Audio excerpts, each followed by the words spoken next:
Hey there, everybody. Hello.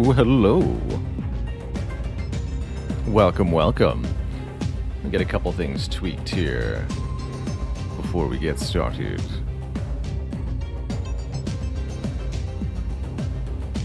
It's so good to be back. Happy Friday, everybody, by the way. Let me turn down that Spotify a little bit. Doesn't need to be quite as loud as it is. Yeah, indeed, Flintlock. I've never had much of a enjoyment out of the sort of hide-and stealth approach, and I think that came from the implementation of so many games when it came to stealth-style gameplay. Fundamentally, my problem with it is that in most games, avoiding threats also means avoiding the rewards from dispatching those threats. So in many RPGs where your character is able to play a thief or stealthy character, if you sneak past the enemies, then you're going to miss out on experience points and level ups and item drops from those enemies that you could have gotten from killing them. And so across many different games where this kind of exchange occurs, I kind of came to a deep distaste of avoiding threats. I'd much rather take everything head on, fight the fortress by storming the gate front and foremost, and reap the greatest rewards for so doing.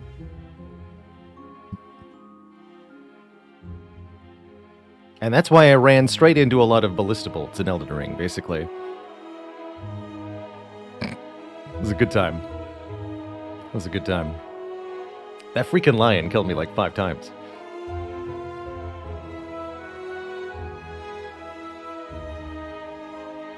It's true, we have... Whoop.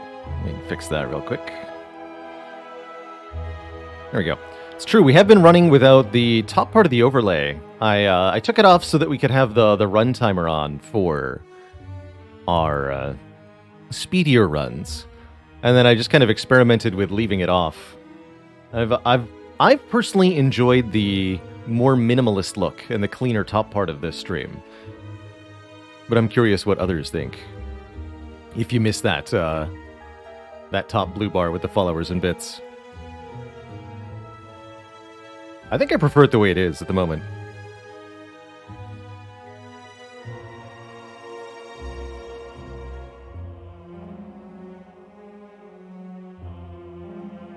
Yeah, inverted in Invisible Ink. With Invisible Ink, I actually found that I had a different problem with the reward loop in that game. In Invisible Ink, you are encouraged, in order to gain resource for future missions, you're encouraged to hang around in each given mission for as long as possible. You'll get more money the more turns you spend in the mission.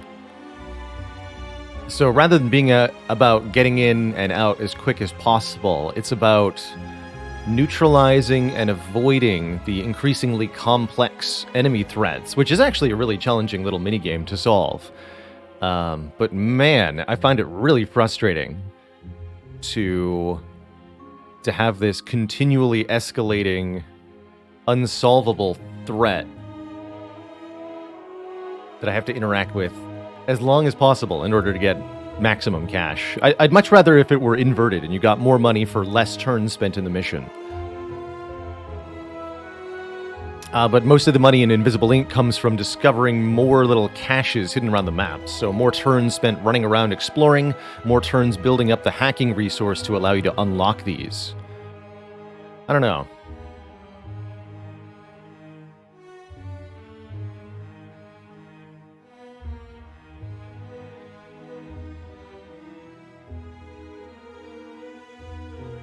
But I really like the core gameplay, the tactical threat evasion, different ways to dispatch the different enemies, and the escalating threat level of the missions. In particular, I found the final mission was really challenging and really fun to play.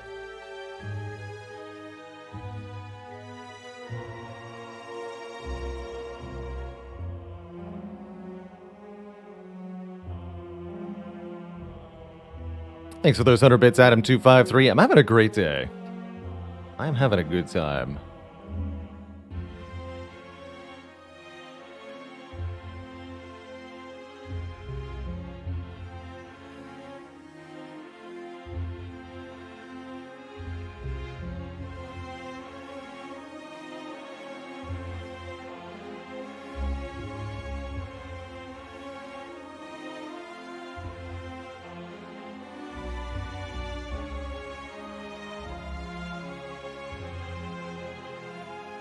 Yeah, and I really enjoyed, the final mission the first time on expert difficulty. It was a real close call, and I think we only were able to succeed it because I was able to use the turn reset option to get future information. I remember being able to go back to before the moment that I transitioned to the second portion of the mission and make some corrective plays because of the reset mechanic that you're given in that game. And that was... I wouldn't have won the mission without that. So it was nice to have that little, like, learning tool there available. Odd Constant says, now gotten up to Ascension 9 after watching the stream. You're so welcome. Here's to many more Ascensions climbed. It does get trickier and trickier as you go, but it's fun. It's fun. Palaciel says, is there ever a reason not to use bias cognition on Defect? It is one of the most powerful cards available to the character, but you need to have the cards that go with it, which is not necessarily the artifact cards that can block the debuff, but more importantly, the orb cards that can actually benefit from the focus to either turn it into massive damage or massive block for your character. I almost always take bias cognition because it is such a powerful tool in the defect kit, and there are so many ways to make it really, really useful. But it absolutely can be dead weight, especially if your deck doesn't do enough damage, then the lack of focus can quickly become a problem.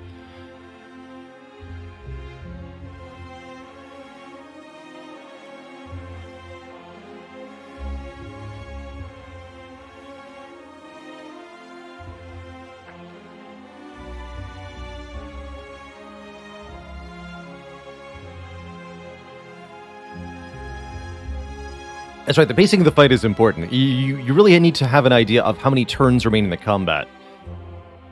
Because if the fight is going to go on for 4 or more turns, playing a bias cognition might not be worth it.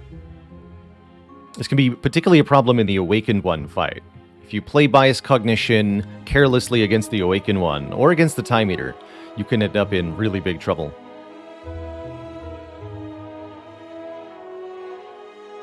We are starting with Defect today. Unfortunately, our Defect run yesterday, which I felt like had a really good odds going into Act 3, as we had 108 at max health. Although we only had 96 as we went into Shield and Spear. Still, a ton of health. We ended up taking a lot of damage against Shield and Spear. And using one of our potions. Used the other potion against the Corrupt Heart with 4 orb slots, but it still wasn't enough as we perished on turn 3 before we could get set up. I wasn't able to get Frost Orbs and Focus down against the Heart before we were killed. And notably, this was a Defect run with no copy of Seek. That is a definitely notable lack here. Something that's often very, very, very helpful in the late game of the Defect.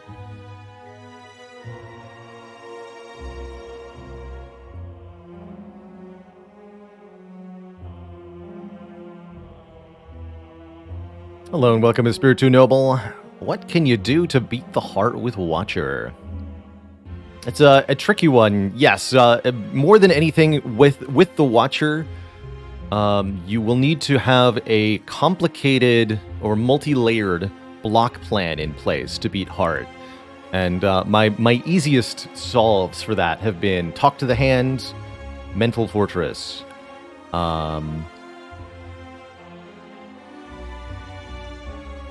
and then sometimes safety cards from something like Deceive Reality. And usually Wave of the Hand as well. Here, let me look at the Compendium card library.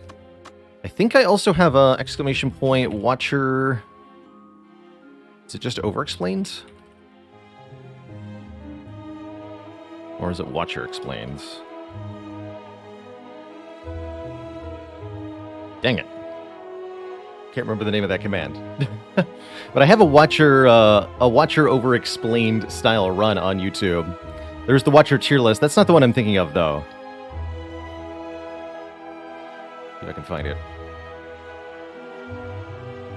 Watcher Guide, that's the one. There you go. The Watcher Explained. Check out that video if you're looking for Watcher-specific help. It's a Watcher run where I go through, talk about all the different ways to tackle Ascension 20 and the Heart, while going through the decision-making of a particular run. I've been thinking more and more about how I want to tackle the guide-style content for the other characters. And I think I've settled on... It would actually make more sense to do a lower Ascension run. Like do an Ascension 1 or maybe Ascension 4 run to the Heart. It's titled, How to Beat the Heart as this character. Silent, Ironclad, Defect. And I'll talk about the ways that very consistently on the lower Ascensions, you can get each of these characters to a Heart victory on any given run. And if anybody wants advice for beating A20 with each of those characters, well, that's what the live stream is for. We do that every day. It's pretty hard, actually.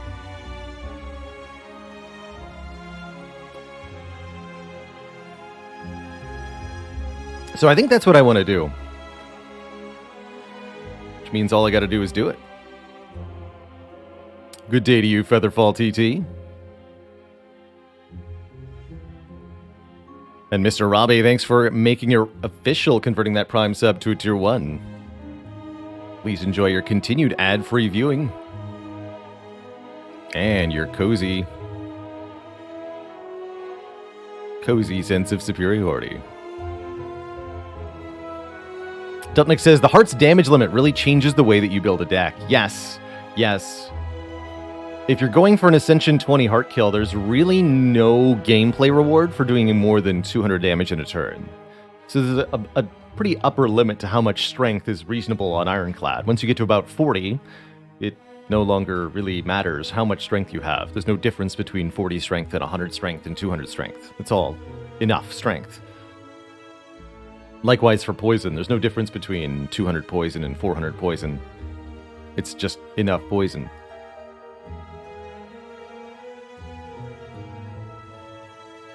Of course, I didn't think this challenge was possible when you started. Well, please allow me to correct you.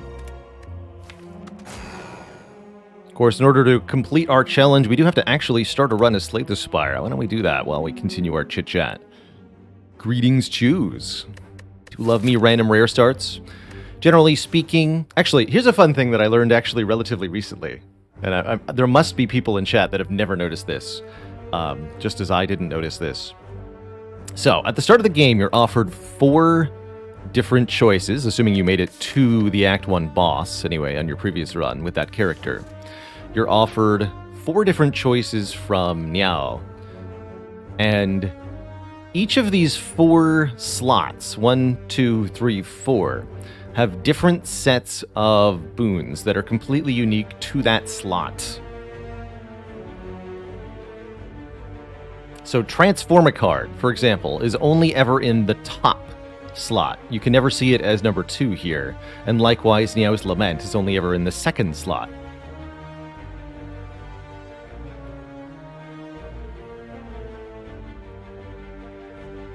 I think this first one is random colorless card, transform, remove a card. You can't get gold or max health here. That's all slot 2. Choose a card from your character. Potions is slot 2 as well. Common Relic is slot 2. So Common Relic's never in the top option either.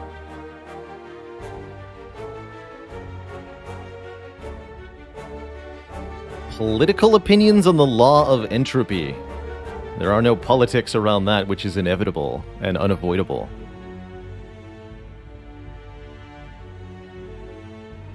All will bow before entropy in the end. Dimitri, thanks for 18 months of support. There's no escaping chaos. Deltnexus says, I'm thinking about how block is suddenly necessary when talking about A20 heart killing. Block becomes suddenly necessary to attack since you can just deal too much damage to everything else. Yeah, if you can one-shot every other enemy, there's no need for block. But against the heart, you must have a way to block.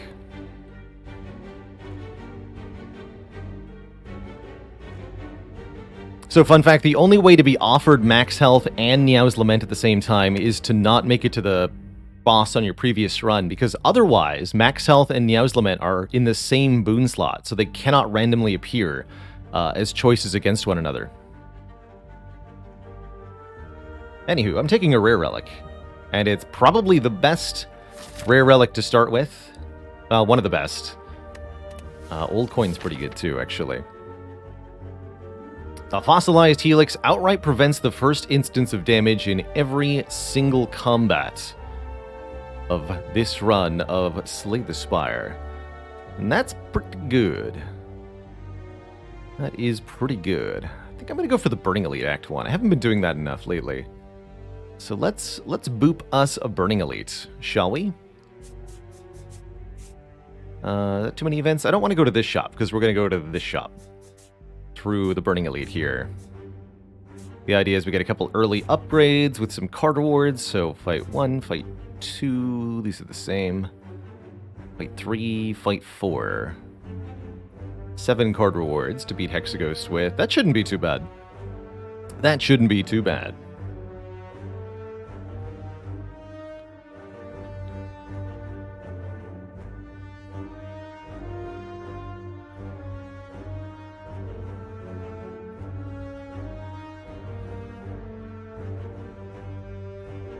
Morning time, Vagabond.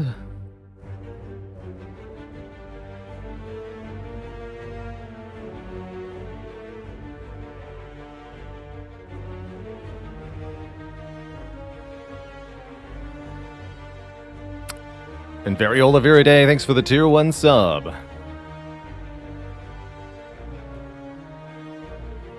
Variola says, got the minimalist and common sense achievements in the same run, thanks to my excellent YouTube guy. Thanks for the eloquent explanations. You're so welcome. Thanks for that support. Happy to have ya. And for Junk Science, a dad joke. Oldie but a goodie. A photon checks into a plane. The attendant asks, are you checking in any bags today? And the photon replies, no, I'm traveling late.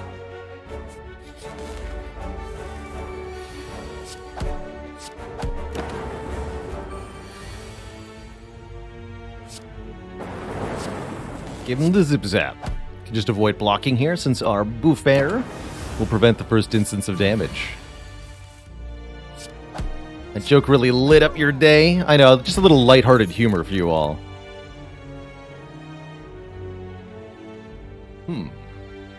Now that's an intriguing first card reward. Claw's actually not that bad against Hexaghost. I suppose Static Discharge is also very good against Hexaghost, so this is a pretty takeable Static Discharge too. Don't overlook this card, especially if you're going to the heart. This is one of my higher rated powers on a heart run. Very, very powerful way to deal damage, but I think it definitely has anti-synergy with the Helix. Extraterrestrian, thanks for 7 months of support.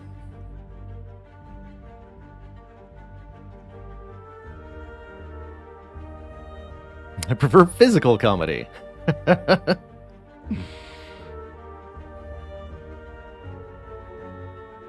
Theoretical physical comedy.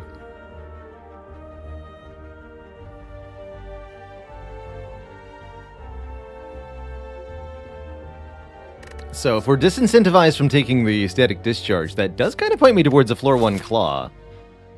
Claw is a card that's a bit weird. When you've got just one Claw, it's a very sad card. It doesn't do that much. But the more copies you have, or the more times you can play the one copy that you do have, the better it becomes. I tend to find peak performance around 3 to 4 copies of Claw. Any more than that actually becomes harder to draw them and play them consistently. 3 copies of Claw and a whole bunch of card draw. Claw opens up Rebound and Hollow Pick? No. Hollow and Rebound open up Claw Pick. You can take Hollow and Rebound floor 1. Just fine. That's how I feel about them anyway. They're the entry point, not the Claw. You take Hologram or Rebound first, then you can take Streamline or Claw, or like just any upgraded card, really. Like a Rip and Tear Plus will work fine too. Doom and Gloom. Equilibrium, Glacier, like anything. But I am going to take this Claw. We're going to do it, Twitch chat.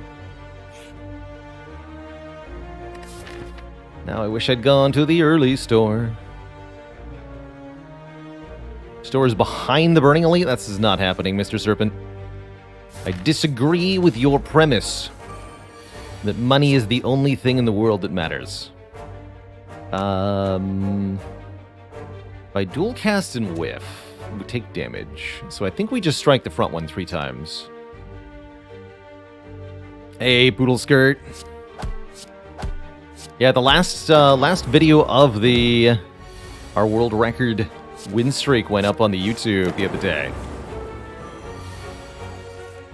It's really happy to see the kind of outpouring of support for that. That was about a month ago now, IRL time, but it was pretty glorious. So thank you for the GGs and congrats. It was a very wild series of runs. So here we go, Rebound. There's Rebound.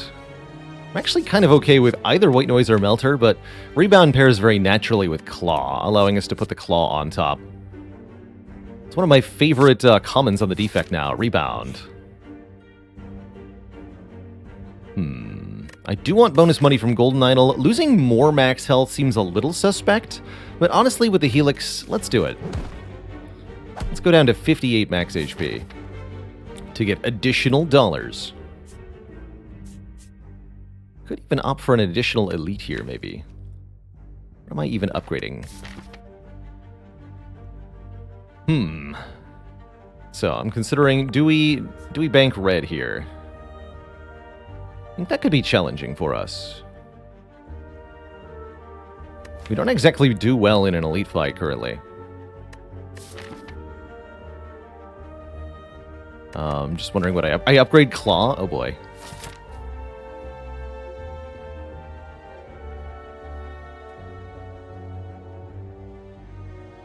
Hello and welcome to MTA 113. I do agree, there's definitely some nice quality of life mods on the PC version. It is a shame that the various ports of Spire can't benefit from those. Was taking 22 damage really worse there than losing max health? I'm not sure. I think it might have been potentially correct to take some flat damage there so that we didn't lose the current health. But I do think that we value our current health quite a bit. Like, even with 58 health, I'm not 100% sure I can take the red path here. I don't think I want to. Let's see what this event is. It's an upgrade. Okay, so we're upgrading everything. Got it. So with a bonus upgrade, do I take this elite? I think I do. I'll have to use the power potion, unless it's Gremlin Knob.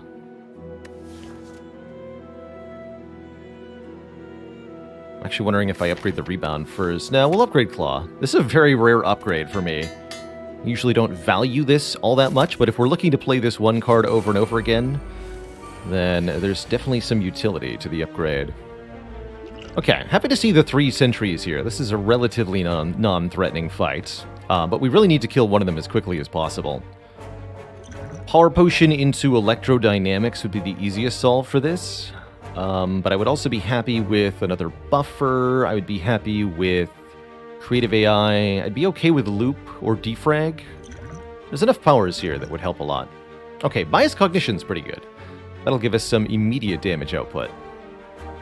Could also take Static here, but I think Biased will be better.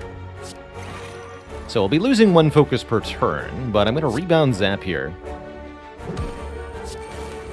Do I also dual cast for 12 times 2? Probably should have done that before I chose who to rebound, actually. But maybe it's better to just focus the damage on targeted and keep the orbs. I think I'd rather have more orbs. Let's just strike. Get him, lightning orbs. Good work.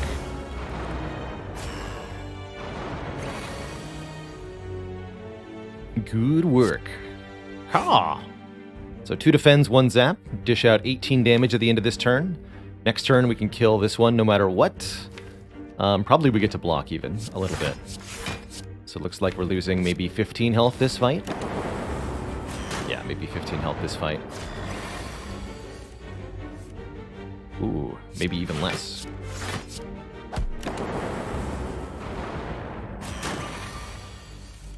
But maybe even more.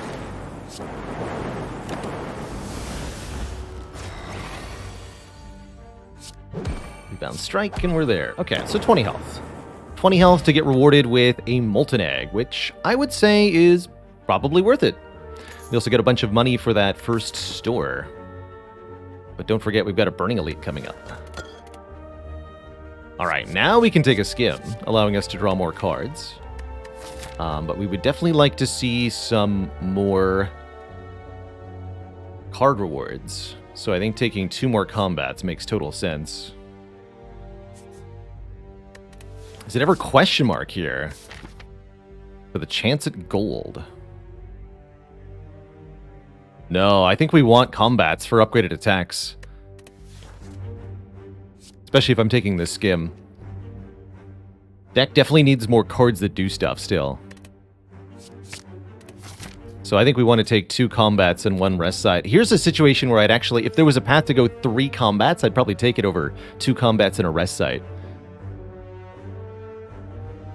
But I think we'll just go combat, rest site, chest, combat. That sounds good. That's right, the generated attacks from Hello World won't be buffed. That said, Hello World is still pretty decent here.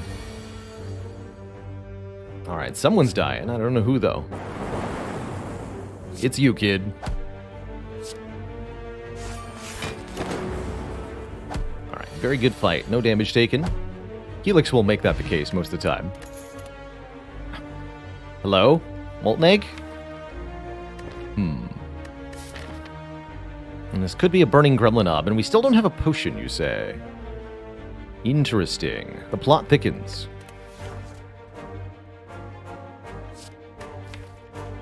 Could take an upgraded charge battery. That's a nice feeling. But that won't help me against a Burning Gremlin Ob.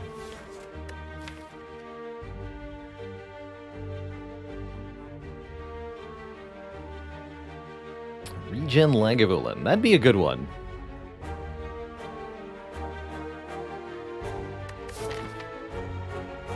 If we're truly unprepared, we can avoid the Burning Elite.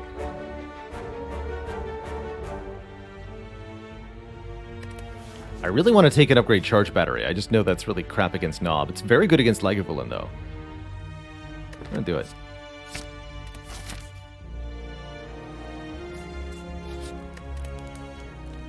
Block 10. It's a pretty good block card. We get Art of War. We play no attacks during our turn. Gain an extra energy on the next turn. Laga? Lagavulin?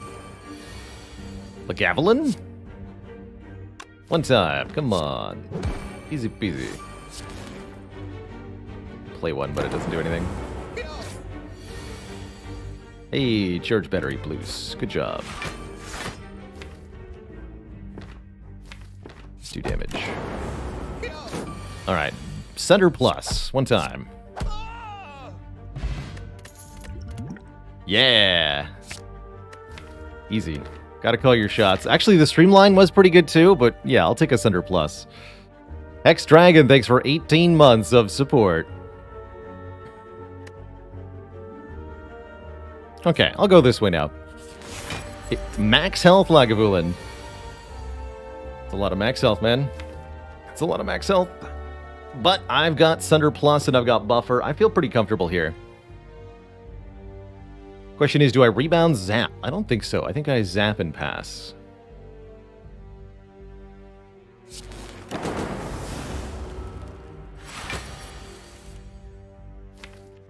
So I can skim. I don't want a bottom deck Sunder. Let's skim. And if we draw the Sunder, we just play it. Otherwise, we charge Battery and then Sunder next turn. Or I can Wake now and just Sunder next turn anyway because I have Buffer. Or I could double defend. Interesting.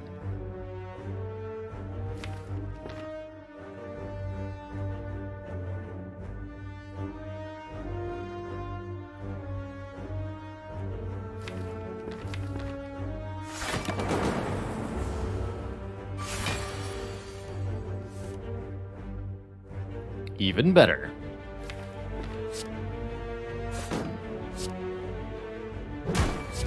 Bonk.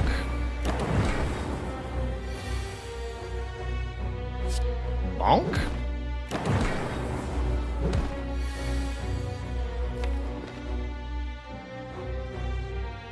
Blonk. And we want to shuffle the deck here so that we don't draw our block cards on the buff turn next turn. Just go charge Battery, defend. We'll get 5 energy again next turn. Take 5. Bonk.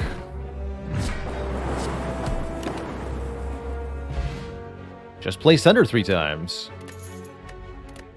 Fortunately, our relic is Juzu Bracelet. That's not exactly great. However, upgraded Cold Snap, upgraded Barrage, both look pretty good. Pretty happy with a Cold Snap Plus here. Don't have the Orb Gen for Barrage yet, so gotta take Cold Snap before we can take Barrage. Cold Snap Plus is like a Ball Lightning Plus, except it's Frost Orb. And that's good. I like Frost Orbs with Claw. White Noise is a little tempting, but as the only card here that doesn't say Plus, I have a hard time justifying it.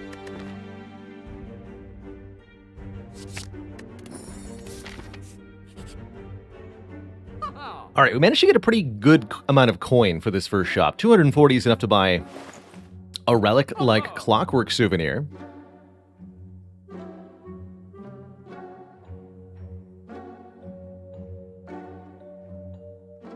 And a Beam Cell Plus.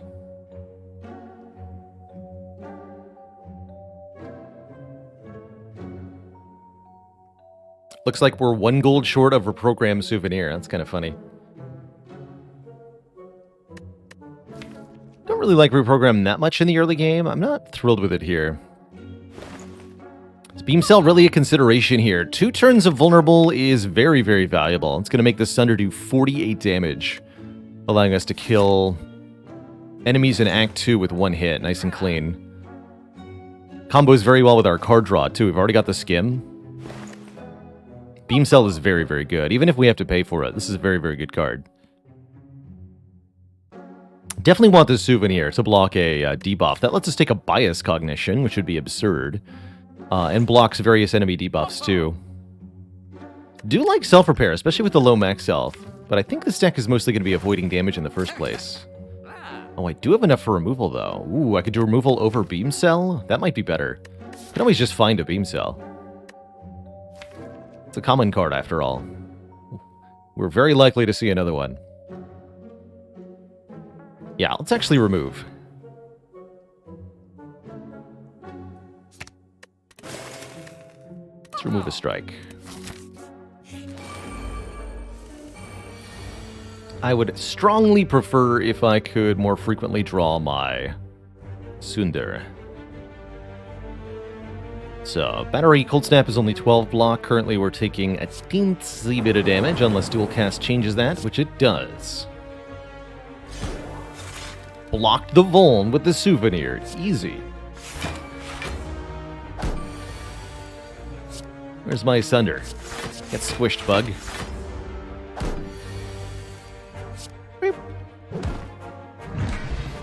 Okay, Liquid Bronze can help against Hexaghost. I'll probably pick that up. Streamline offered again, but what about a Buffer? To block an instance of damage? Don't really want Streamline and Sunder anyway.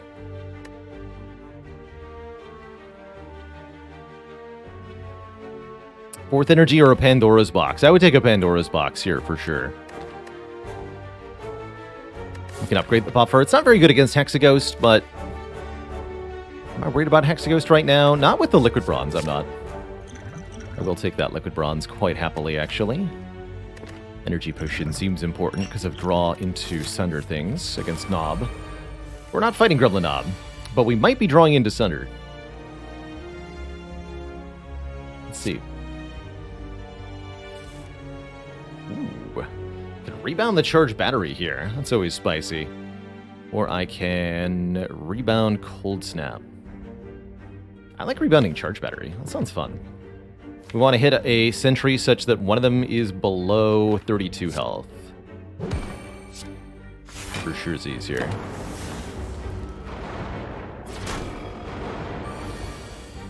Perfect. Now that's a good turn.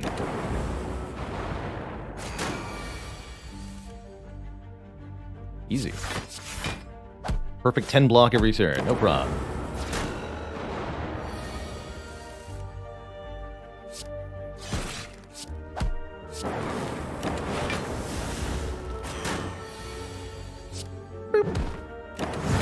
Perfect sentries fight.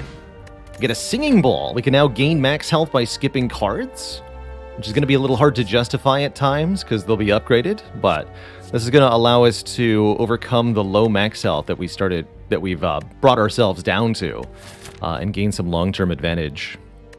None sentry with left damage.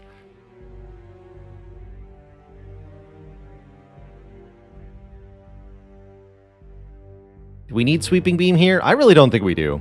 I don't think we need it for Hexaghost, and I don't think we need it for Act 2. Likewise, I don't think we need Reprogram for Hexaghost or Reprogram for Act 2. Why do I hate Reprogram? I don't hate Reprogram. We've gotten a few Reprogram wins on the channel here, but I tend to find that it's a bit slow in the early game. You really need a hologram or two to play it multiple times before it starts to feel worth it. Especially in the Defects starting deck, all the damage you gain from Reprogram is lost from your starting orb and your zap. And so it really isn't improving your damage very much at all early game. But with a bit of investment, it gets really good. I'm going to go ahead and upgrade our zap. I do think we need a bit more Lightning Orb damage against Hexaghost.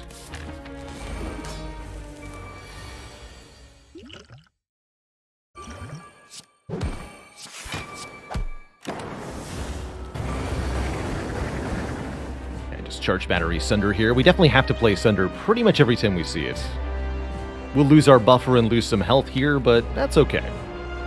That's just how life is sometimes.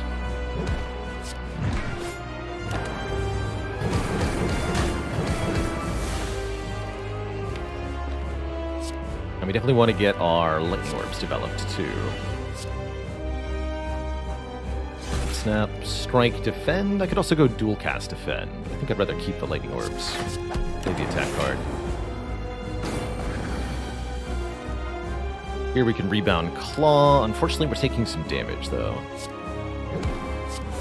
Health is dropping faster than I'd like. Ours, that is. Hexaghost's health is dropping slower than I'd like.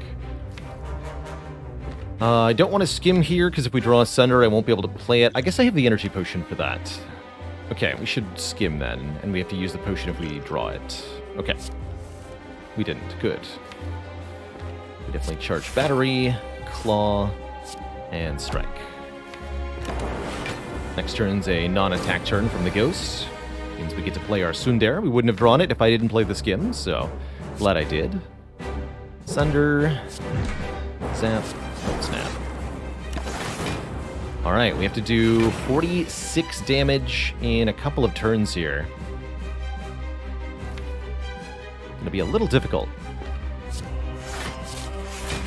So, this turn the strike does nothing, therefore playing it simply costs me an energy next turn. We should not play this strike.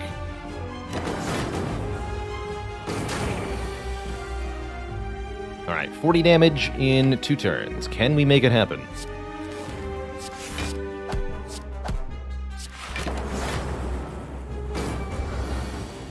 Yes. Yes, indeed, and it is very clearly thanks to the Liquid Bronze. If I hadn't been willing to pick it up and deliberately use it at the start of this fight, I think we'd be in a much stickier situation now. So, good job, Bronze Scales. You did it. GG.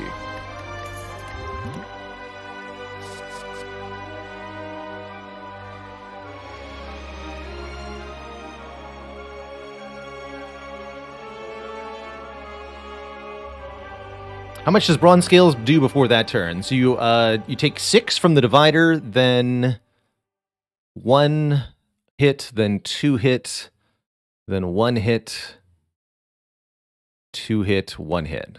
So 3 1s, 2 2s, 7 hits plus 6, 13 hits from Hexagos before that point. So 13 times 3 is 39 damage. Bronze Scales did 39, Thorn's Potion did 39 damage prior to the divider turn. Inferno turn. 2 fire potions worth. Yeah, quite a lot. Quite a lot. Hey, any Hyper Beamers? I'm definitely considering Hyper Beam here. We even block the first instance of Focus Down, so it's just a massive area damage card.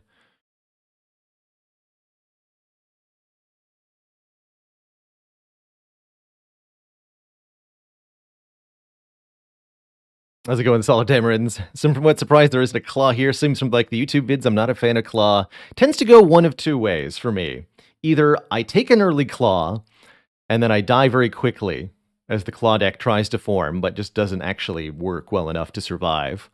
Or I never see another Claw, and then the run wins, and I just have one crappy Claw that's not doing anything, which feels like where we're headed on this one.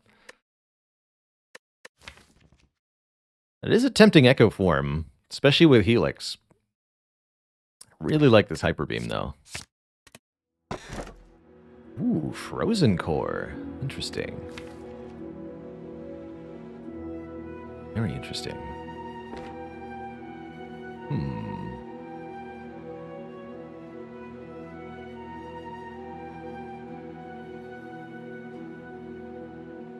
Very fun set of 3 options here. 2 defect-specific boss relics and the Tiny House. Tiny House is just a bunch of small cumulative bonuses. We actually get quite a bit out of the Tiny House here. Notably, the Golden Idol gives extra money. The Molten Egg is going to potentially upgrade the card that we add. We have low max health. And there's quite a few good hits for a random upgrade. So there's actually quite a lot of value to be had from Tiny House here. And I dare say it should be seriously considered. Frozen Core, replacing the Cracked Core. So we don't start with a Lightning Orb, but if we end turn with any empty orb slots, we get a free Frost Orb, once per turn. Yes, Ubla, Golden Idol and Tiny House do interact, and it's even favorable rounding. You get 63 gold.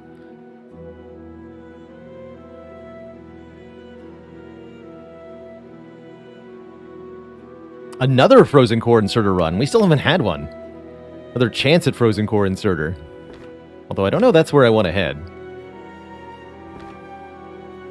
Lastly, Nuclear Battery starts us out with a Plasma Orb, generating 1 energy per turn until evoked. Definitely makes it easier to play Sunder, Skim, and Hyper Beam. Relatively free energy for now. That Nuclear Battery is quite good. I'd love to be able to justify Frozen Core here, but I don't think it's nearly as good as the battery. Especially if I can find Compile Drivers, which will be upgraded. Oh yeah, like 2 Compile Driver pluses, and this is ridiculous. Simply ridiculous. Alright, we have very strong incentive to take combats right now. Combats are incredible. Combats are card rewards that are offering upgraded cards, and if we skip the cards, we gain max health. We're also gaining bonus money from the combats. So combats are incredible in terms of their rewards. We should look to take very few events this act for this reason. Take lots of combats to get lots of rewards. Although I'm not sure I'm allowed to survive this. This is pretty deadly looking. There's 1 rest site here, but otherwise it's just like non-stop Murder Town alley. Do we kill things well enough for that? I guess I have a smoke bomb, right? Yeah, exactly. Counterpoint. Act 2 combats are very scary, and we could die very quickly if our draws don't go well. Thing is, we're immune to most of the really threatening stuff. You know, we run into Shelled Parasite, guess what? We block the entire first hit and the Frail every time. So, Parasite's no problem. Parasite plus Rat, we can kill the Rat on turn 1 and just not be vulnerable. Snake Plant could hurt us. We're not actually blocking all that well. We have another buffer, and we have a Charged Battery plus, but that alone is not going to do all that well in this act. Birds could hurt me quite a bit. Let's see. Rest sites are just kind of few and far between, generally speaking. I'd like to at least get a store, but we can get a late store if I go this way. Maybe I do want to go this way.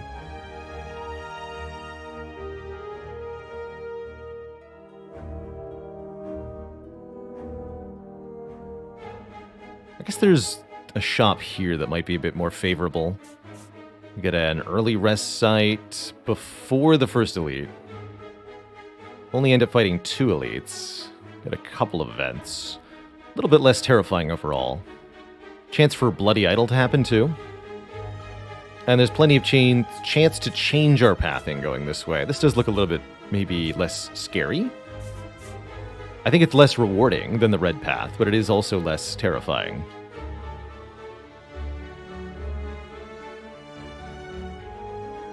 Oh, that'd be kind of cool, Crazy Hill. I've always said that the tiny house should also give you a random common relic. I think that would make it great.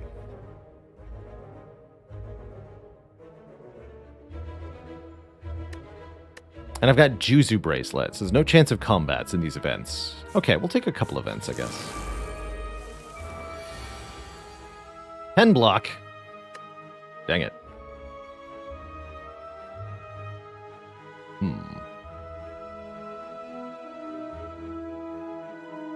Not quite enough. Although, if the lightning hits the same one twice, we can do up to 48. That still wouldn't be good. I could use the energy potion at that point. Looks like I'm losing 11, though. Yeah, because even if I strike one now, it's not enough damage. So we'll just hit you. We could Smoke Bomb here. And then miss our first card reward. I think I want to do that.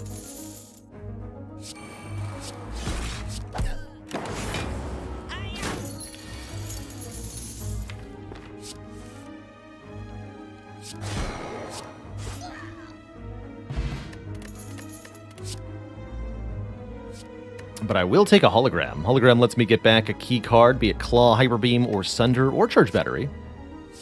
Not too late for Algo G either. But I definitely prefer a hologram in this situation. Ooh, ho, ho, ho, ho. Transform cards when attacks will be upgraded. This could be very, very good. There's also an argument for mutagenic strength here. Start combat with 3 strength at the end of turn 1, lose 3 strength. With Clockwork Souvenir, that just means we have 3 strength now. Be interesting. I think I'm going to go with the Transform too. I'd rather be able to use this on other things. Yeah, for example, it prevents us from blocking it with Hyper Beam. There's only one debuff, ultimately, that this can block. And now I have double Tempest. Okay. Well, that's definitely different cards than Strike was. You know, I don't mind it one bit, actually. Not one bit. Behold. The Zappening. Blam. Get sphered. Do I want a Doom and Gloom Plus? I don't feel like I need a Doom and Gloom Plus. I feel like I need an Electrodynamics. Maybe I want a Turbo? Is Strike better than Clumsy? As with every question in Spire, the answer is it depends. Are you fighting Jawworm? Yes, Strike is better than Clumsy. You fighting Heart? Clumsy is better than Strike. And many, many phases in between.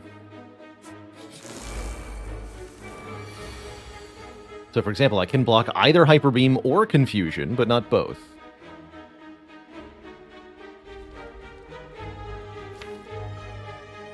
going to block the confusion.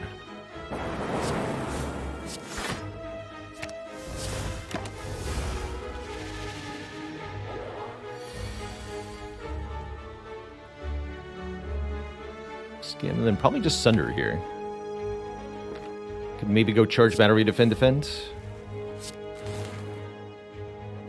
Go Cold Snap Buffer is also an option.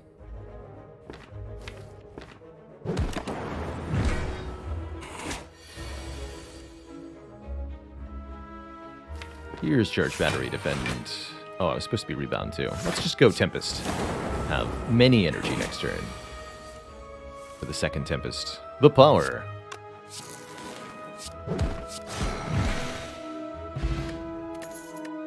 The power potion. And the second claw. I think it's fated, Twitch chat. I didn't take the first claw only to not take the second one. Let's go. Feels like extra energy is pretty dang valuable. I'm going to keep these two potions, and I think they're going to absolutely obliterate elites. I'm wondering if Red Path might have actually been correct, seeing how these first few combats have gone. Oh. Well, heck yes. In an abandoned temple, you find a giant book, open, riddled with cryptic writings. Pay 21 health here, go down to 20. In order to gain one of 3 book relics. You can rest right away, too. So, yeah, I'm gonna super duper read a book. Please, please, please, give me the best book. That's the one! The Necronomicon says the first attack played each turn costing 2 or more. That's Sunder and Hyper Beam currently. Is played twice. You get a special curse alongside. But that's not going to stop me at all. Routine Sadness, happy subiversary. Thanks for 32 months. And the Prime. Necronoma Hyper Beam. Yo. Let's go. Can Tempest also work with this? No, because Tempest is not an attack card. I want to double this Sunder here. The Big Bonk.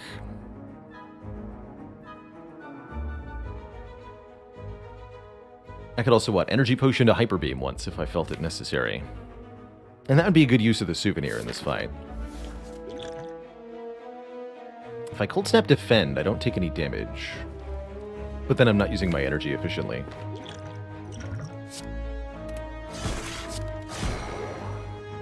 Fight needs to be short. Perfect. And short it shall be. Dead. Ceramic Fish will give us money per card we add to the deck, and for some reason this skim says plus on it. I'm certainly not going to say no to that. Yoink. Yeah, where's Beam Cell? If only we had Beam Cell. Beam Cell, my child, where are you? Beam Cell Junior. But what about Meteor Strike Junior? Meteor Strike would also get played 2 times, and it says plus on it.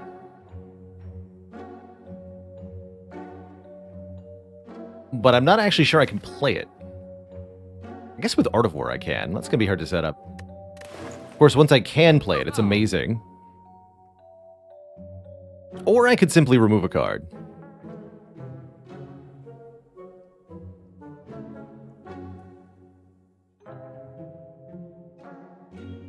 Yeah, it's pretty hard not to click on that, huh? There's going to be so many different ways to put it in play, too. They called it a curse, but little did they know the things I can do with it. Both incredible and bait. That's all I needed to hear, personally. Do I really lock this down with a potion? Seems like a good idea.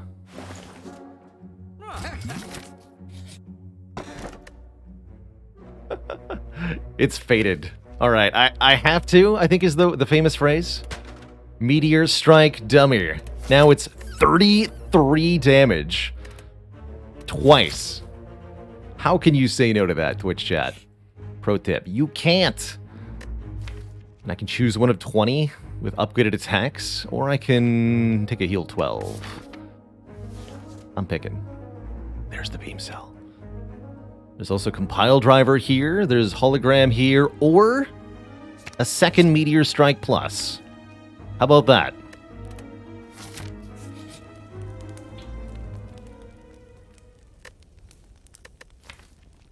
The power. Look at this. Double meteor strike, double tempest. Do you see where this is going, Twitch chat? Do you see the power? Do you see the power?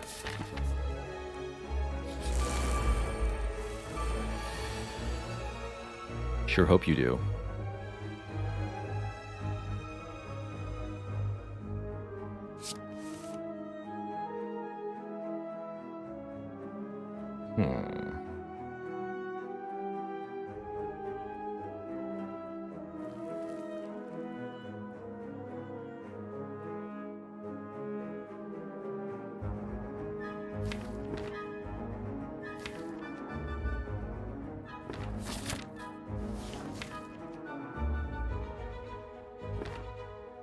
Could use a potion here. I'm just trying to figure out if I need to. I bought the potion for a reason. And then the reason was to be able to do this.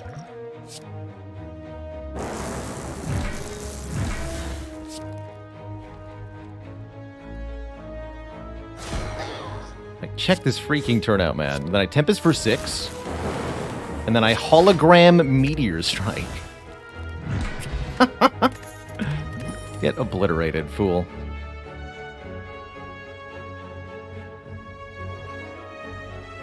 Neon achievement, by the way.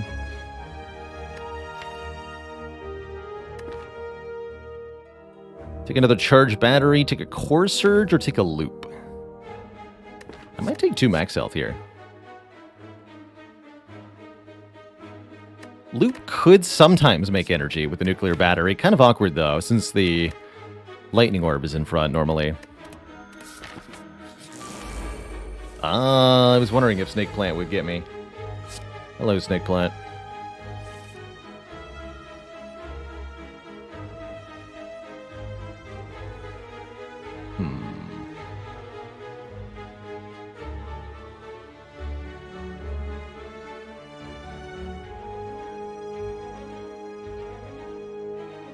I think I skim one more time here.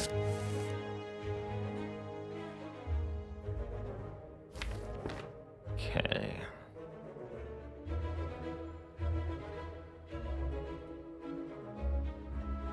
Interesting. Not much I can do about this. Looks like we're just taking a bunch.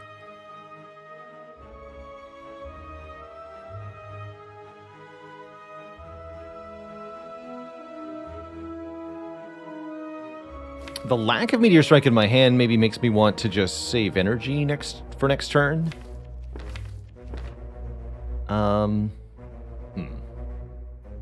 Yeah, we could Tempest. That's a reasonable option. Actually, no. The first Tempest only makes 2 lightning. So I don't lose the Plasma Orb if I do that. So it's not a very inspiring double Tempest, is what I'm saying. Could choose to play or not play Claws.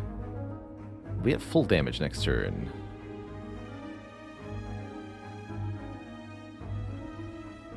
Yeah, so we just Tempest here. But there's no... And what I'm essentially getting at is there's no reason to actually play the second Tempest. Let's take 16 here. And then this should kill, right? Okay, that wasn't too bad. Did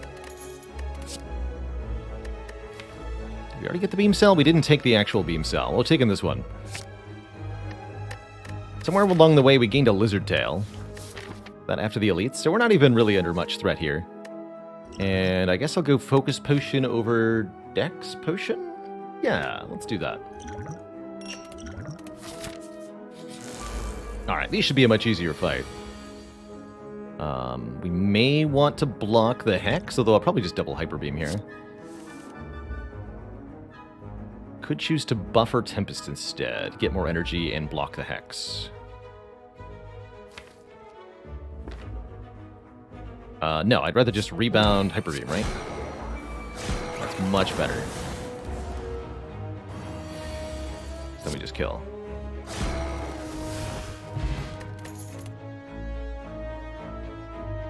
Compile Driver, Hologram, or go for the eyes. Compile Driver looking decent here. Deck really wants some energy gen. Take a Compile. And I'm okay if we have to use the Liquid Memories against the Bronze Automaton. Let's see, any important upgrades? I guess I could upgrade the Skim. Dual Cast upgrade is important. Let's upgrade Dual Cast. Plan on using our 17 health and the Buffer Plus to get through this fight.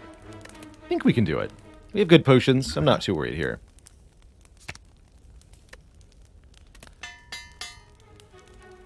Go for the eyes would be appreciated long term. Right now, I really don't feel like including it in this deck.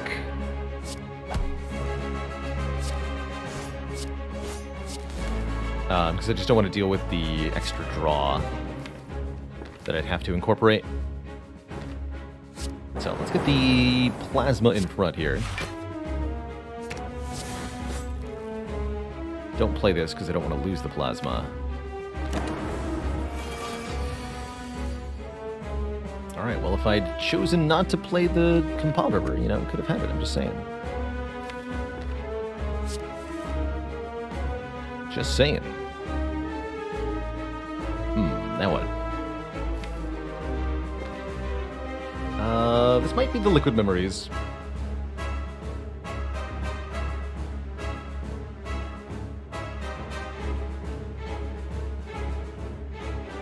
If I Liquid Memories Dual Cast, I can play the Meteor Strike twice. And then we should be fine from there for this fight. Once the first Meteor Strike is played, the rest will follow pretty decisively. Let's just do that.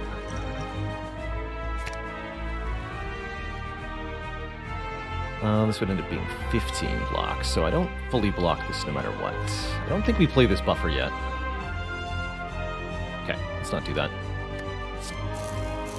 I am going to hit you twice.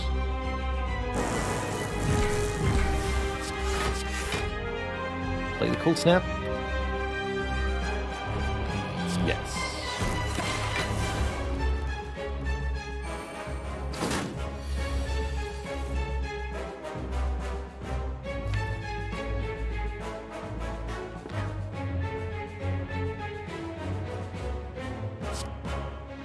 Kill you now.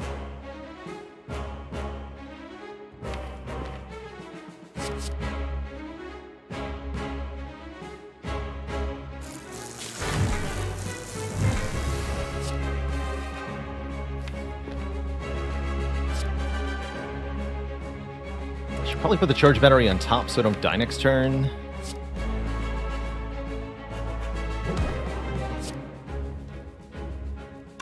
We can do that after playing Tempest, though, right? We'll have 6 energy afterwards. I can't play Meteor Strike if I do that, but we should still use all this energy now. So I'm going to go Rebound, Charge Battery, Hyper Beam. I guess Strike. Better to spend 3 energy on Sunder than on Tempest, though. So Sunder first.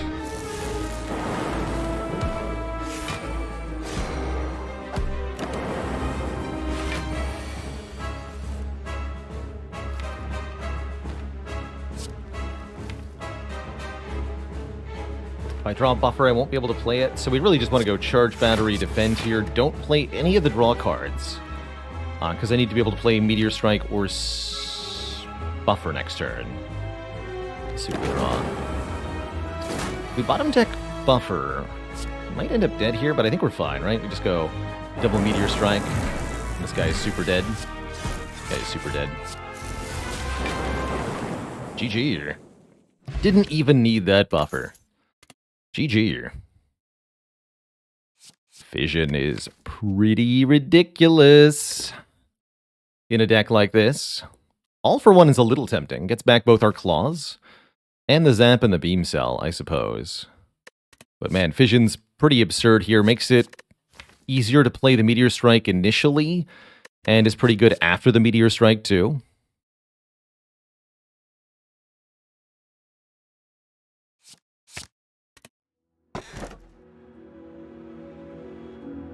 It could have been! No! My frozen core inserter run. I mean, it would have been a really, really crap run because we've seen no focus, but it could have been. It could have been. Honestly, we're on a better run. At Necronomicon, Meteor Strike's way cooler, so I'm pretty happy with this. So Fusion is a little weird. That's right. We won't be able to upgrade Fission if we take the Fusion Hammer because Fusion and Fission don't mix. I guess, right? Nuclear battery, fusion, fission. Interesting. Full power plant build.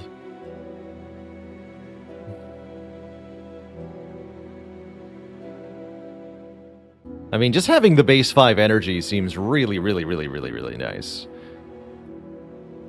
But yeah, being able to get extra energy. If we upgrade fission, it gives us 6 more energy most of the time. So that's kind of a big deal.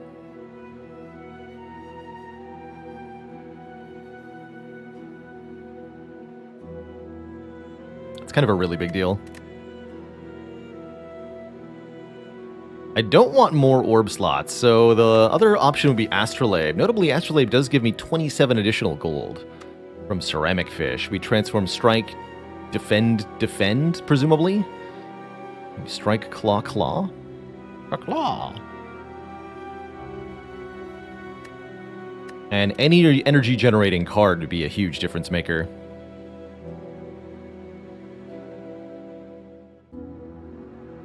Three Blizzard Plus. I'm going to go with Astrolabe here. What happens if you transform the Necronomic Curse? Note how I'm not allowed to target it here, even though it's in the deck. There are 27 cards in the deck, but there are only 25 cards on the transform screen here. You're not allowed to pick either Ascender's Bane or the Necronomic Curse. If it says it cannot be removed, it also means cannot be transformed. Got an all for one. A Rip and Tear and a Ball Lightning. Interesting. Probably Fusion Hammer was better. But we'll get to upgrade our Fission, and we'll have to make sure that counts then. Shops are in a bit of a weird position, though.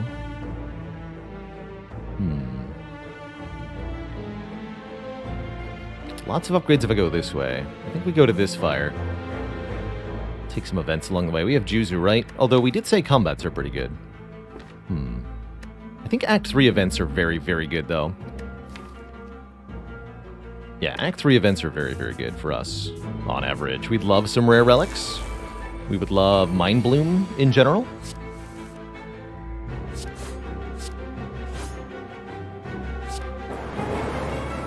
Supposed to play Compounder first, probably. Wait, this just almost kills, not quite. Alright, I'll buffer then.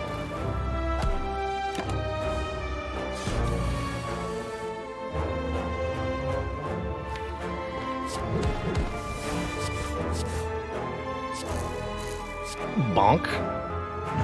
All for one getting back dual cast is pretty cool. And another copy of Skim Plus, or a Go for the Eyes Plus. I want more Skims. Definitely want more Skims. We're one energy generating card away here, Twitch chat. See you later, Ball Lightning. It's not a card I really liked from the Astrolabe. We can lose both the Ball Lightning and the Rip and Tear pretty happily here. And these are one of the fights I was looking for. Double Orb Walkers are 1, a huge amount of cash, and 2, a rare relic. All we have to do is kill 2 very incredibly dangerous and powerful opponents in only a couple of turns. Seems challenging, and yet...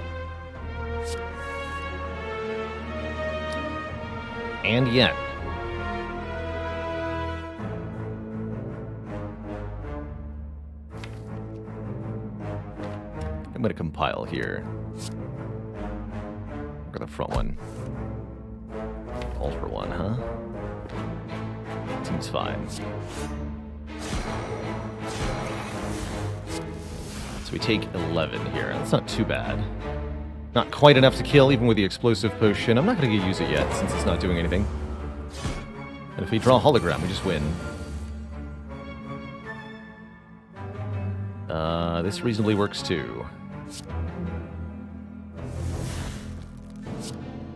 This doesn't get played twice because you die. That's okay. Still win quite decisively. We get, look at all this money, 63 gold. Quick little tip, the golden idol will show the money that you get with a number in parentheses afterwards. The parentheses number is the amount added by the golden idol. The amount you actually pick up is the combined number of both of these. So this is 66 gold that we gain. As well as an unceasing top and a hologram plus.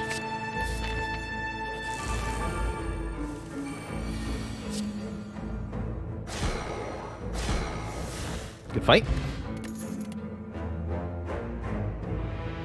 This would be our savior if we'd gone the Frozen Core Inserter way? Not really, actually. I don't think we want that at all. Get out of here. Powers. Who needs powers? Alright, still haven't seen Mind Bloom, right? Let's take another event. It's an upgrade. Dang it. We should have taken the Fusion Hammer. Would have gotten the Fission upgraded anyway. Well, whatever. Now it saith Plus on it. We can upgrade Hologram or Skim. I'm going to recall, actually, giving us the option to either upgrade something or rest at the final fire, depending on our situation. It could go one of these two ways. I think we want to go to the store, probably. So I'm going to go this way. Madness is... Wait a minute. Yes. Madnai.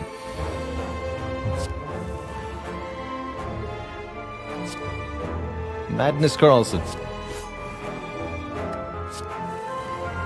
So the Madnesses may be able to create 3 cards here. It's kind of a weird... I don't really want to use my Focus Potion on you, Giant Head, but...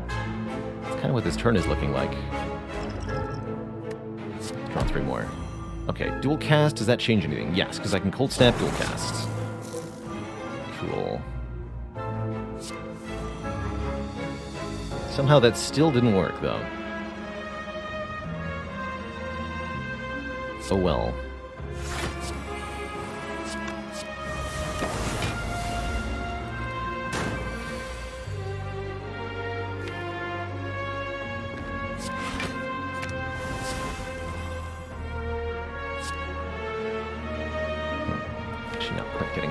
Here.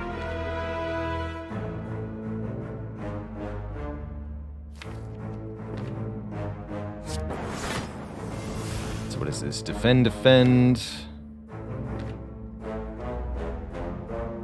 Play the Madness. There we go.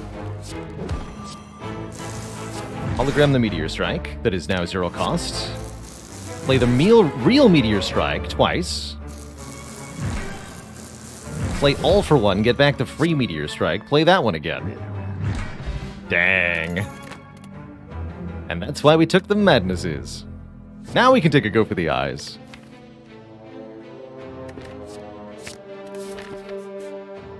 And be reasonably happy with it. Here we have to take the Sapphire Key. Alright, who's next? It's Reptomancer. And Madness has only 1 valid target in this hand. It's Meteor Strike. It's Meteor Strike. That's pretty spicy.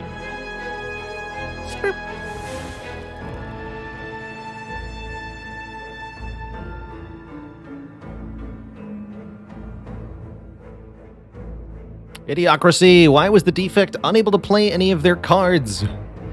Because they had gone on strike.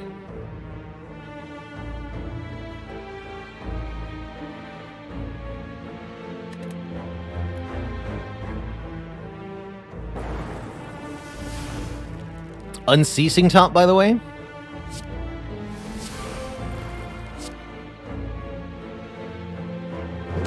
I'll do it this way. Oh, I'll just take back the free Meteor Strike. Seems good. Claw. Defend. Doubled all for one, getting back the free Meteor Strike. This is going to work really well until it doesn't work at all. But currently it's working amazing. Good turn one.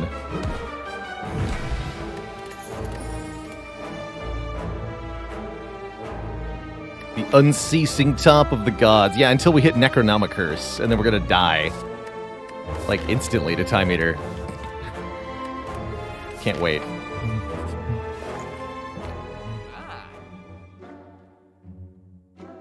I can't wait. Eternal Feather looks rather good. We're currently not healing that much at rest sites. We just killed all the elites, right? This is only for Spear and Shield, and quite frankly, I don't think we need the help against Spear and Shield. We just instantly kill them with Meteor Strike and stuff. Scrape is... Toolbox looks good. More cards on turn one. Card removal looks good. Yeah, we have Regal Pillow. We can rest at the rest site, right? Anything I really want to upgrade? Madness kind of important. But not that important. Yeah, and that'll let us go back to full health before Time Eater. That does feel important. How are we blocking Heart? Good question. If we're lucky, using a hologram all for one loop. I don't know otherwise, actually.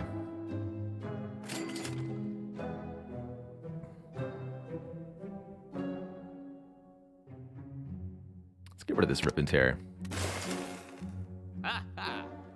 And I'm going to take a Liquid Memories. Take some more fights.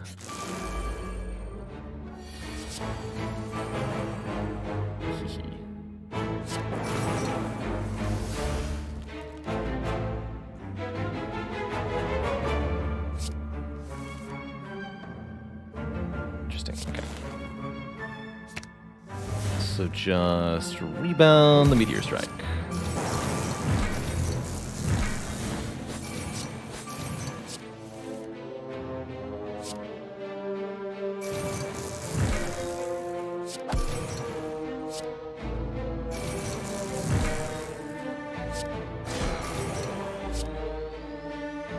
Want the free all for one? I think I do.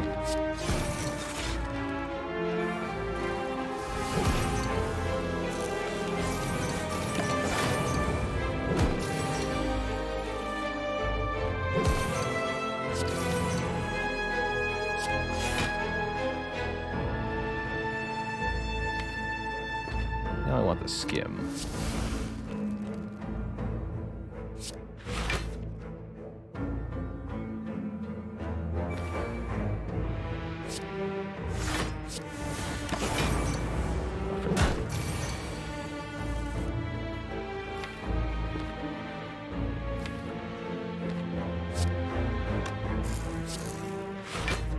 Get a Meteor Strike in my hand for this turn, I suppose.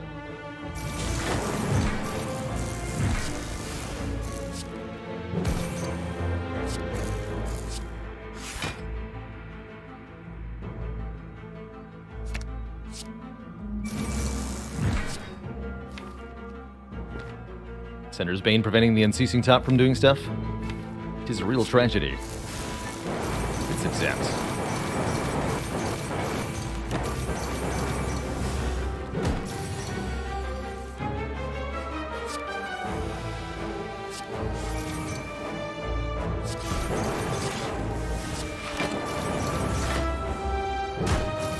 Having no plasma at the start of the turn, actually very terrifying, though.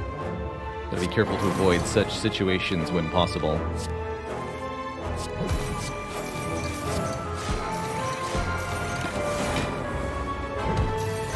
Lest we be unable to play our Meteor Strikes anymore.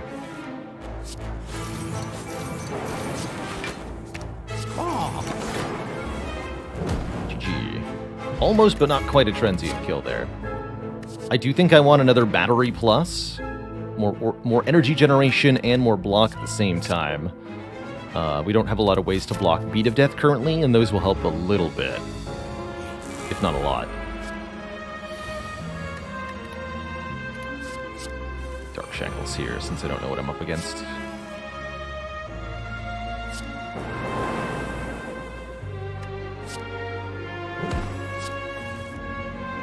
Our claw.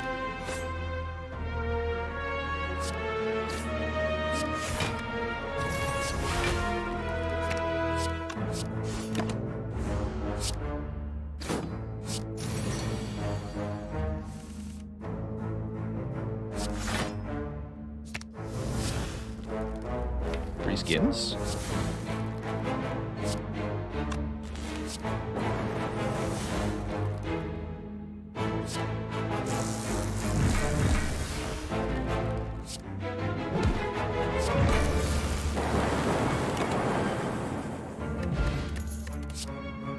Leap plus. Or another scrape. Scrape's not all that useful. I guess once the madnesses are played, they could do stuff, but prior to that, they seem more counterproductive than anything. Although their ability to discard Necronomicers is intriguing. Scrape would definitely be going a weird direction here.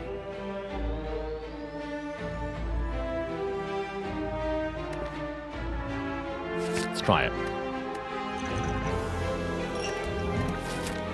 Take this Dex Potion. I think that's going to be good. And one last fight.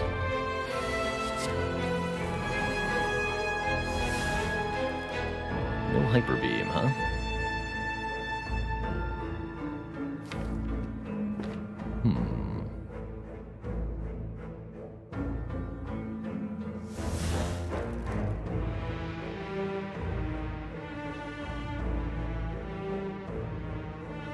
Let the murdering begin, then.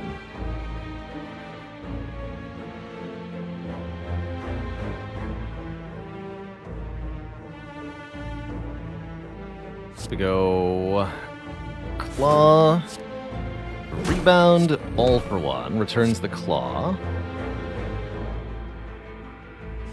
Scrape draws the free all for one, and go for the eyes and zap.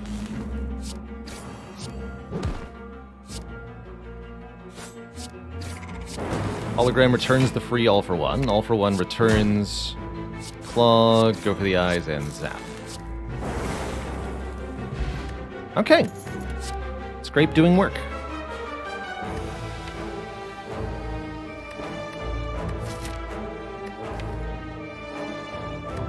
Is this a stack deck?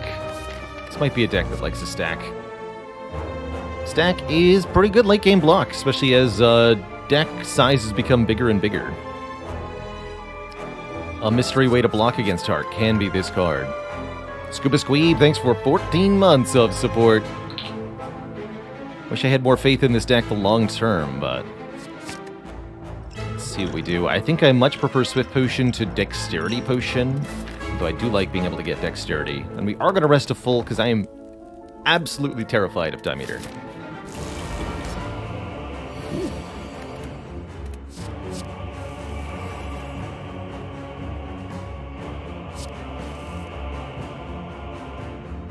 Okay, 2 Meteor Strikes in hand.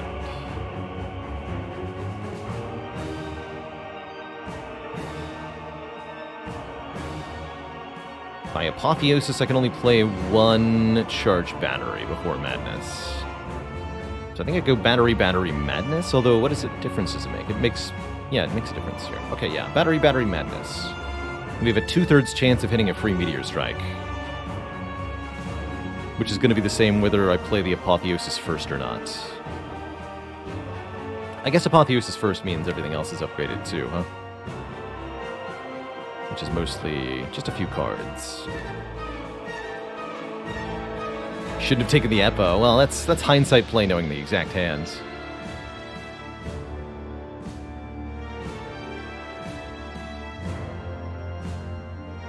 That's true. Epo first means if we bottom thingy, then it's a charged battery that gets hit. Also, I play everything if we do hit anyway. Yeah, so Apotheosis first. Charge battery, Madness. We do hit the other battery, of course we do. Why am I not surprised? I want to draw that again. Don't think we play either of these cards. Want to be able to, like, hologram Meteor Strike and play it next turn?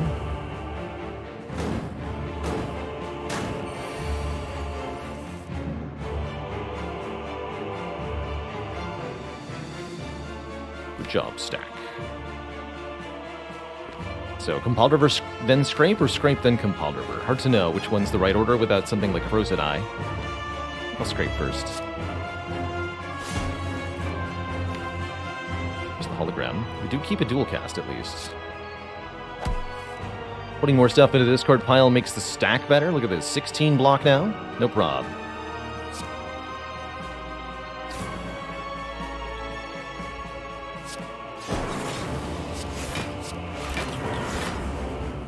Lock the draw down.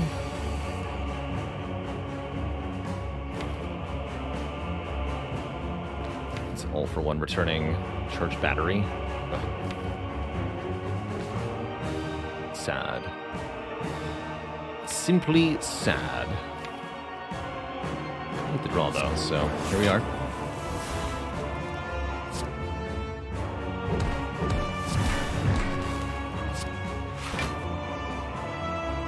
Use both buffers to this attack? I don't think so.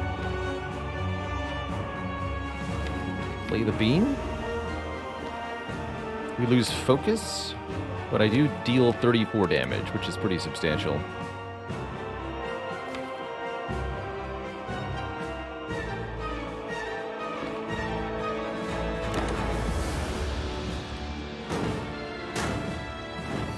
Just happy that we have a lizard tail, let's say that.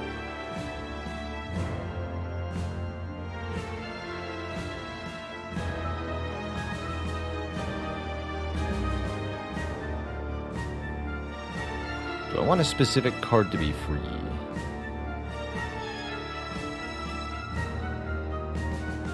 Let's see what my options are.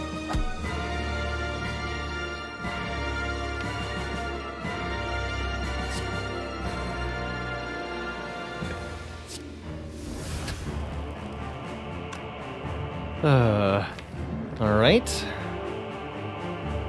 I see we have problems.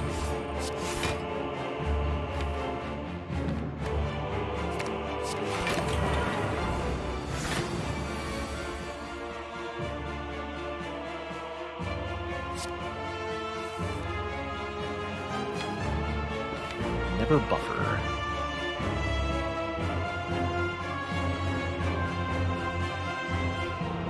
Strike now.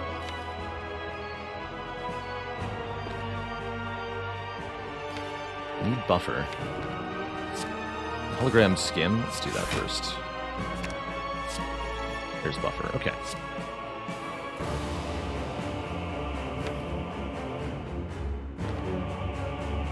We might have to liquid memories the Meteor Strike to get control of this fight back.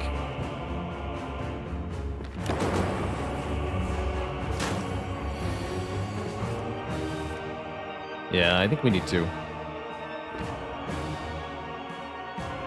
I think I should have played the beam cell last turn. That's fine.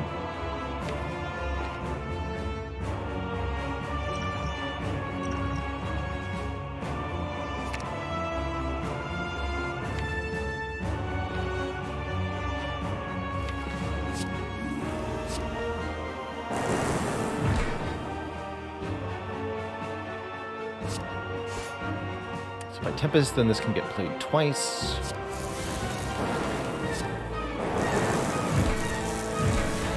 And we're already blocking the next turn hit.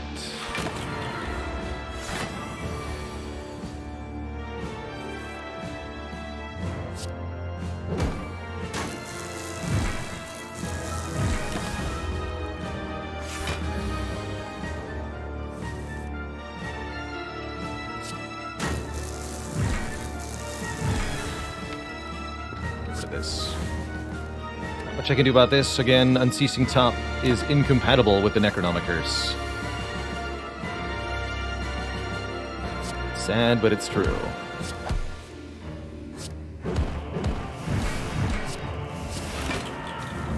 It's also incompatible with Time Eater ending your turn.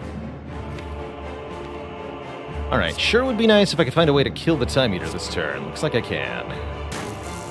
Okay, actually not too bad a fight. We had to use one potion, but otherwise, this went really well.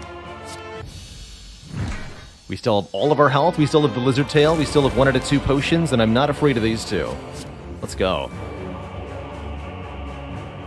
Let us go. There are no pathetic cards in my grandma's deck.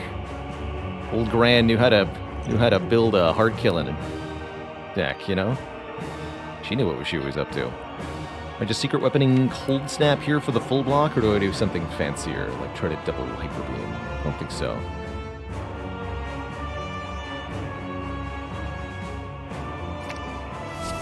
Let's see, that's great draws.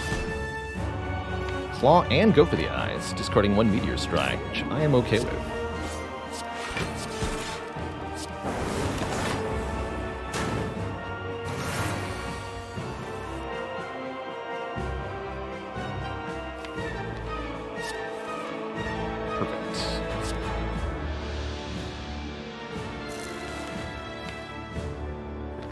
Hollow Meteor Strike and double play it.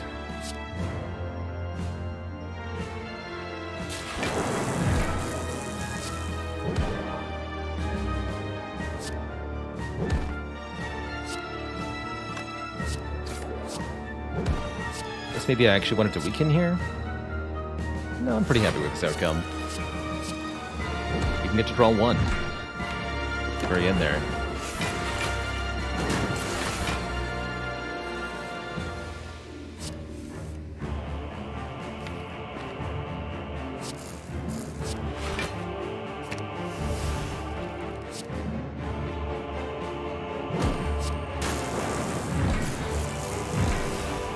Stack blocking for 22. It's madness, the stack.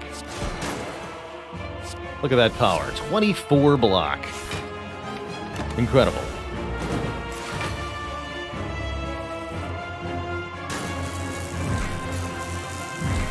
Now that's what I call a hard answer, I guess. I think I'd rather keep the stuff.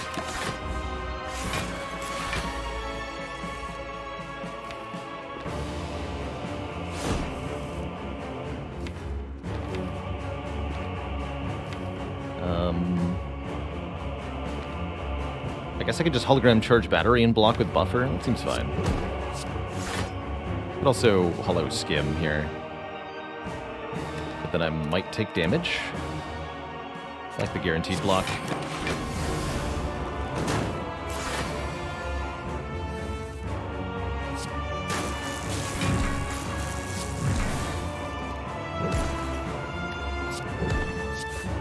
Always all for one the fission after all. GG.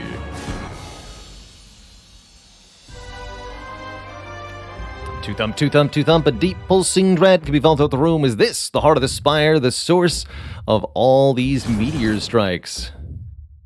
I don't know if this has what it takes for the late game Twitch chat, but I am thrilled that we have a lizard tail and full health and a potion and decent money as we go into the final act here. Might as well get one important upgrade. Probably upgrade a Madness here so that I can, one, ensure Madnesses don't hit each other. Actually, maybe it's better to upgrade a Hologram so that we have another possible infinite engine with two Madness holograms. Maybe that makes more sense. Make sure that can stick around.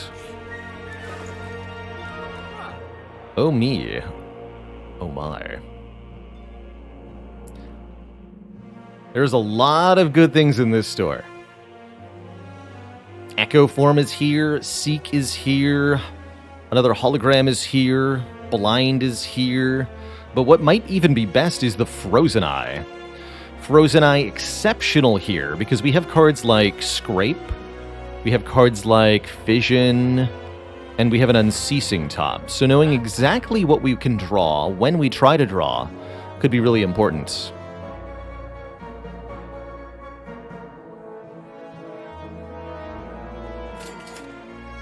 Taking that Frozen Eye, and I think I should buy a potion, either Colorless Potion or Flex Potion. Flex Potion feels good for getting through Spire Spear and Spire Shields with 5 strength. Or we could just take the potion. I think I killed him pretty easily. Let's amplify a little bit. Just Smoke Bomb the heart, no problem. No problem. Secret Technique gets just about anything I want, right? Including Fission. So we can see our draw order. I guess I was actually able to look before I even looked at what my opening hand is. Anyway, we can skim for 4, get these 4, play Zap, play Claw, skim to Meteor Strike, and play Meteor Strike twice, so we should be good here.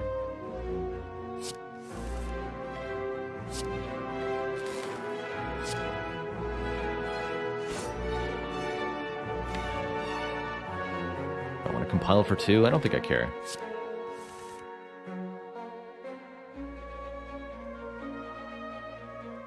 And then I Secret Technique for Fission. But also go Secret Technique, Dual Cast, Hologram, Dual Cast, then Meteor Strike. But then I can't rebound, so I don't see why I would do that.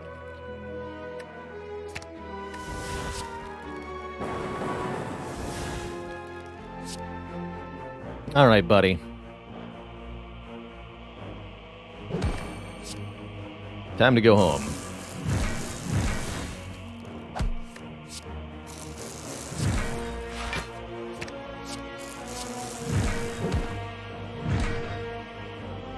As for your friend,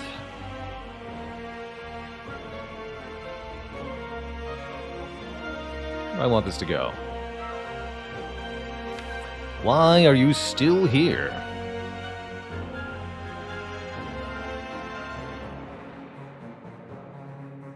Looks like next turn is fine. If I end turn here, I think I want the energy then. Don't play the Tempest, just play Charge Battery. Because we can scrape away Necronomicers. We get to draw Dual Cast Beam Cell Claw here.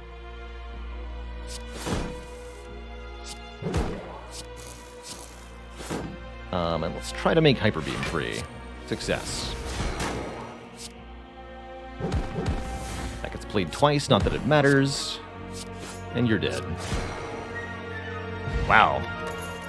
Perfected the elites. We get a 3rd Meteor Strike Plus as a reward from them. There's no way I say no to that. Triple Meteor Strike dummy. The deck.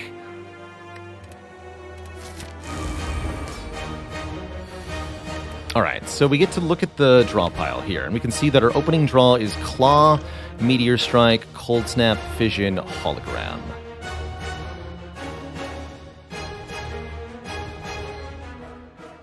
Which is pretty awkward, actually.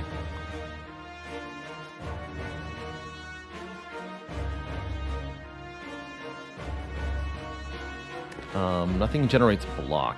Secret Technique is good, though.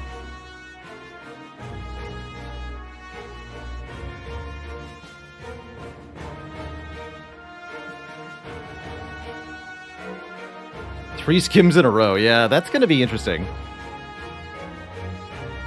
Madness is on the bottom, a little annoying. I like the even distribution of Meteor Strikes.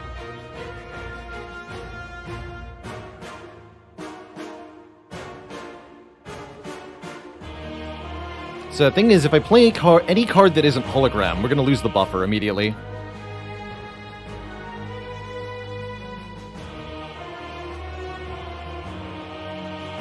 So I'm thinking I Hologram, then Secret Technique for Charge Battery, then Charge Battery, then Cold Snap, then Fission, drawing 3, Scrape, Rebound, Zap. Do not scrape under any circumstances.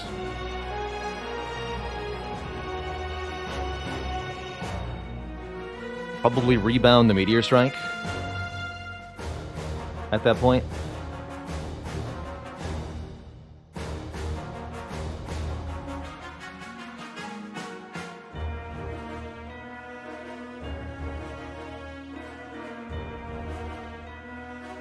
And then we have buffer again if we need it.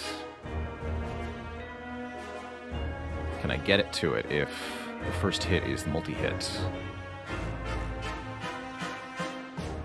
First hit is a multi-hit, we're gonna have a problem. I'll have to figure that out. But yeah, I think Secret Technique here. Actually, wait, was the answer to have the Dark Shackles to all for one? Maybe. Shoot, maybe. So, Hollow first, Secret Technique for Battery here. Play Battery. Cold Snap, Fission. Fission gives me 4 energy, so I can't rebound. Oh, yeah, I can. Yeah, we can rebound Meteor Strike.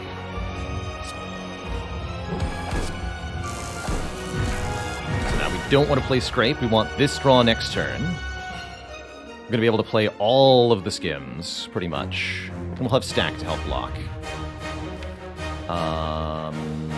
Didn't think this through, though. We got Buffer in hand. Okay. Maybe saving this Buffer didn't even matter. Other option is play the Scrape, draw with Unceasing top. And we just keep this turn going.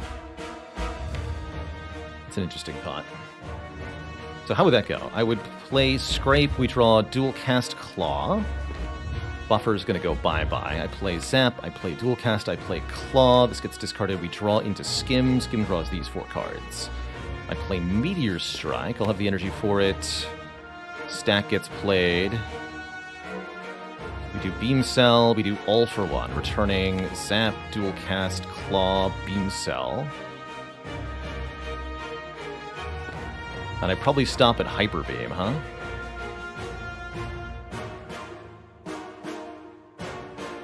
And then what? Then we can Hologram Buffer if we need it.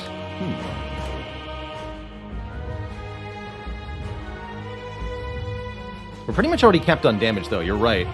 Thing is, doing it next turn might be a problem because the statuses that get added to our deck could cause havoc here. But yeah, we can only do 49 more damage, so what does this really get me? It just gets me deeper into the deck, which does solve some problems, actually. But What I don't want to do is use the Flex Potion. I want to make sure we're not vulnerable here, otherwise we could end up dead in a bad way. The multi-hit is a problem. Okay, it's big hit first. That makes my life much, much, much easier. So I think that means we just let this buffer go away to Beat of Death, and then we play this buffer at the end of the turn. So I guess the first goal is draw to the Beam Cell. Fair enough.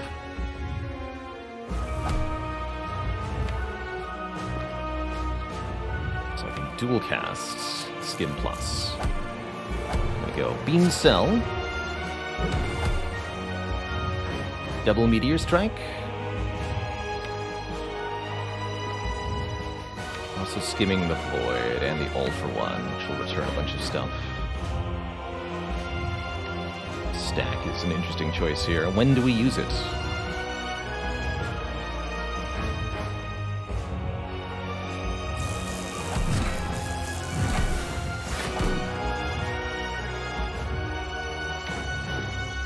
I want to keep both buffers? There's no reason to keep both buffers. We know the multi-hit is coming next turn. We know I can't stop it.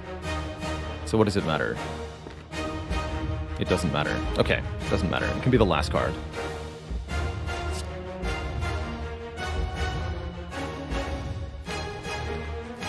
There's a lot more cards coming this turn. Okay. Play Stack with the max number of cards in the discard pile then.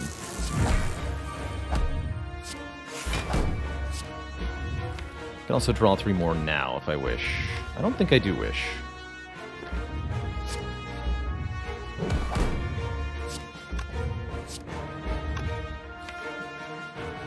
I do want 2 warp types. Oh, son of a... Actually, no, burn will ruin this. I should have thought about that a little earlier. The good news is we have an out, which is the Swift Potion into the charge battery. But yeah, if I just play buffer now, then we lose one of the buffers to the Beat of Death, the other buffer to the burn, and the hit actually hits us. We cannot allow that. Cannot allow that. So I think I go Hyper Beam, go for the eyes, charge battery buffer.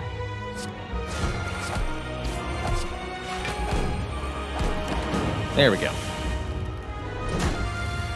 This is a 1/15. Okay, that's not too bad. That's not too bad.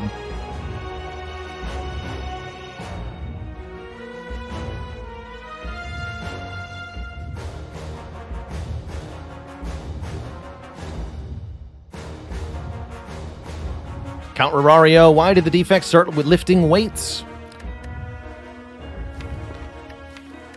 To get buffer. Okay. Capal River draws Hologram Tempest here. Hologram can be Skim. Can I force Madness Meteor Strike here? I think I can.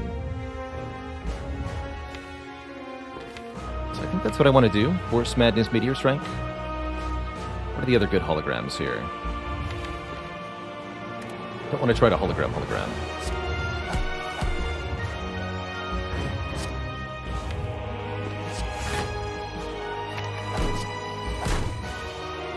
So if I play Defend Slimed Madness... Actually, no, that could go badly, right? I want to play Tempest for 2. Defend Tempest for 2. Slimed Madness. Part of the reason Upgrade Madness is so they can't hit each other in situations like this. Fortunately, we rolled such that they did not. Is this the turn for the potion? I don't think so.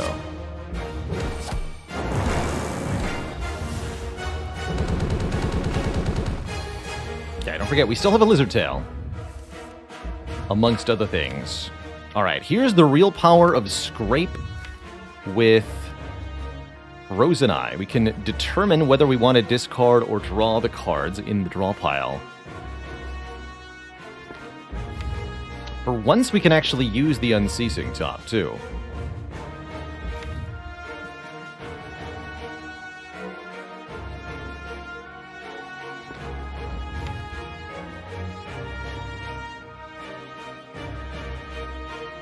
I think this is the turn for the Flex Potion. We're going to skim so I can draw the blocks. Play the blocks.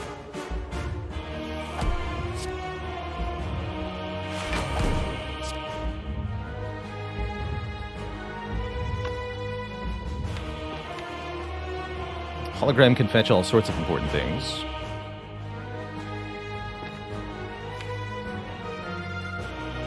I could even discard Meteor Strike and then draw it again. So draw 1, 2, 3, 4. 1, 2, 3, 4. If I control my hand size, we can maybe make burn on top, then intentionally discard these? Can I do that?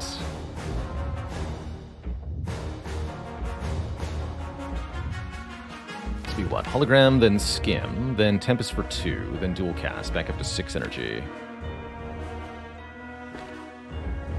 That won't be enough.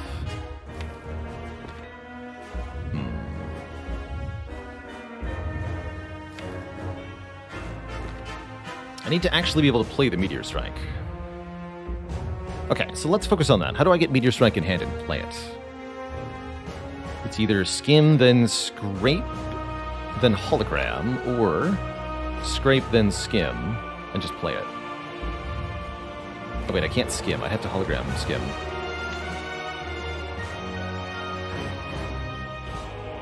So Scrape, Hologram, Skim.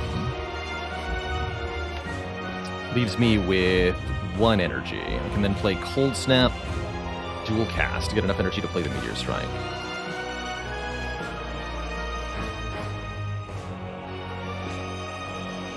Ideally, I want to not have a wound in hand for next turn, so we want to draw both of these statuses, or discard them both. Can I also ensure that that is happening? Or maybe that's a higher priority. This is a tough turn. It's a really tough turn. Looks like I should Hologram Skim. Play that first. That's the feeling I got here.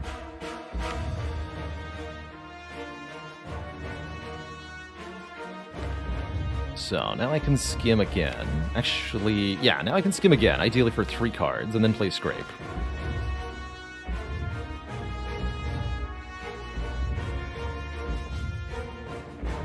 Let's go Tempest for 2.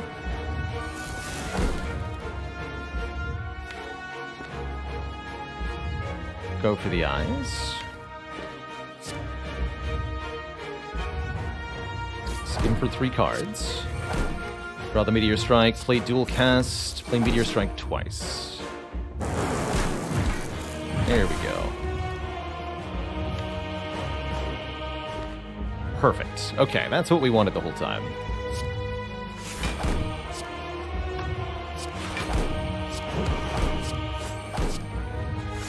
So now we play Scrape, we discard Burn and Wound. So those are no longer in the draw pile, and we have this available next turn.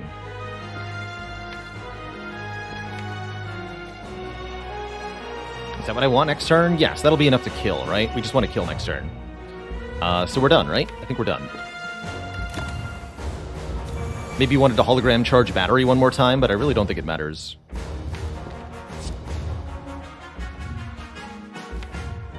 What am I rebounding here? Gotta get back. Go for the eyes, dual cast, beam cell, claw, zap. Don't think it matters.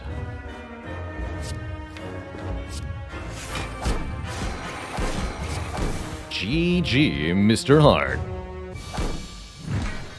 GG.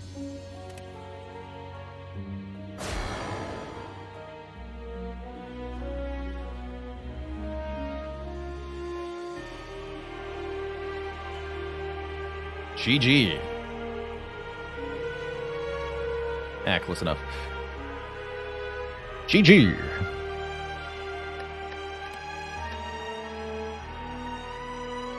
That was a really cool run, Twitch chat. I didn't think we were going to make it all the way there, figuring out how to block against Heart. We didn't even need the Lizard Tail. That's the cool part.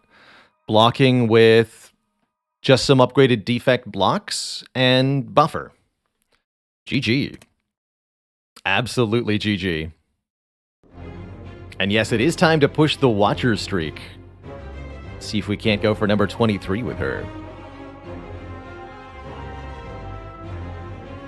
Be free, my lizard tail friend, be free. Has it been done? The Spire sleepeth, and so shall I. GG. Very, very, very silly. And to think, Twitch chat was joking with me when they suggested the first one. But I know it's not a joke. I know Meteor Strike is a breakable card. And I'm particularly thrilled that the Unceasing Top, even though it only drew 7 cards during the whole run, it drew some important cards when it did draw. And I really like that. GG. We bought the Frozen Eye, Jeff Jubilant. Fun little tip, the Frozen Eye in Slay the Spire is a shop relic. Can only appear in stores, and that means the only way for anyone to get it is to buy it on purpose.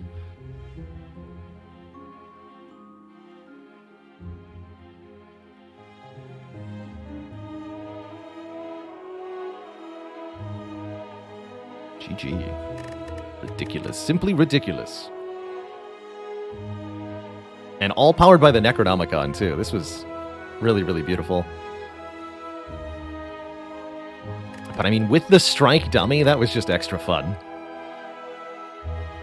Extra fun. So, break time for me. I need a quick snack before we try to go for number 23 with the Watcher. In a few minutes, I will return, and we will bravely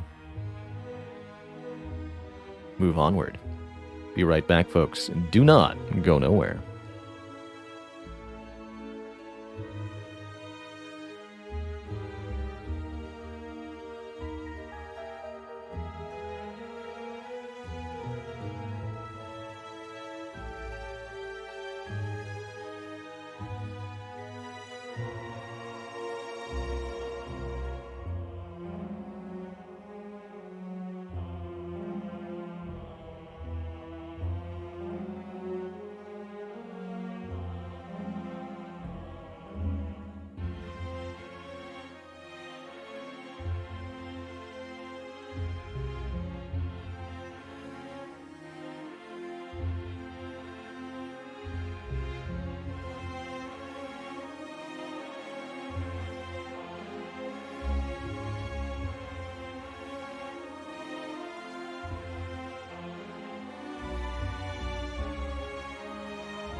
Alrighty, folks, we are back.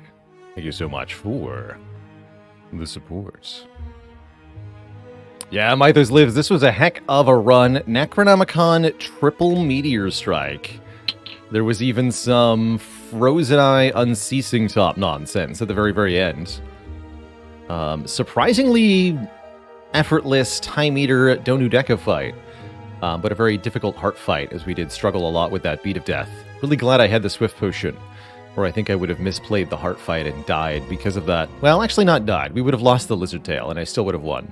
Huh. Pretty good run. Neat. So, it's Watcher time. An ideal setup for some real unceasing top nonsense to get online. Couple ways to do it. Ironclad with Anger can eventually flood the deck with just many copies of free Anger, even against enemies that are adding status cards. I also like it a lot with Scry on the Watcher. A bunch of Third Eyes or Just Luckies can help you kind of sift through the draw pile in the right way. You can create infinite loops if you have an energy-generating zero-cost card. Defect is best at this with like Recursion Plus on a Plasma Orb, but there's a couple other ways to do it. Yusuf Baron Buzzkurt, thanks for 2 months of the Prime sub. Keeping it cozy. And yeah, as always, the Relics Medical Kit and Blue Candle, which let you play normally unplayable cards, can really help with making Unceasing Top a bit more viable. This looks like a pretty weak start. Pretty tempted by the boss swap here. Don't really like Random Rare card, although I could maybe be convinced. Interesting act layouts. Pretty happy with Guardian as the act boss. Looks like we can only reasonably do 2 elites, maybe including Burning Elite. I mean, Random Rare could be pretty good. There's enough Watcher Rares that are very nice at the start. I'd be happy with the Devotion. Would love, of course, Lesson Learned, Vault, or Scrawl. Spirit Shield is just fine. Omniscience is quite good. Brilliance is okay. But there's a few stinkers. I wouldn't really like Alpha, Beta, Omega that much. I really wouldn't like Master Reality very much. Hey, Wet Lotus, I have seen a little bit of Slice and Dice. I caught Sneaky Seek playing some of that. Hoping that it comes to Steam.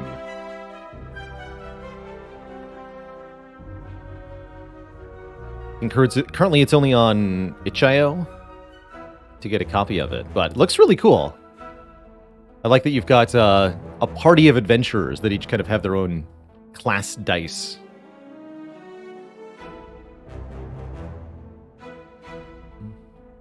Looks very cool. So I'm thinking either Random Rare or Random Boss Relic. And Random Boss Relic is pretty reliably good on the Watcher. Generally have no complaints about that. Let's do it. What do we get? Get a Fusion Hammer. So, no upgrades this run. Well, no upgrades to start. Watcher can always get Lesson Learned, which will pretty much obviate the downside of the Fusion Hammer entirely. And this encourages us to go more heavily into fighting elites to get stronger now. So maybe I'll go for the Burning Elite. Let's see how the first 3 combats go. We can opt out if we don't get good rewards. But with 4 base energy per turn, it's almost like we upgraded our Eruption. Almost. Get bippity-bapped, cultist. Generally speaking, the Watcher really likes having extra energy. It's a very, very powerful thing. Super taking Wallop, especially with 4 energy per turn. Wallop does pretty decent damage. Better if you can upgrade it. But then gives you block based on how much damage it dealt. And that part is just fantastic. Truly, truly fantastic.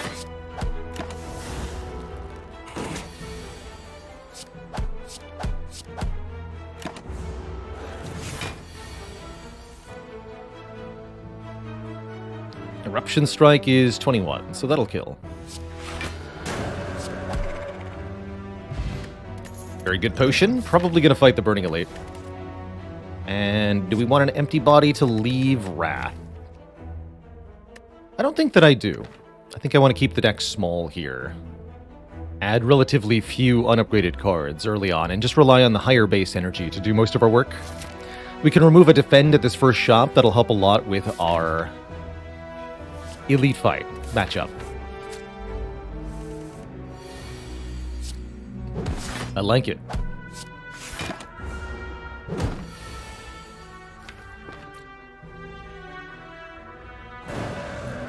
These do 9 each, so 1 attack in 3 draws. That should be pretty doable. Yeah.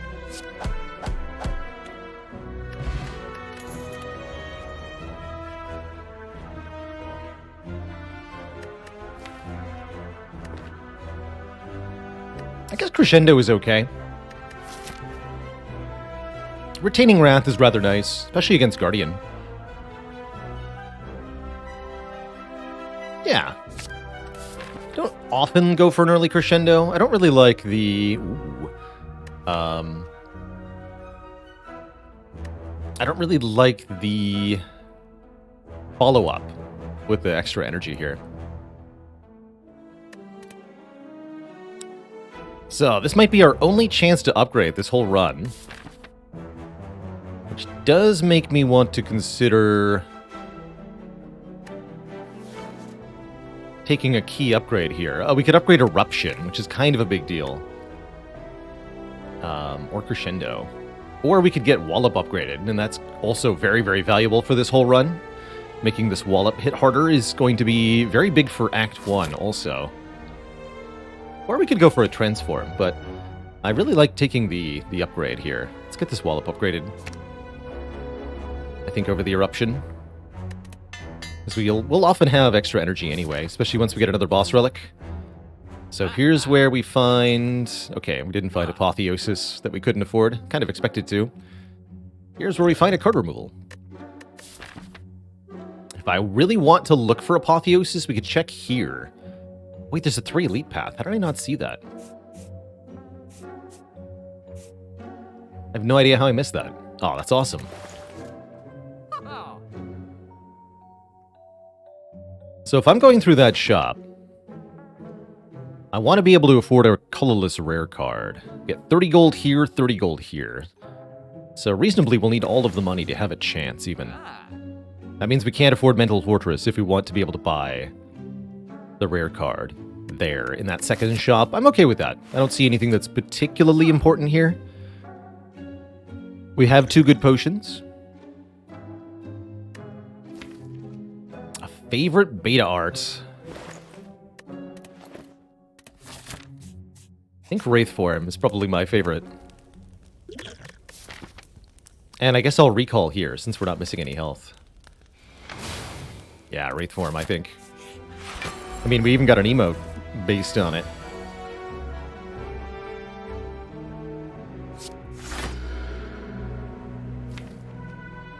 Well, this would not be the turn to awaken the Lagavulin.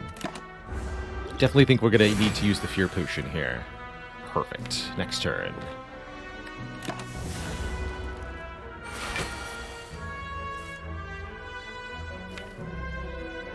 Perfect. Go back into Calm here. And then I have Crescendo in hand if I want to go back into Wrath for any reason. Which I think I do now. That'll give me 5 energy to spend, so we can go Wallop, Strike, Strike, Defend. Wallop, although will be attacked for 40 by this Lagavulin here. Wallop blocks for 36 thanks to the upgrade. Meaning we can effortlessly full block this. And then kill. But that's only because we used the Fear Potion that worked so well. And only because we upgraded the Wallop rather than upgrading Eruption. That was good. That was really good. Probably Empty Fist, actually. I wanted the... When I was looking at Empty Body earlier, this is the card I actually wanted.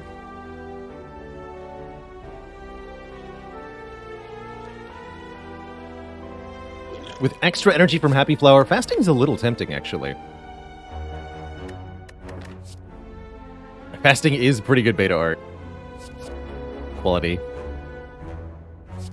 Take a prostrate with a fusion hammer? No thank you, generally speaking. Not interested in that. Ooh. An actual situation where I might take the money. Because again, the threshold for this shop is significant. That said, a free removal is also very nice here. Less starter cards you have on Watcher, the better you tend to do. And I still have an extra defend. Alright, I'll lose the defend. But one does wonder. Okay, we got money from the chest. We'll have plenty for the store then. Vajra is amazing. 1 point of strength means all our attacks hit a little bit harder, particularly Wallop, which will now block even more. Very, very good start here.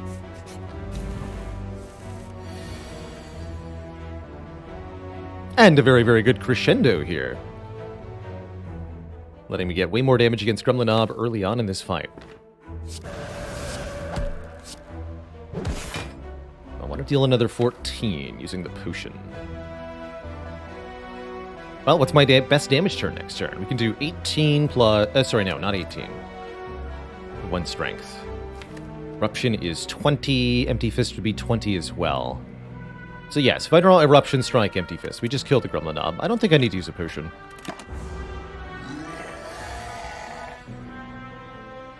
Looks like we bottom drew pretty badly there. Actually, would have gotten the kill had I used the potion. Now it's too late. But I'm cool just taking 16 here. I mean, we get a rest before the Guardian anyway, so losing a little bit of health is fine. If I play the defends, I just take more damage. We block 5, but Gremlinob gains 6 damage. 3 multiplied by 2 for Wrath. I could save 1 with a Dex potion, but that's not worth it either. But yeah, a very normal Watcher fight for Gremlinob. And we get Regal Pillow, so yeah, we're super sleeping. We're sleeping so hard. I like Carve Reality a lot. It gets a bit of a double dip from Vajra, because you're playing 2 portions. It's 2 cards in 1, essentially. That's how I look at Carve Reality. You draw a strike, and then you draw a double damage strike. But it's only 1 card draw. Any deck that has lots of energy appreciates a card like Carve Reality. Alright, we roll into the shop, and... no Apotheosis, but there is Toolbox, which could be Apotheosis. I am, broadly speaking, a fan of the Toolbox. Do we have enough money for Toolbox plus card removal? That'd be 215? Wait a minute.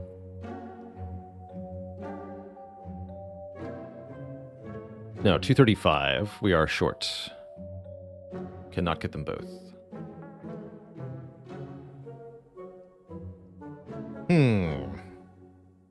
What'd I buy otherwise? Just a remove? Wheel Kick's not bad here. Wheel Kick draw 2 is quite nice. The energy cost is somewhat affordable. I'm going to take a Toolbox.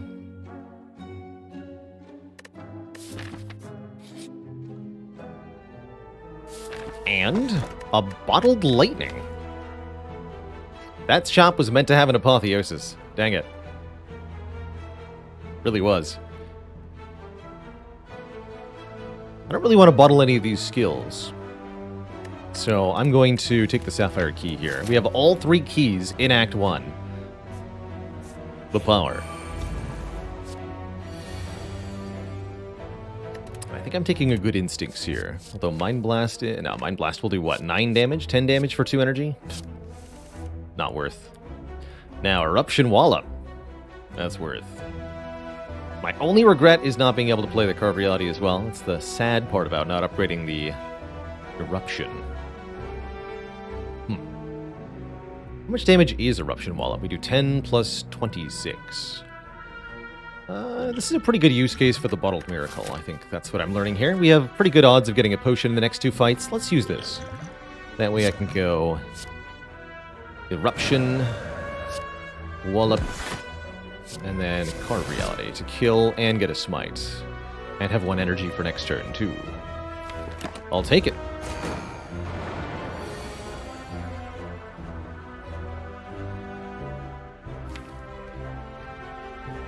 can just effortlessly block next turn, so let's kill this one. 26-14 is 40 exactly, but you have 41, so... Smite, strike, empty fist.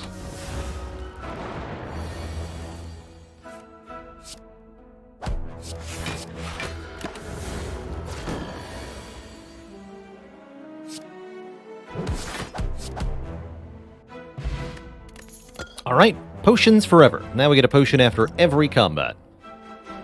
Could take a Crush Joints, an Empty Body, or a Reach Heaven. I still think we want to keep the deck small here. Take relatively few cards in Act 1, so that we can take more upgraded cards in future acts.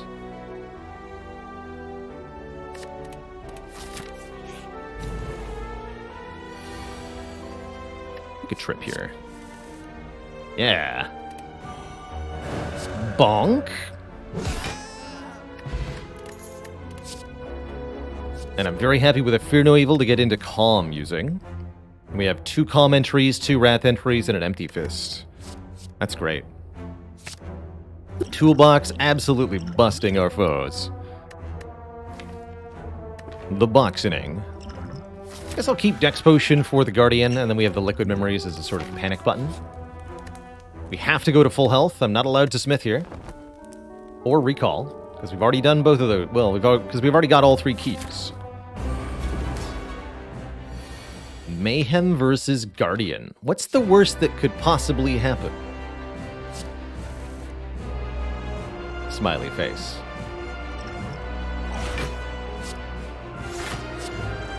So, start of our turn, we play the top card of the draw pile, whatever that might be. Let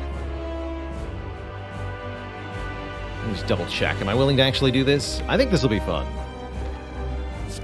Got a Liquid Memories for a reason. Here goes.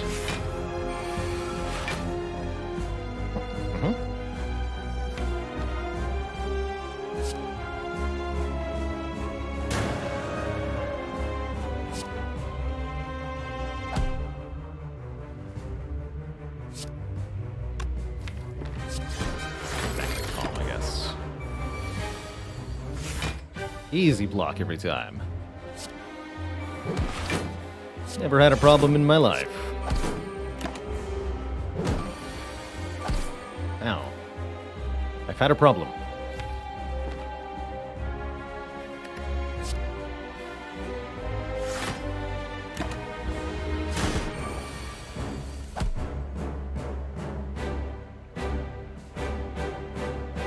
Let's see.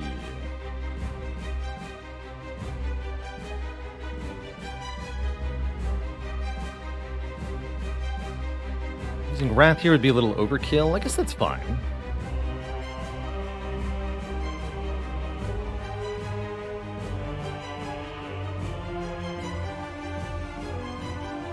I can't transform without using the Wrath, right? We can do 10 plus 7 plus 9, which is 16, 26, 39. Actually, if I played all of it, I could. Well, why would I do that? Then I have no smites. Do it this way.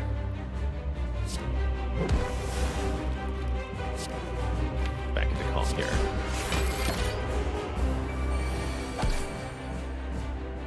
My face. My big, beautiful face. I don't think I want to be in Wrath next turn, huh?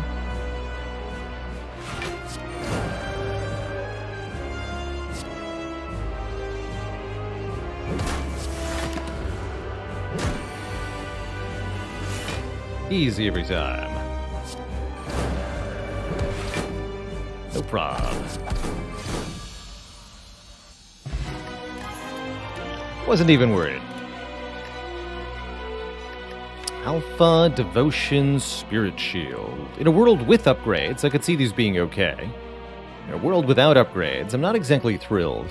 Definitely we're preferring to see something like a Lesson Learned here, but there's still time.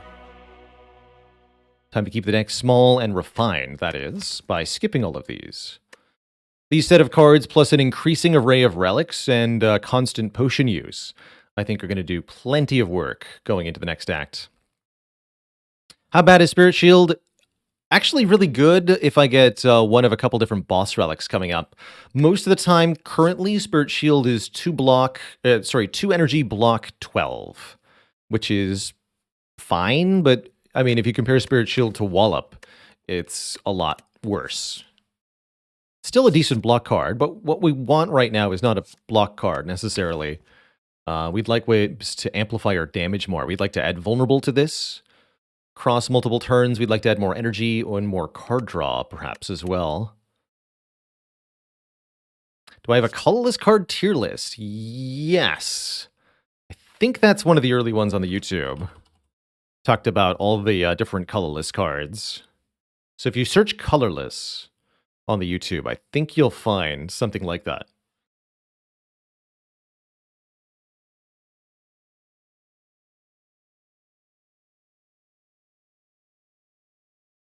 Oh yeah, and there's a direct link to their rare colorless cards specifically. Thank you, Feli.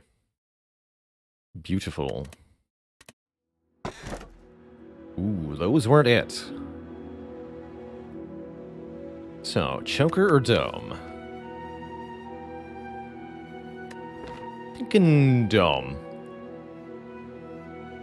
Thinking Dome. These are pretty tough. So all three of these are boss relics that provide us more energy, but they come with various downsides. Sozu prevents us from gaining potions, which we're getting constantly. Pretty bad deal there. Choker prevents us from playing more than 6 cards in one turn. Currently not a problem, but it does limit our ability to grow from here. Or the Runic Dome, which prevents us from seeing what enemies are doing. And with Watcher, that can be rather annoying. However, a little bit of game knowledge goes a long way when playing with Runic Dome. And we'll be able to infer or conclude what our enemies are doing a lot of the time. So, are we even going to need rest sites? We can incorporate or not incorporate as we want. I really like this path here. There. And then we can even go this way. Depending on whether we feel like we need healing or not, we'll either stop in at rest sites and heal back to full with the Regal Pillow or not. But we might as well just go kind of Danger Town. What am I looking for to shop? Just a card removal. Would really like to lose one of these strikes. Or maybe even a second defend, honestly. Actually, with Runic Dome, yeah, we should lose a second defend.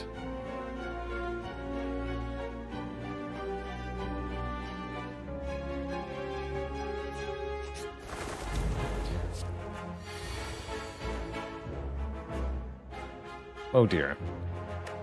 So, birds are one of the nastiest fights with Runic Dome. These things are highly random. And I've got Hand of Greed to manage. Intriguing, to say the least. At least I can play 4 attacks to knock a bird out of the air. Maybe even kill it? How much damage is this? 4.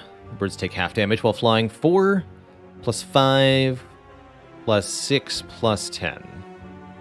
It's 25. That won't kill any of them. But with a Flex Potion it will. So I can kill one with Hand of Greed this turn. But only... Wait. How much energy do I actually have? I can only do that if I hit a bird that's attacking me with a Fear No Evil. Otherwise I'll whiff. And lose out on the energy required. Unless you're telling me Fear No Evil Wallop Hand of Greed kills with 5 strength, which I don't think it does. Let me just double check that. 7 plus 9 plus 13. It's 29. Right?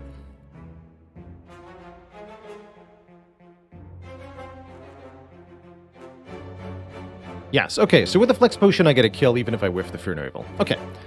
So we just kill the front one. There's also a way to maybe do that with Liquid Memories, but eh. Ah, and we were getting attacked too. So if we're saying 9 and 13 kills, and it does, that means I get to play the Empty Fist on a different bird.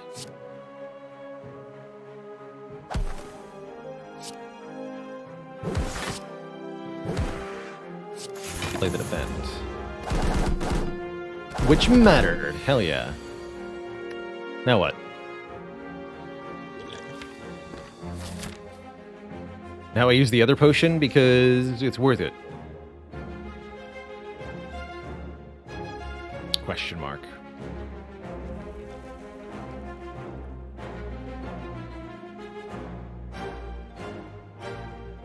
Because we'll get 20 gold for doing so, and I'll replenish the potions anyway.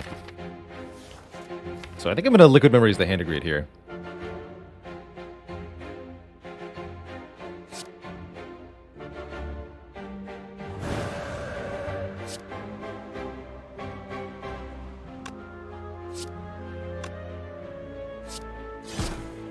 This does 13, this does 7. That's not enough to kill, huh? I can't get them both. Understood.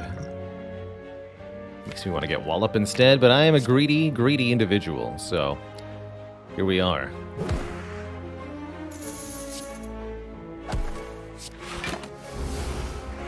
Hopefully they didn't swoop me.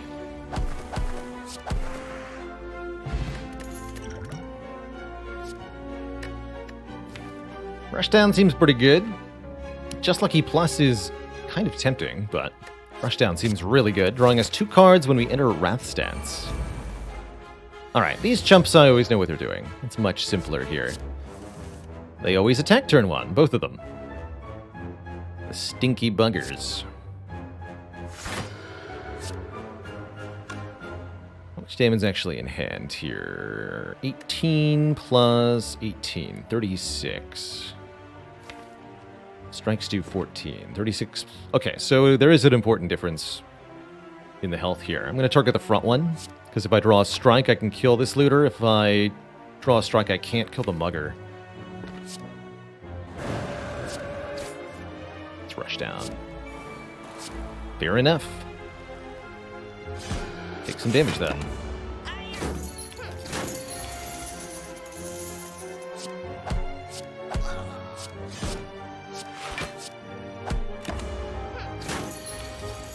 Okay, not bad, not bad. Definitely not bad.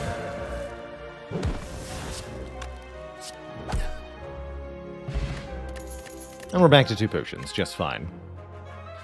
Protect Plus is a lot of block for 2 energy. Stays in my hand, so I can keep it until I know that I need it. Is there a difference between the Mugger and Looter AI? No, just the numbers that they produce with their attacks. But only on turn 3 is there a numerical difference between them. Empty Mind, tempting. Definitely here to remove Defend, especially now that I have Protect Plus. Do not want a Shard in this situation, no thank you. So, do I take an Empty Mind? Do I take a Blood Vial? I don't think so. I think I can use this money for better things later in the run. I'm just gonna hold on to this cash. Don't expect to die anytime soon, after all.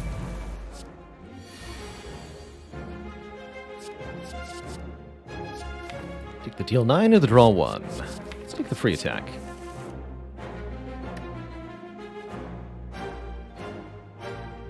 Okay, so if we are being attacked, it would be for 24, which doubles to 48 in Wrath. I can block for 26 plus 16. It's 42.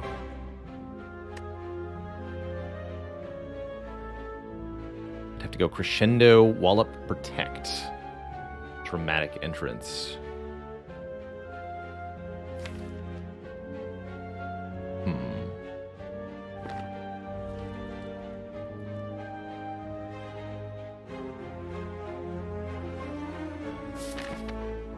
Might as well Thorn's Potion here, although we could fight Book of Stabbing next.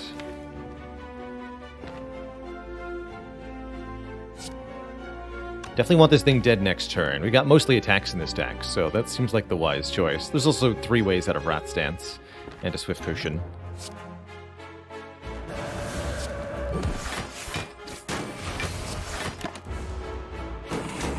Take 6. Okay, is Strike, Fear No Evil enough to kill? 28 plus 18. 46. Minus 7. 39. Yeah, we got it.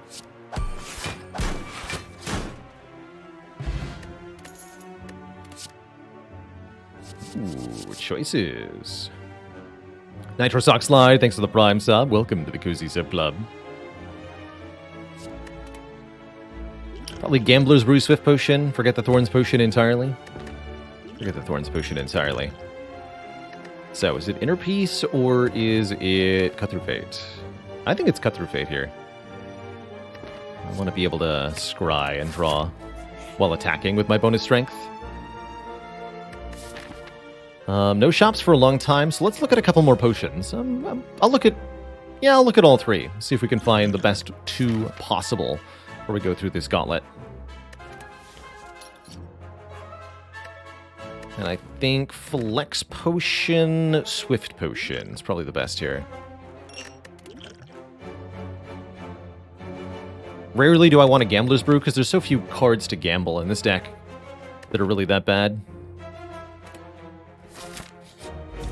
Alright, up first, these nerds. Panic Button turn 1? Heck yeah.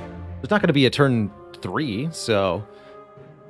use Panic Button turn 1, kill them all by turn 2. Seems simple and straightforward to me.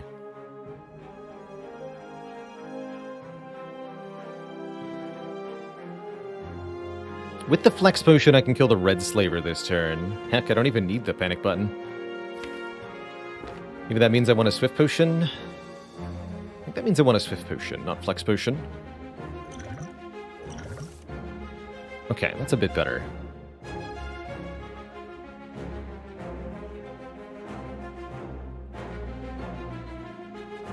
I have 6 energy to spend on attacks. Eruption, Wallop, Strike, Empty Fist. Perfect.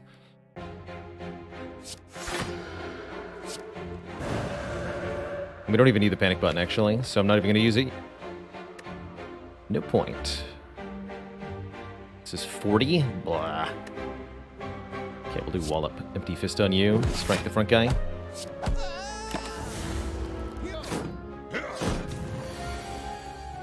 Alright, these guys are always attacking, so Fear No Evil always works. Fear No Evil into Crescendo, or vice versa. I think Fear No Evil first. We do 14 plus 16. So yeah, Fear No Evil, Crescendo, Cut, Find the Protect. Yeah, Find the Protect. I think that's right. Bop you and block. You're attacking for 18? No, you're attacking for 8 times 2, 16.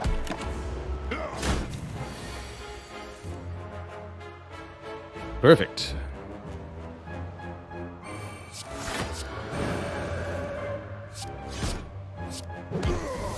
Beautiful fight. Get ourselves a question card for more options in future card awards. That's going to be nice to help us find more upgraded cards. And more max health from the Fruit Juice. And if we want it, a Simmering Fury can provide some card draw. Very nice with Rushdown. I do want it, actually. I like this card quite a lot. I don't like that we can't upgrade it, but I really like what it provides here, which is a bit more control over what, when, and where the Wrath happens. Gotta love Apotheosis here. Upgrading everything for this fight, anyway. Avocado and Rat, not so threatening. I think we go Apotheosis, Wallop, Vigilance this turn, keep the Protect and the upgraded Crescendo, and then draw into a beautiful hand of cards next turn. Take maybe 2. Yes, we take 2. Now we can murder things. Hooray for murder. Just play the Crescendo and go wild? I think so. It's Murder Town. Time. For you, friend.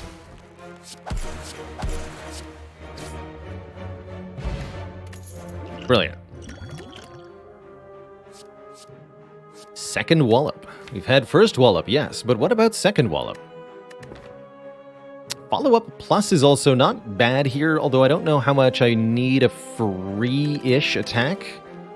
It does contribute to our damage dealings substantially, actually. It's actually pretty good. Okay, I'll take a follow-up. Need to keep in mind a block engine for the late game as we go about this, but it's not a current priority.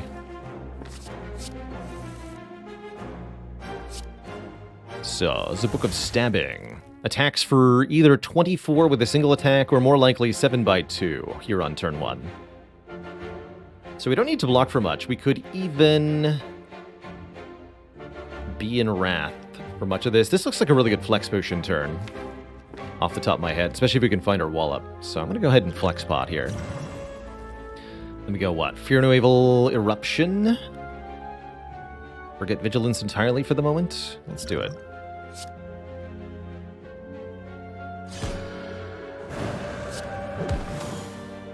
Actually, how much damage do I just have if I go Carve, Smite, Cut Through Fate, Empty Fist? That looks like enough already.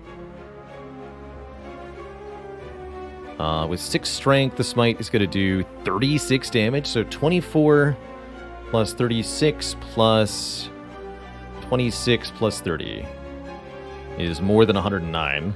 Lol. Is this lethal? It sure is. And Wallop was on top, too, so I also could have full blocked. Get a Damaru. Okay, now we're a bit incentivized to pick up Mantra cards, as we get 1 per turn. 10 Mantra equals Divinity. Although that makes me wish I'd taken the second Wallop.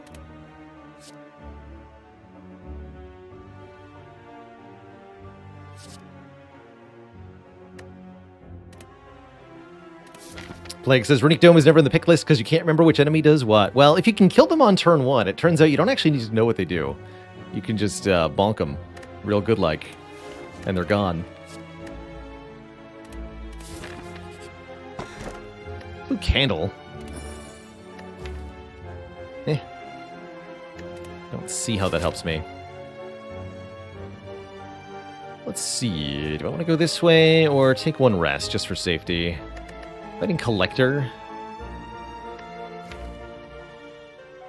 All 3 keys halfway through Act 2. We had all 3 keys halfway through Act 1 on this run. I think I'm going to go this way. Just take a heal. Make sure we don't have any problems. Against these 3 especially.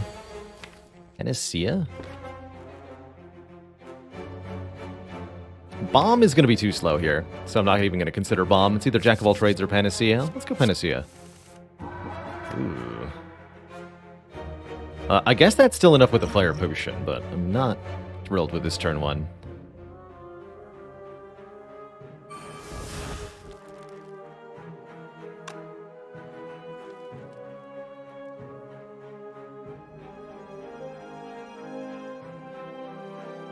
So this is... Takes all 4, no matter what, right? Yeah, it takes all 4. Okay. Oops, order. Dang it.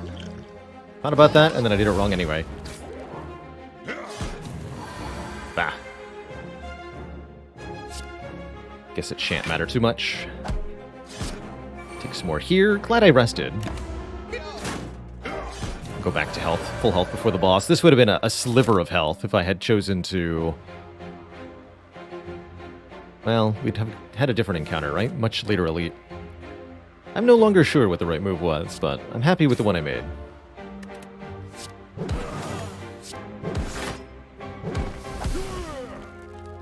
Got a kunai. If we play 3 attacks in a turn, we gain dexterity.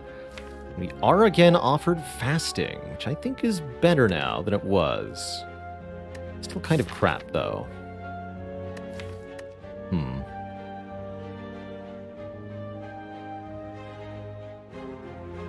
Awkward with the kunai to have less energy. I don't think I want to protect either. Just gonna skip all these. Okay. Yeah, maybe if the fasting had a plus on it, but without a plus, I must refuse. Oof. Alright, I'll go Wrath turn 1, but this better be worth it. Snecko never attacks us on turn 1, always opting to use their Confusion debuff. So now's the chance to sneak in some damage and end the fight before it even gets started. Note that you can play Simmering Fury if you're already in Wrath, and you just draw 2 more cards on your next turn. So it's still quite useful.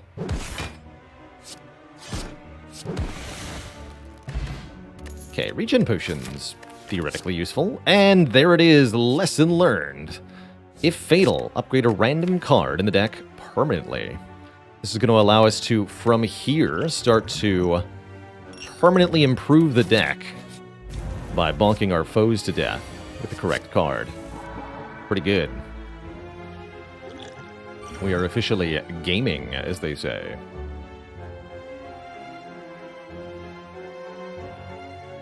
Keep the smite.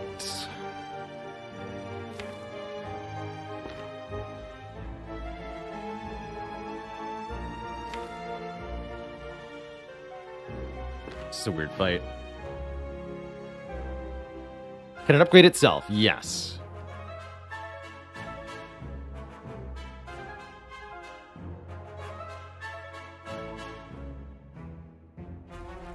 So I think I have enough damage to just kill the cultist turn 1, but that prevents me from upgrading with the lesson learned.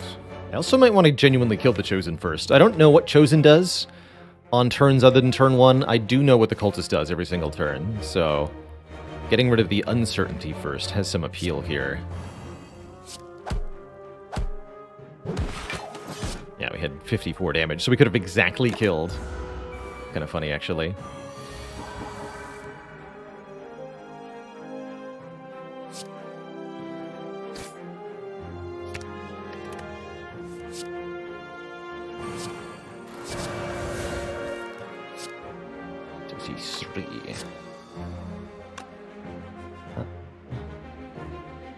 Not quite what I wanted. Take 12? It's reasonable. If I Fear No Evil and Lesson Learned Chosen, then if Chosen's attacking me, we'll actually still kill and we'll leave Wrath, actually. So let's do that. Got it. Alright, so we take 6 this turn from Cultist. We get attack for 11 on this turn. We can block some of that here. We'll go Defend, Simmering Fury, Strike. Should have a kill next turn with Wrath in these cards. Okay, not bad, not bad. I think I chose my target correctly there. As I don't know. With Chosen attacking us on that turn, I think it would have been pretty ugly.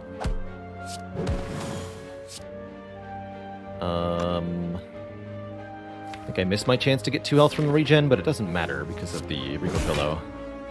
So I don't think I care either. Second copy of Protect Plus. With Kunai.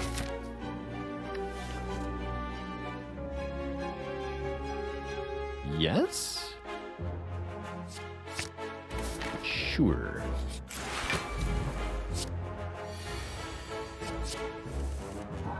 Normally don't like this card that much, but it's pretty good here.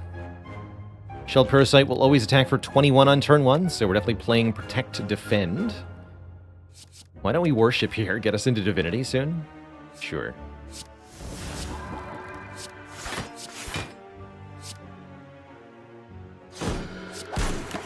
Break your stupid armor.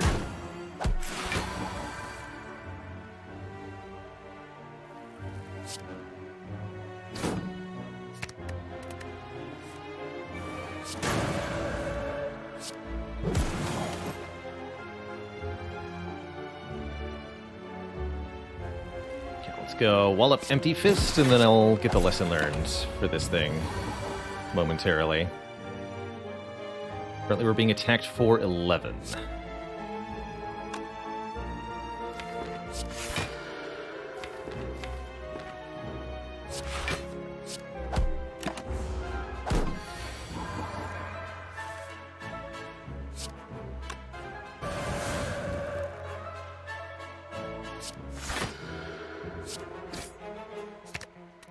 Play one of these.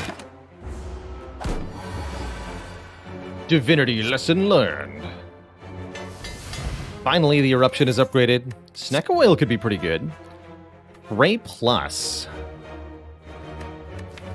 That wasn't a real warship, huh? No. This is a real prey, though. And I have Demaru. So I'm strongly considering adding Mantra to my deck. Really like Mantra.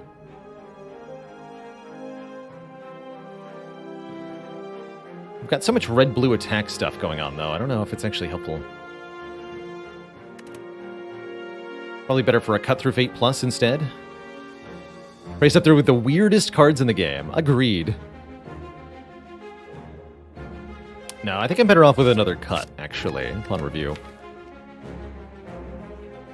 If I ever take a Snecko Oil into the Collector fight, I think that's really risky. Let's just take these potions and fight. Magnetism. Random colorless card each turn. That could actually be pretty good in this fight. Secret weapon to guaranteed eruption turn 1 is also very nice. Let's just get head started with, turn 1 eruption for some more damage here.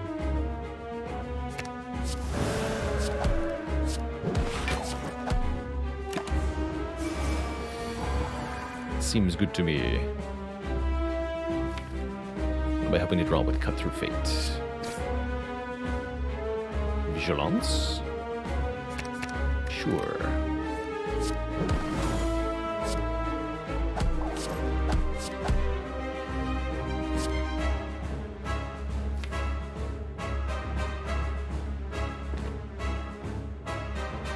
It's be a reasonable time to Liquid Memories. We're probably being attacked by Collector this turn. Although we might not be. This might actually full block. And I had health if it wasn't. Collector can attack twice in a row, so we'd probably play Protect this turn. Maybe Fear No Evil carve Smite to get a Kunai, then Protect, but then I don't get to play Rushdown. So I think forget the point of Dexterity. Let's just do this.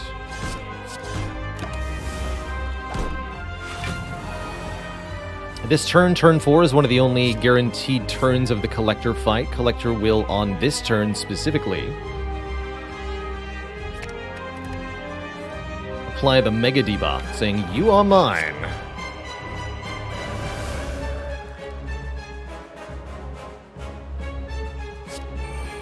To go back into Wrath. So we go Smite, Strike, Strike, Fear No Evil. Okay, so Smite, Strike, Strike, Fear. Never get attacked. On this turn, we draw 9 cards and enter Wrath. 2 cards from Simmering Fury, 2 cards from Rushdown. Look at that. Beautiful. So I have 8 out of 5 energy and a 10-card hand. Prepare to get obliterated, Collector.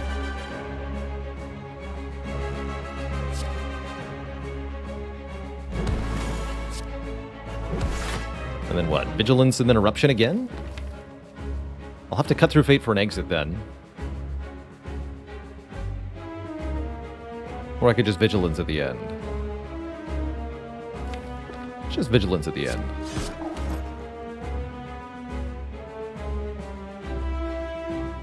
How much is Collector's attack? If Collector is attacking, she does a base of 21, plus 5 is 26, 39 is the incoming damage. If we're being attacked, which is, again, an if, not a must.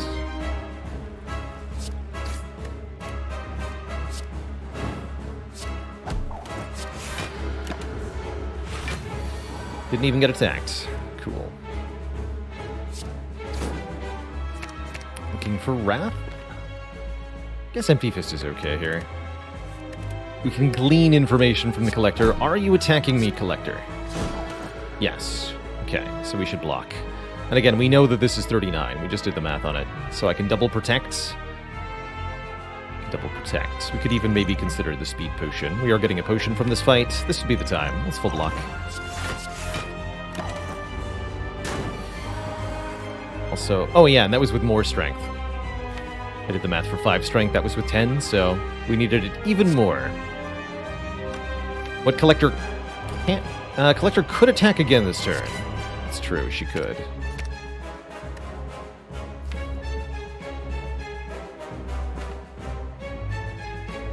So I probably don't want to enter Wrath immediately. I will get obliterated if I don't...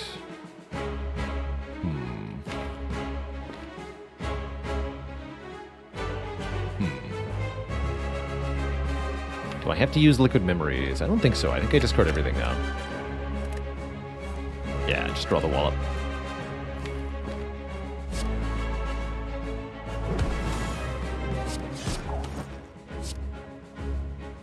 So either we get this hit this turn, in which case I have 2 turns to kill, or we take no damage, in which case we're fine. Okay, we got hit for most of our health. Now that seems worrying, but we have meta information in our heads now. Collector just attacked us twice in a row, and there's a rule in the Collector's AI that they cannot do it 3 times in a row. So that means this turn is safe. Here is our chance to set up for a next turn kill.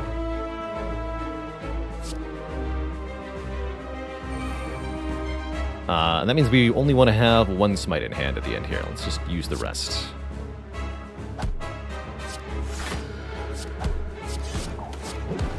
So we never get hit here. Normally, you might be panicking, like if we get attacked again, we're dead, and that would be true, but Collector can't attack. So there's no risk here.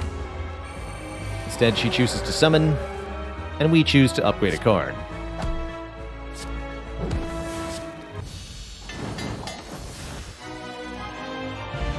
GG.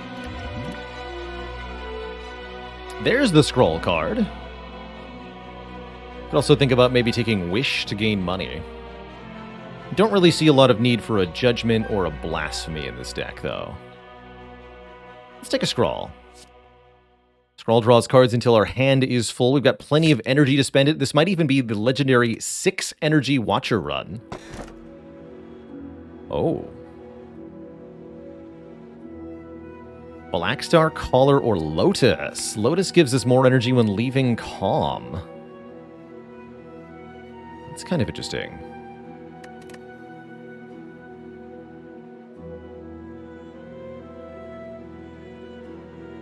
Currently, I think Lotus is about half of an energy relic.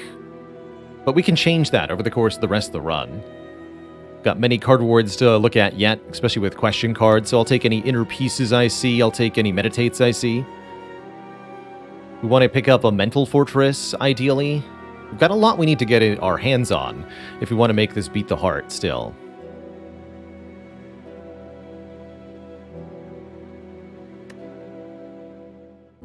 I'd also like to remove some more strikes.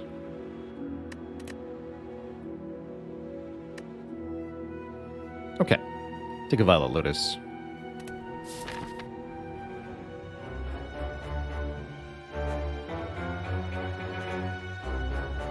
So we've got all the keys already. It looks like elites are not really a thing. There is a 3 elite path, actually. But it's a, and we can do a store. Okay. There's a 3 elite and store path. It's maybe worth considering. This one.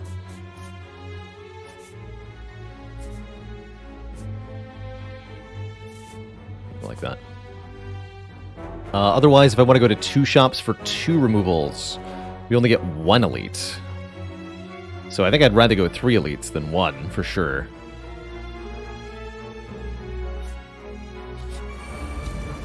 One elite is not enough. Oh, these guys are miserable with Runic Dome.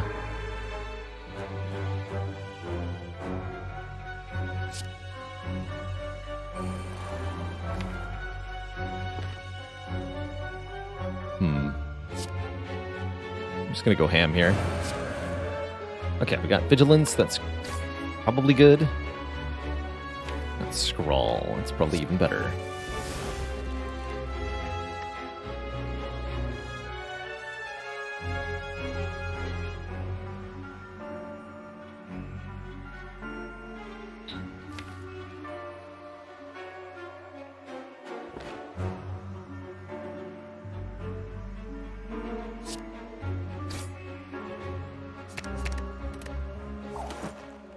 Oh.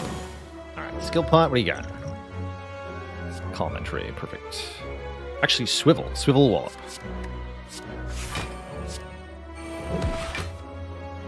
Thanks, Swivel. In order for the lesson learned to work in this fight, the encounter has to end when the lesson learned is played.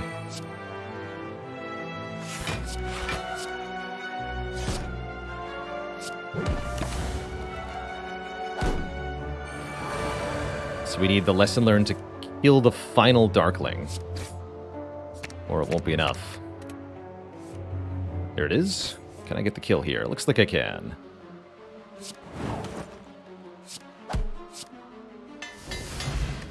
Ambrosia puts us into Divinity Stance, one of the strongest potions in the game. Second copy of Rushdown is going to draw us more cards when we enter Wrath. You'll love to see it.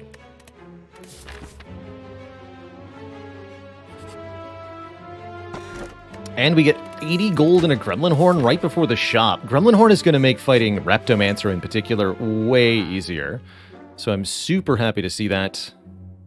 Shovel is here. Could let me dig up additional relics at rest sites. Problem is, Shovel costs as much as 2 relics. So in order for Shovel to be actually worth it, I need to dig up at least 3. I could dig up 3. I still don't think that's worth it. Cost me the heals, too. Speaking of, I can get a heal from the Lee's Waffle. Gets us more max health, which is quite useful for the late game. I'm not thrilled with the contents of the store otherwise, but I can at least remove 1 unupgraded strike. So what? Lesson learned, can't hit that now, and we won't draw it, of course. I think I might be buying this waffle. Or I can buy the boat thingy. 18 block on turn 3. That's also quite good, but quite expensive. Unconditional relic-generated block sure is nice for the boss gauntlet, especially.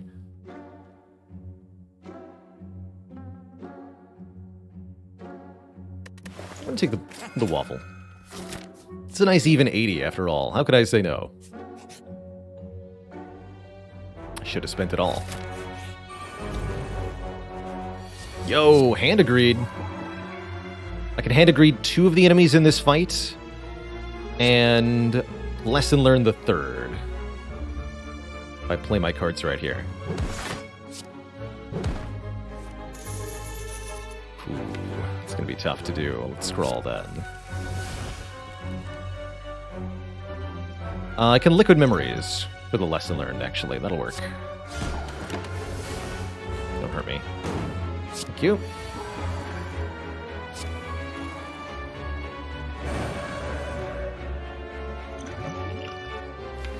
Or for the hand agreed, actually, for that matter.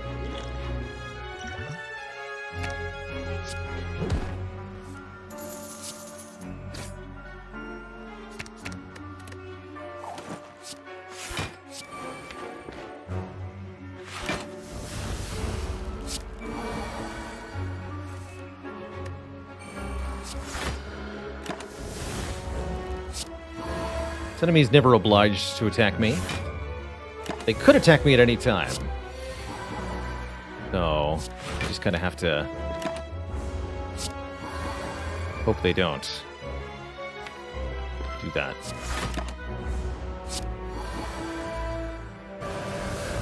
And they didn't. And there's the inner piece we said we'd take. Super gonna grab that with the Violet Lotus. It's either really good card draw or tons of energy. Our choice. Based on when we play it. Our first elite is the Nemesis. Magnetism Panacea? I think a magnetism.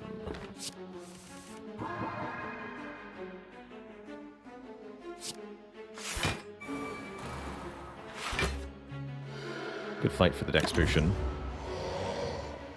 So Nemesis with Runic Dome is extra spooky. I have no idea if we're being attacked or not being attacked. We could be attacked for up to 45 damage. We're playing this and this. Probably want to play Eruption Vigilance too, huh?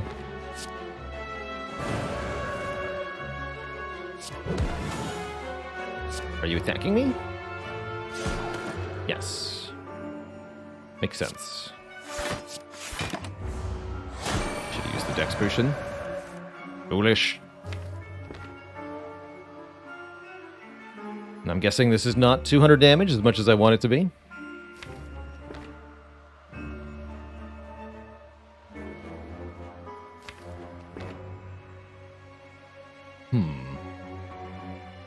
Can Nemesis attack twice in a row? Yes, but it can't use the big swing again.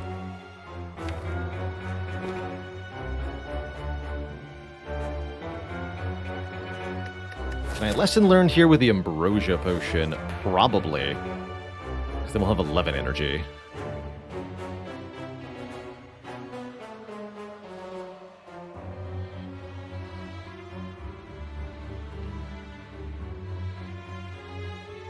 Yeah, I'm quite sure if I use Ambrosia, we get a kill with the lesson learned, so let's do that.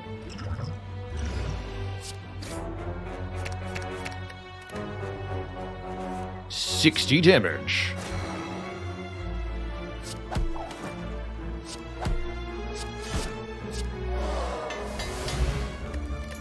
Whetstone will upgrade 2 more attacks. That's going to speed up the lesson learned process. Halt with Kunai. This might be part of our late game block. Halt scales twice with your dexterity stat if you're in Wrath, because both of the numbers on Halt get boosted, the gain 3 and the gain 9. So this, with a lot of card draw, can be a very, very important piece of late game block. That's definitely where we're headed. Is lots of card draw. The deck.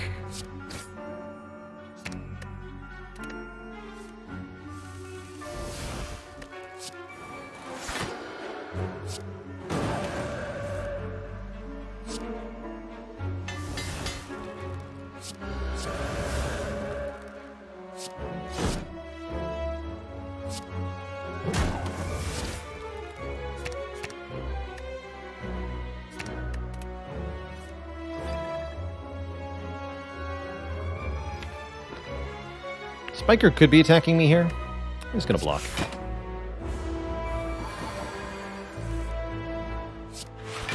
Don't fear the Spiker.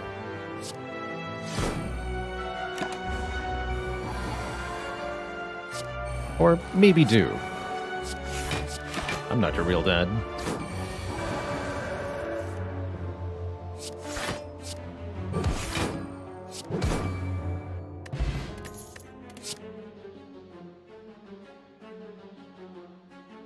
Actually, Sash Whip is worth thinking about because we don't have a weakness for Heart. I'm gonna grab this.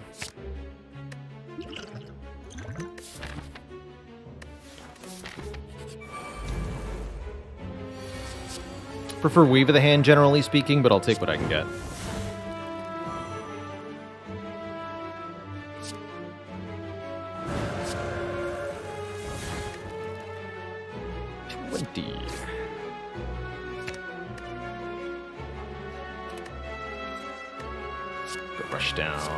Fear no evil, Krishkanando again. Repto never attacks us on turn 1 here. So we can do some silly stuff.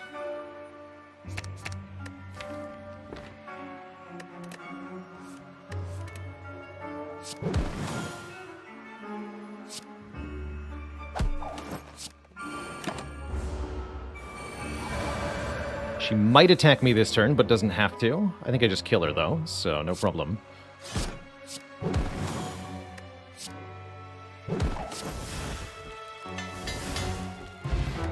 Get a career, making our money go further, and a fruit juice, making our max health go further. Skip all that.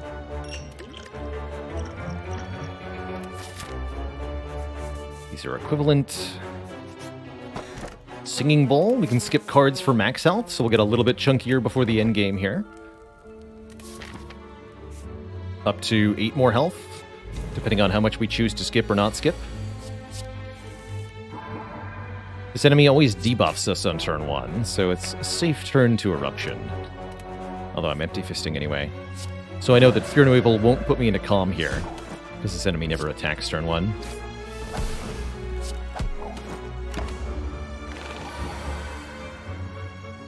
Protect, Simmering Fury, let's go.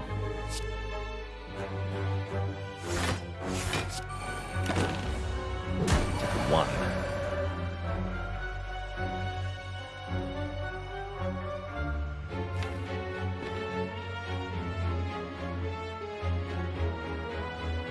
Looks like we need to scroll here.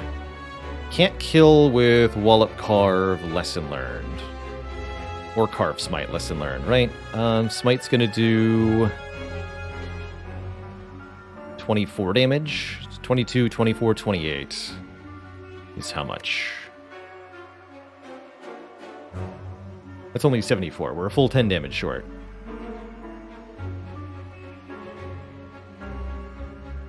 So let's go with Cinder's Bane, Rushdown, Scroll. So that I can go Inner Peace, Crescendo. Get more energy. And now I can kill. So I got follow-up in my hand. There we go. Deceive Reality, another very good kunai card, and with a free upgrade on it. 7 block and add a retaining safety. Also an upgraded Sash Whip is funny.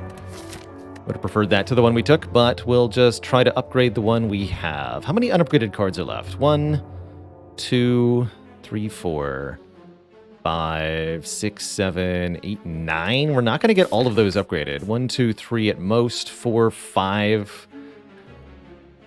Yeah, we're not going to get them all upgraded, but that's okay. We're going to get some of them upgraded, and I guess that's what counts.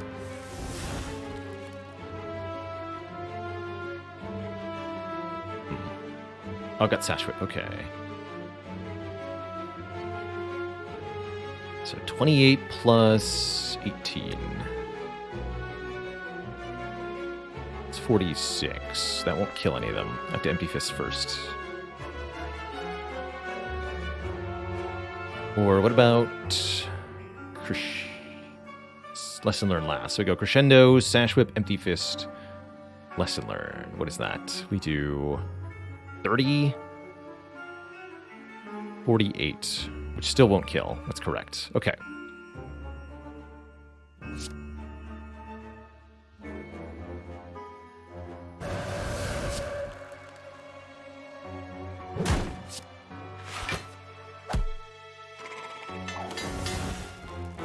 Satisfying simultaneous kunai Gremlin Horn proc. You'd love to see it. Tricky. I knew they were going to do that.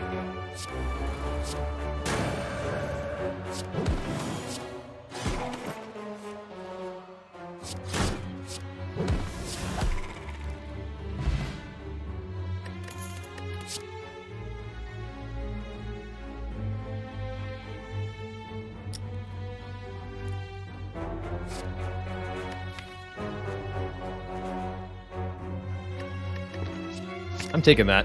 With a free upgrade on it, I'm taking that. That's a lot of dexterity. And dexterity is how we're planning to block the heart, so I want to scale that up even more. Fasting is not my favorite way to do it, but will work just fine here.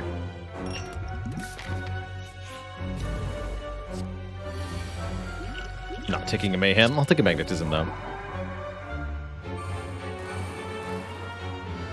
Carve Deceive or play the mag? Nah, Carve Deceive.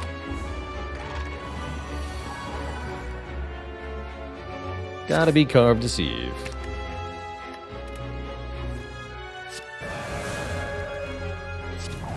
So for example, after playing Fasting, even with Frail, Halt is 5 plus 9 block.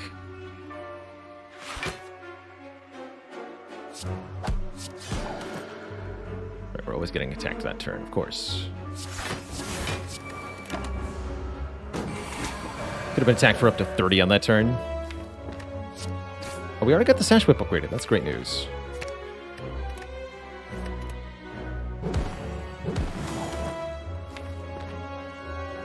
So strike. Empty Fist. Eruption. Vigilance.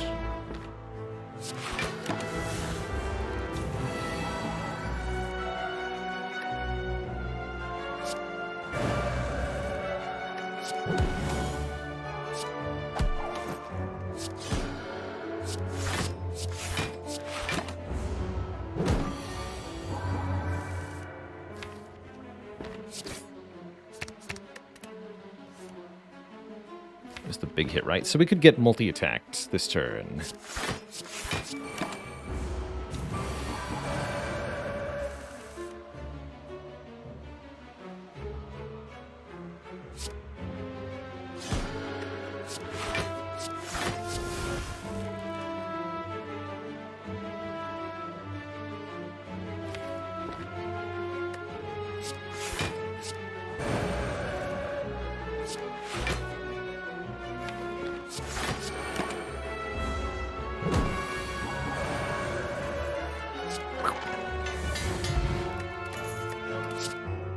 Another Carve Plus? I don't think so. It's time to take some max HP.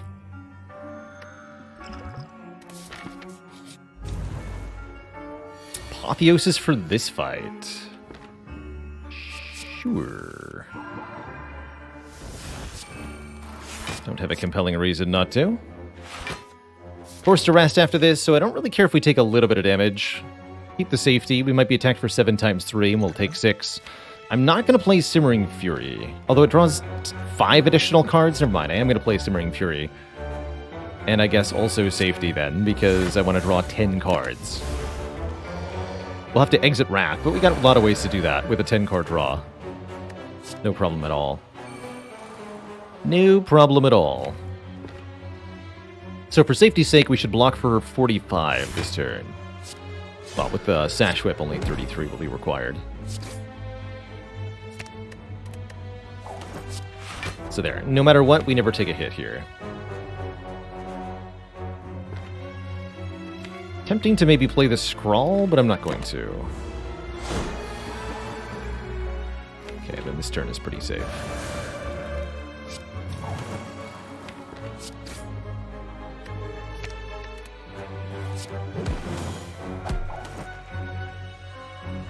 Not enough damage, however.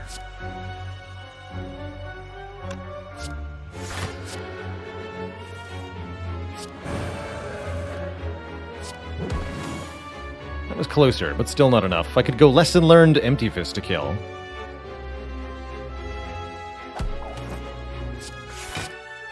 Well, that ain't good enough. Be back, Lesson Learned. I swear it.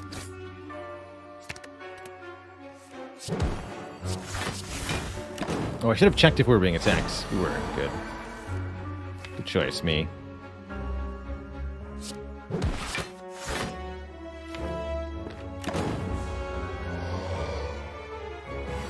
Okay, this has started to get problematic, let's call it.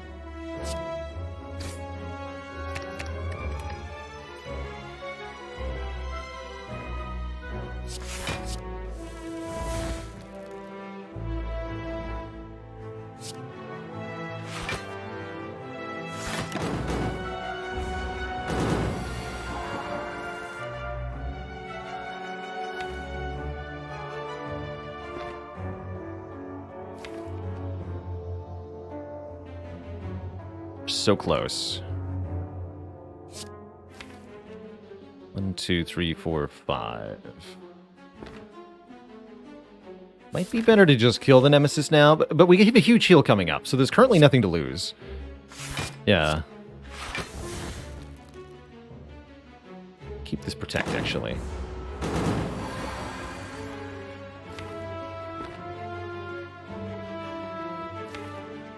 Okay, so just Strike, Protect. There it is. Patience is rewarded. Now we have a Shuriken alongside the Kunai. Seems OP to me. And 2 more max HP, unless I think Indignation is better. It is a way to apply Vulnerable, but... Actually, it's another way to get into Wrath, too.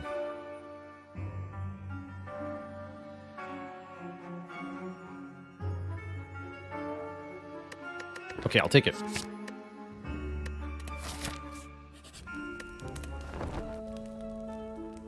Alright, first Act 3 boss is Donu and Dekka. Fortunately, there's no guesswork with these two. These have a very fixed attack pattern.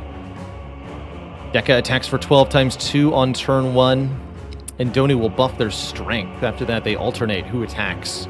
So Dekka, then Donu, then Dekka, then Donu, so on and so forth, buffing damage every 2 turns.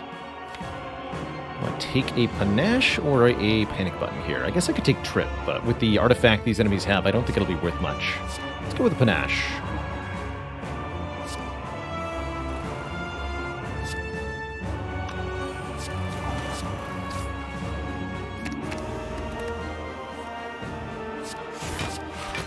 Take 3 here.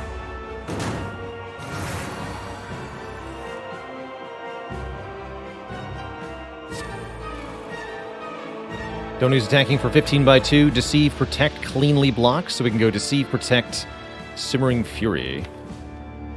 Fully draw next turn.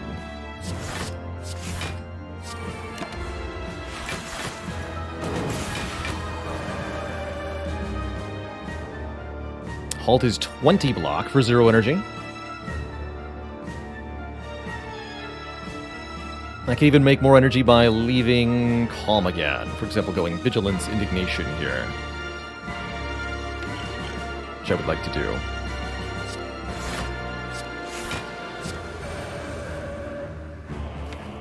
Okay, that hand looks amazing next turn.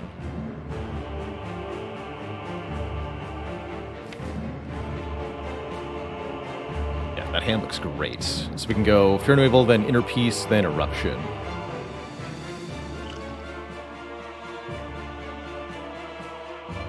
If I play the Wallop, we can actually stay in Wrath here, too.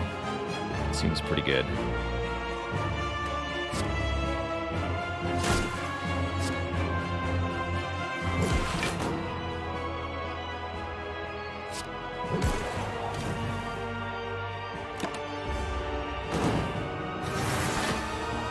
So this turn, Donu will attack. That means we should Fear No Evil Donu.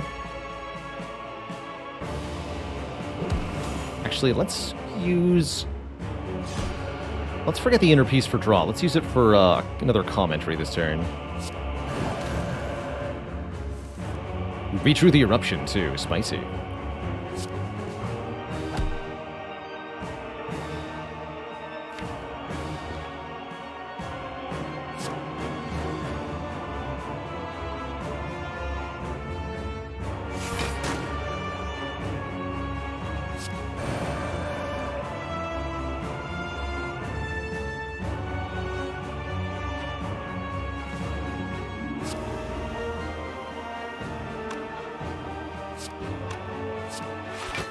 Gonna leave you on low health for Lesson Learning.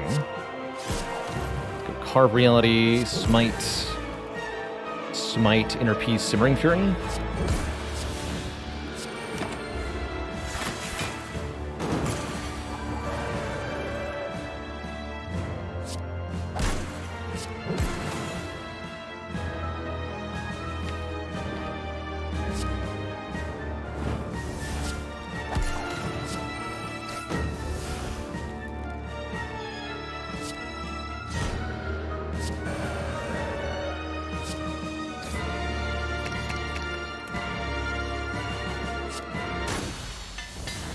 GG.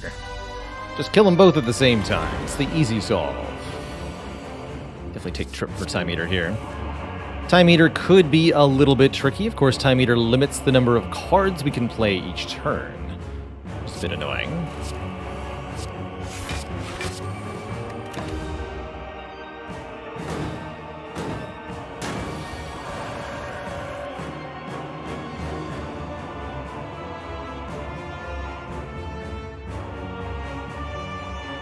So can I play 7 cards this turn? Not if I play Fasting.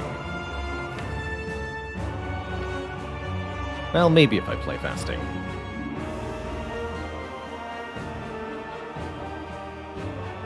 Never liked you. Fasting's really good for this fight overall. Okay, perfect. Halt.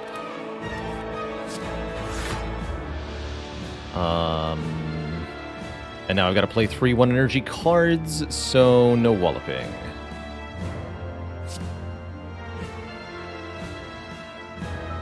Carve, Smite, Fear seems good.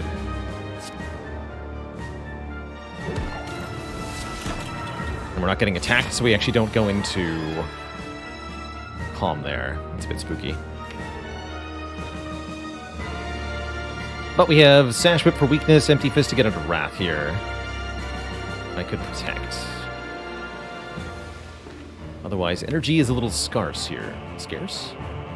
Scarce. Wouldn't mind scrolling on this turn, though. Good turn for the Bottle Miracle, perhaps.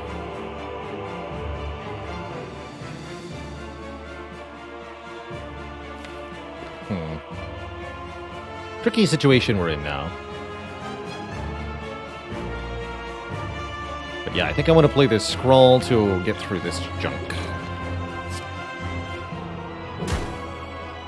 Do it like this, then. No indignation. That's okay. So what is this? Empty Fist, then follow-up? Yeah. Keep scaling our stats here.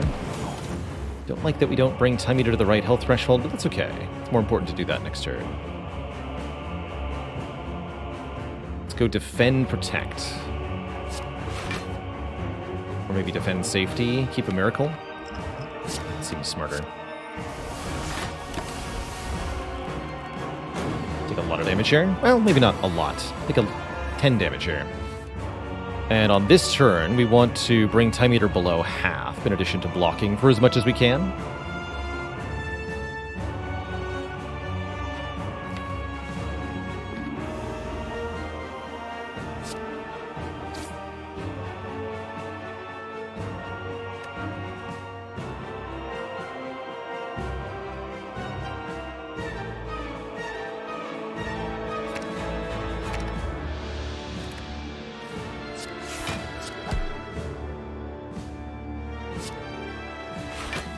And scale.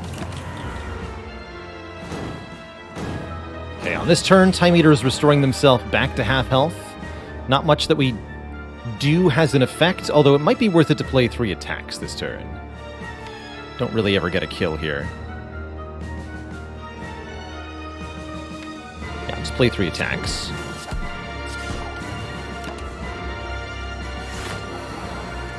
Alright, with 9 strength and 8 dexterity, this shouldn't be too difficult.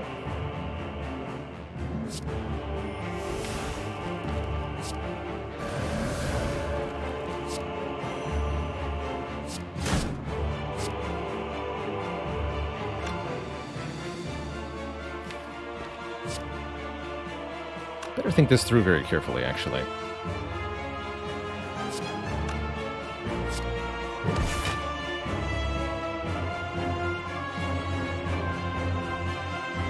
And then just deceive.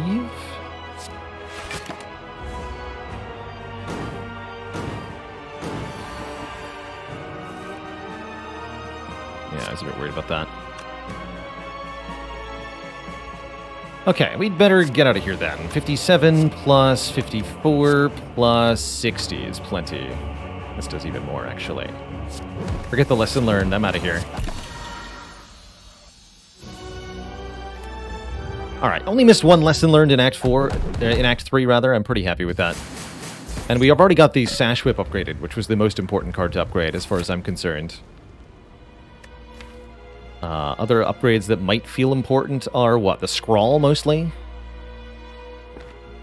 Both rushdowns are plussed. Yeah, the Scrawl would have been nice to have upgraded. Fortunately, I still can't upgrade, starting with Fusion Hammer after all. We're offered some stuff. Some good stuff. Potions that are pretty powerful. We can bottle a power. We can bottle fasting or bottle a rushdown. Bottled rushdown looks good. Or I can buy a Master of Strategy for less than it would cost to bottle the rushdown. Seems more important to do that, huh? We want a little bit of help blocking. The Abacus gives us 6 block whenever we shuffle the draw pile. Note how we never saw a Mental Fortress or Talk to the Hand this entire run, so our block is going to be entirely dexterity-based.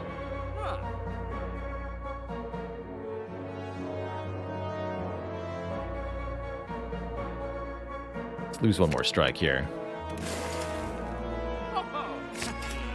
Oh yeah, Courier. Okay, and I want the Flex Potion over the Abacus. I do.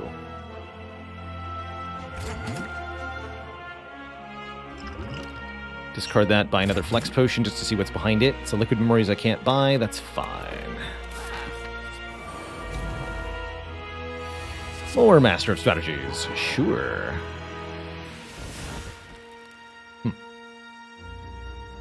So on turn 1, these two attack for up to 21 plus 12, 33 damage. So that's the goal here, block 33, while dishing out as much damage as we can. And it can be quite a bit of damage that I can dish out, actually. Let's do some quick math. I have 6 energy, so I can do Eruption, Strike, Wallop, Empty Fist. Or maybe Fasting Eruption, Wallop, Empty Fist.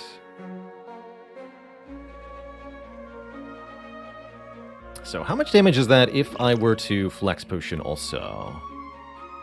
We would go to 10 Strength. So we do 19 plus 44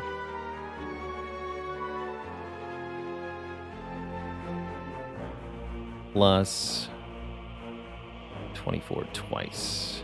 48.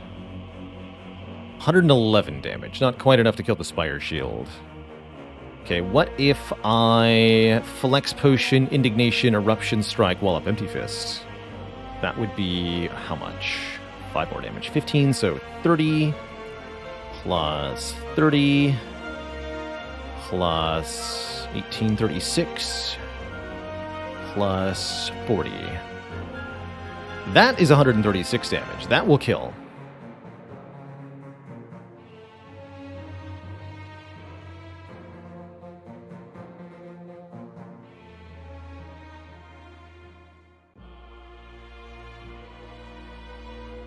Cool.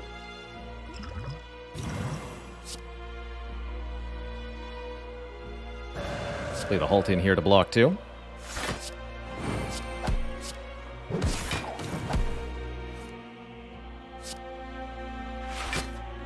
Get 2 burns put on top. This hurts a bit.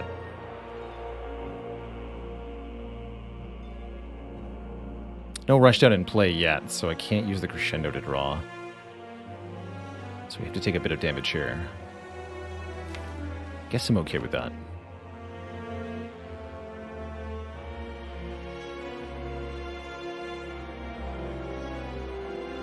Rather keep the potion, right? Yeah. We take 18 here. Now we should just win pretty decisively here.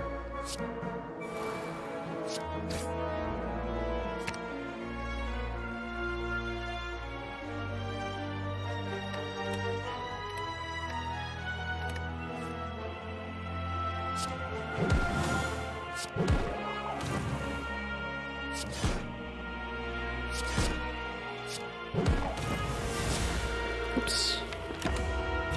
Wrong order there. Doesn't matter, though.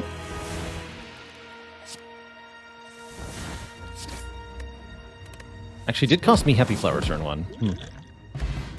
Get a Stance Potion, very helpful for the heart. Another Fear No Evil could help us with the red-blue stance swapping. And I did take the Indignation, so I'd love another commentary card. Welcome. Alright, do I take the Blind or a Secret Weapon? What am I looking for turn 1 here?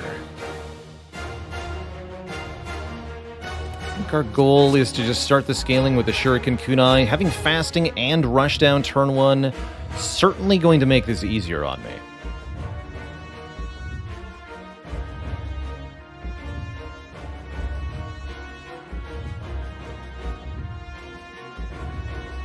I'm not duplicating Fasting, though, am I? That doesn't seem right.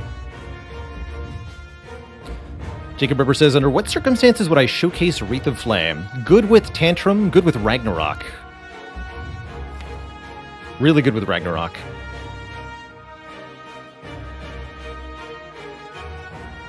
It's also kind of fun with Consecrate. A little underrated there.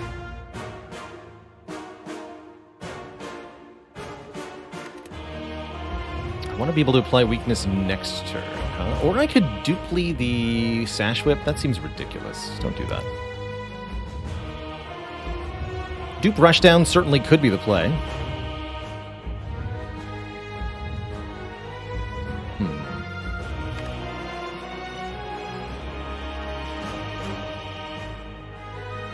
Might just dupe an important block card on a key turn.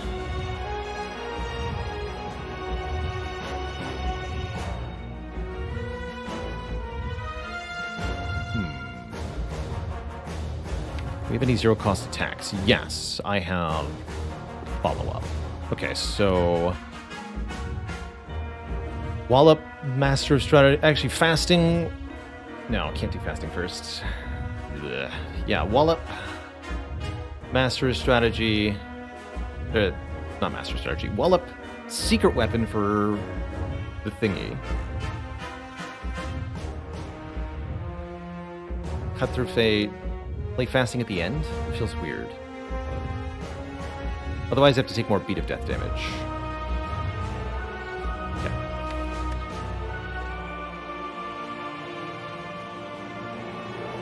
Am I duping Rushdown or not duping Rushdown? Duping Rushdown seems like a pretty good idea. Okay, let's do that. Weapon for you. You. Discard that, draw, and get rid of Ascender's Bane. Play this for the decks. Dupont this. Play this one time. Take one. Good luck to us.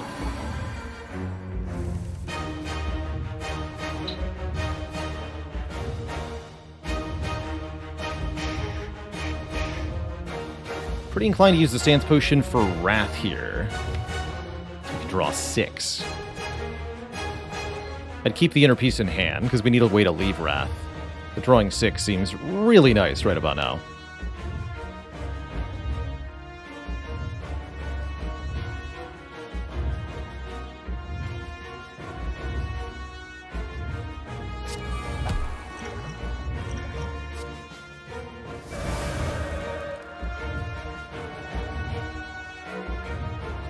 Good. And here's where the Lotus is going to help us a lot.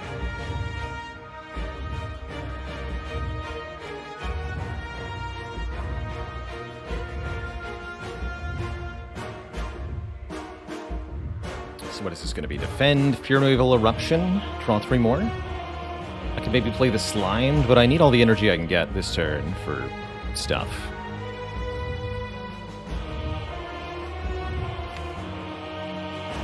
Hoping we can find Halt or Sash Whip.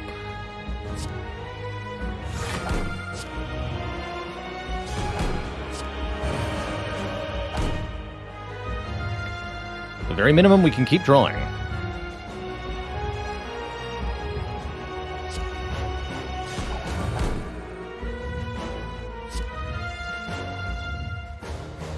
Protect Crescendo. Always get back into Calm.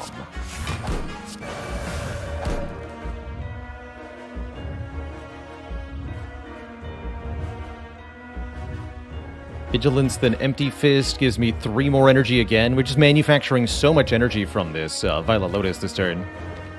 It's a really critical turn for us.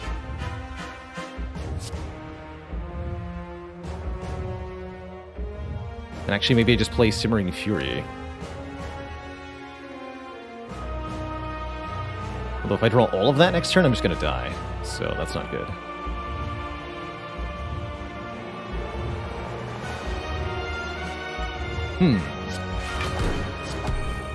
Sounds like I gotta keep drawing then.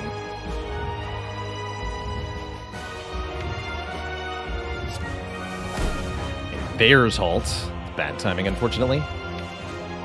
Yikes. That'll have to do. Take 60-ish? Yeah. 30 health left. It's not great, but it'll have to do. We're fine this turn, if nothing else. I don't think I'm going to play Indignation this turn. Sash Whip, Defend, Protect. Well, no, I have to Sash Whip first. Don't be a fool. Okay, we live. 16 health. But the most difficult part of this fight is over now. So I think we're in good shape. This turn I'm just going to defend, play 3 attacks, scale my stats. Keep Protect in hand, keep Safety in hand. That's right, a mere 6 more turns till Divinity is here.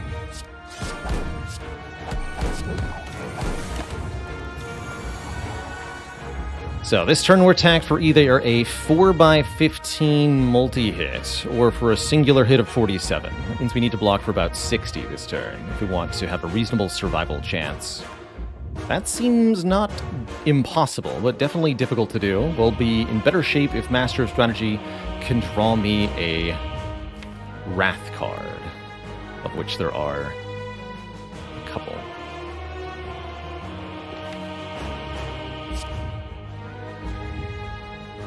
Unfortunately, I can't use the Sash Whip to apply Weaken because of the artifact that's just been applied. I think we Safety first. Oh boy.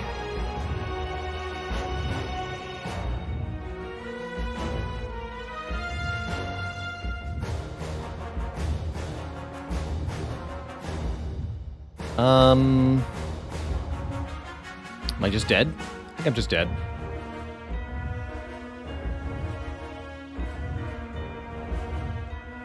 Let's see, 15 plus 17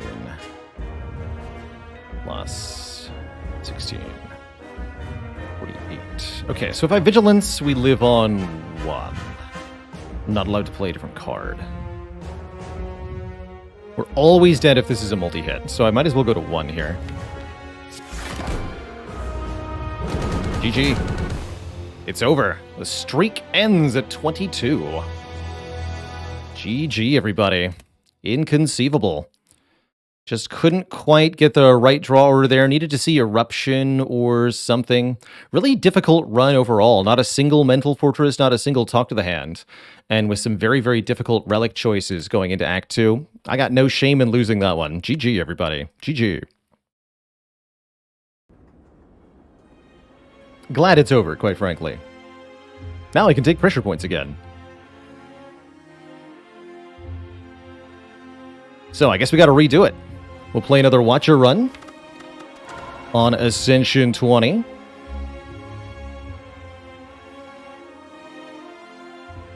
Domon Watcher seems difficult. That was part of the difficulty of that run, but really not a huge part of it. The difficulty of that run was the fact that we ended up with this dexterity-oriented block engine. The protects and the safeties. Really not very good. Yes, there was a Mental Fortress in the very first shop. That's true. I'm not counting that, because it's the first 5 floors. But I guess it does count. Diagonal Goat, thanks for the Prime sub. Welcome to the Cozy Sub Club. Gonna take a short break before we jump into another run, too. Need more water. Be right back, folks, and then it's more Watcher time. Don't go nowhere.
Alrighty, folks, we are back. Appreciate your patience. Was it the dome that cost me that run? I don't think so, personally. I think we had too many cards in this deck, and I think this deck just lacked the consistency that it needed. We wanted... What did we want to do differently here? I felt like we were lacking some key powers. I really do think a Mental Fortress would have helped a lot. Maybe a Foresight is something I should be keeping in mind for Heart a bit more. Some consistent scry to dodge those nasty status turns.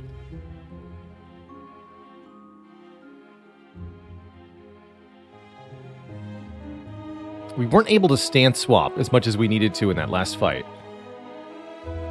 I think 2 protects was ultimately a mistake. I should have only taken 1.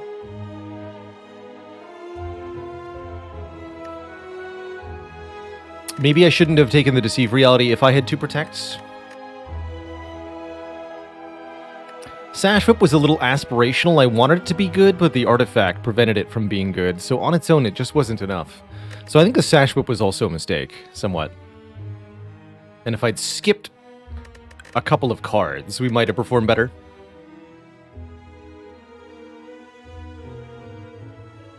Yeah, the only Mental Fortress we saw was here. Floor 5 in the Merchant. And I wanted to keep enough money to buy Apotheosis. We bought Toolbox instead, and Toolbox was very good. Anywho, let's mess around a bit. I'm going to play this one a bit fast and loose. I don't know what's going to happen, but it might be a bit weird.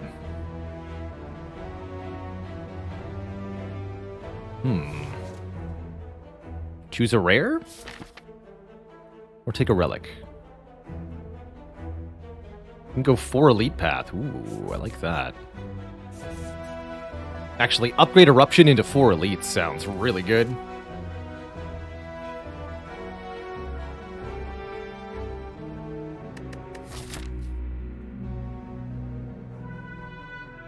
Upgrade Eruption, remove Defend. 3 Elites is no problem.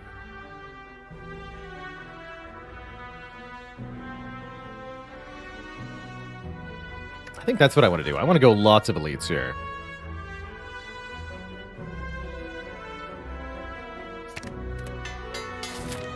And we might discover something very intriguing along the way. We'll see.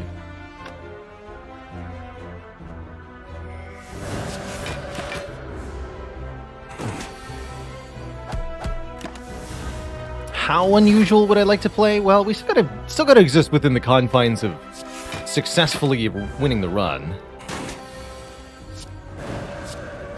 But I'm definitely in a, like, buy Discovery and upgrade it again sort of mood. I mean, this wallop is going to be ridiculous. This wallop is going to be ridiculous. Just be glad I can't buy this, eh? Do we learn the lesson from last run and take this Mental Fortress, knowing that it might be the only one we ever see, ever again? No, we just remove a Defend. See you later, suckers. Bye.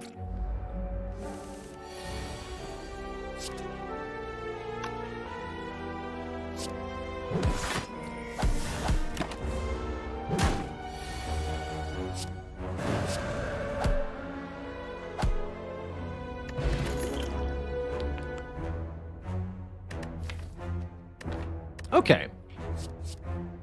I'll take the rare card on floor 3, especially when it leads into my favorite sub-archetype of Watcher, which is Divinity Deck. Let's do it. My next turn draw looks miserable. Interesting.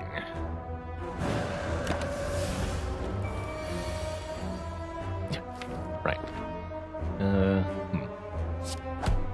I accept this fate. It's a direct consequence of adding the devotion, actually. However, that's the price we pay for later greatness.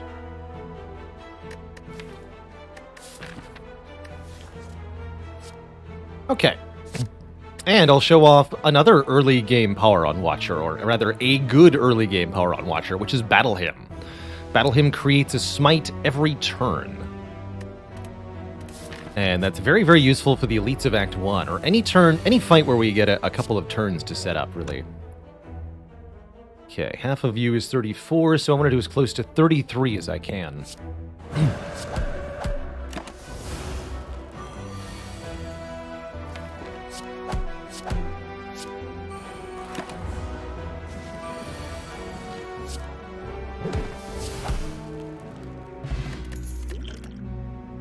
And the idea here is that we're going to use the combination of the devotion and the battle hymn to generate really large amounts of damage on later turns. Actually, now I'm wondering if I want to go the double upgrade route and fight the Burning Elite. Upgrades are very important right now. We want to upgrade Devotion, we want to upgrade Prostrate, we want to upgrade Wallop with priority here. And I can do all of that this act if I do this. I get the green key too, so super worth.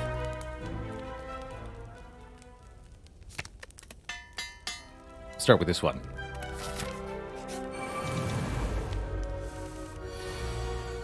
Turn 1 Devotion versus Sentries. I like it. Let's just let the deck do its thing. I'm not going to intervene with potions right now.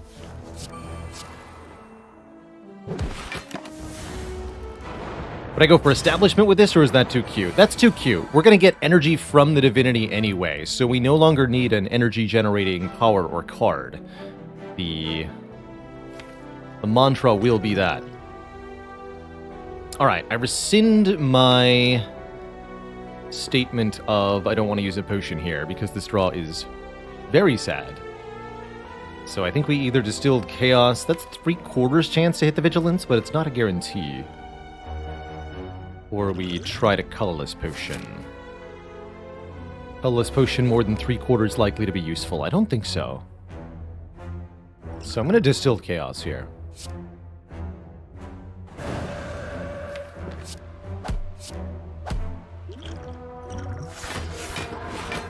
Nice. Okay, and we'll play the Battle Hymn then.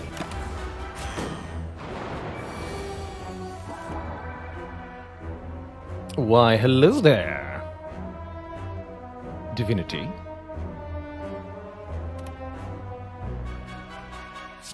Do triple damage with everything until the rest of the turn, which means we can actually just kill everything. We only needed 1 smite. That's pretty cool. And we get a Mango for 14 max health. And another... Actually, Deceive Reality is pretty good block for this sort of thing. Rushdown? Who needs Rushdown? We're doing divinity things. Take a Deceive over a Rushdown. It's the kind of consequence you only get with these sort of cards. I like it. So, Wallop up or Prostrate? Wallop first.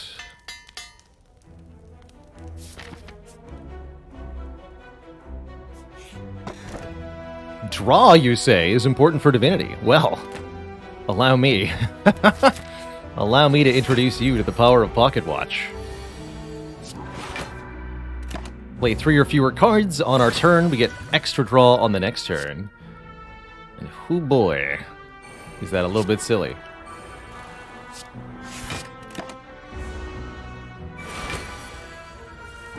Lagavulin a good preview of what this deck gets to do if we just get a couple of turns of setup. And the answer is filthy, filthy things.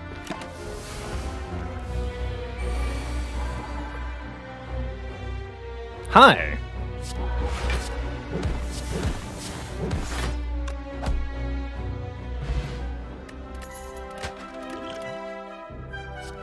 And here's our Mental Fortress that we can take. I actually really like Mental Fortress alongside the Divinity package because you get block both when you enter Divinity and when you leave. So it's pretty sweet there. Maybe it's correct to go like upgrade again removal. I'm going to go for the more relics though. I see no reason not to do that.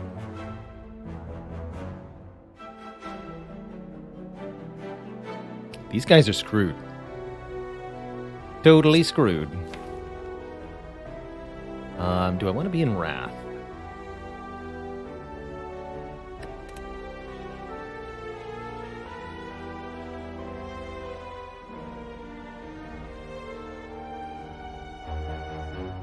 It's only going to be one of them? Yeah, just do this.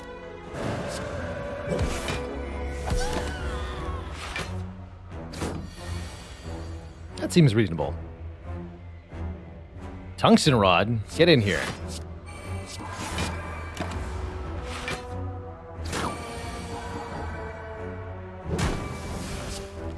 Alright, Shield Gremlin, you versus me. 1v1, let's go.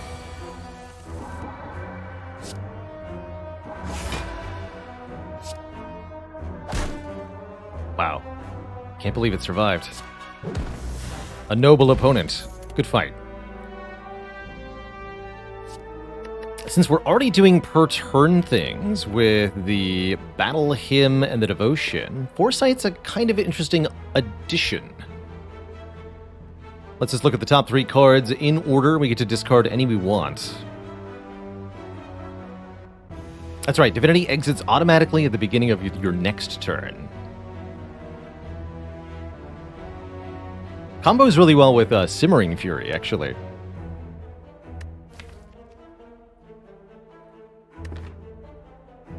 Too many powers, normally something I'd be opposed to. With Pocket Watch, it's way less of a problem.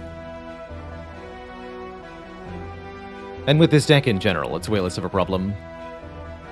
Sure, let's pile on the powers.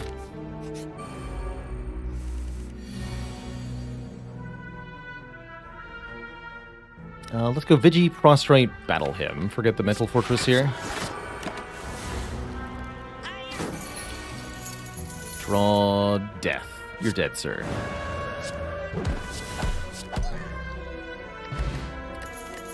Big money. Really early wave of the hand, but probably a good investment. It's not even a card we ever need to upgrade. It's just a nice AoE weaken for those Mental Fortress Prostrate turns.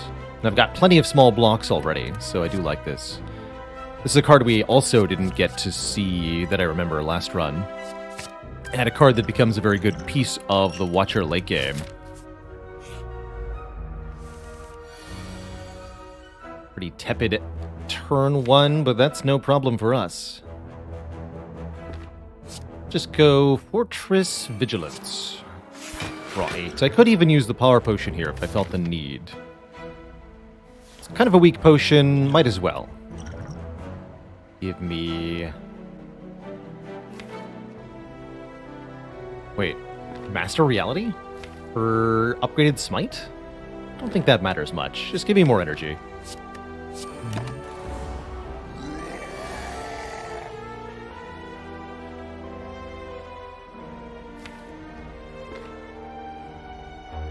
I got plenty of health too, so I don't mind losing a little bit here. Just win next turn, right? Wallop Smite will do 48.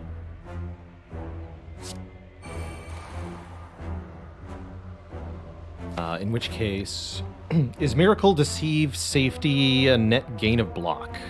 Nob would gain 9 strength, deal 18 additional damage, meanwhile we block for 16, so no.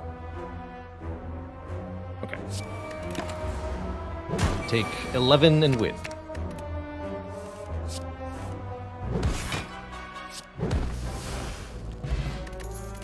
Kunai. Don't think so. I mean, that'll benefit us incidentally, because we're going to be spamming smites at things. Hexaghost is going to get so killed. We don't need a real Deva form. We've already got energy generation from the Divinity. That's, again, what I really like about the Divinity package from Watcher is because it's both energy generation and damage generation at the same time. So good. Okay, so here we'll play the Foresight. Try to set up something.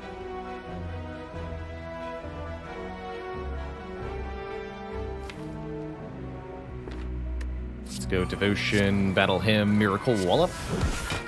Tungsten Rod blocks this. Next turn we full block with Defends.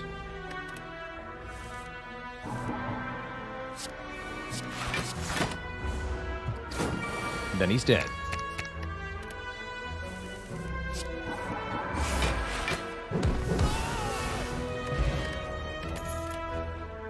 Oh! Let's do it. Let's freaking do it. More mantra. Not what I was originally planning on seeing here, but this is a big accelerator to the deck.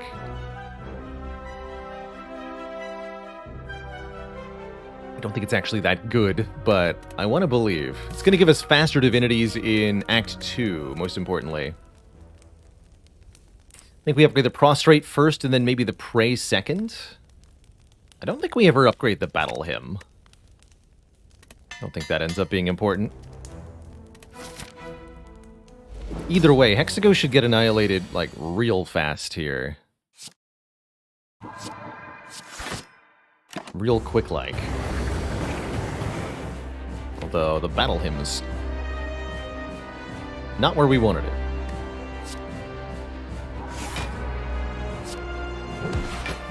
So safety, Miracle, Devotion. 1.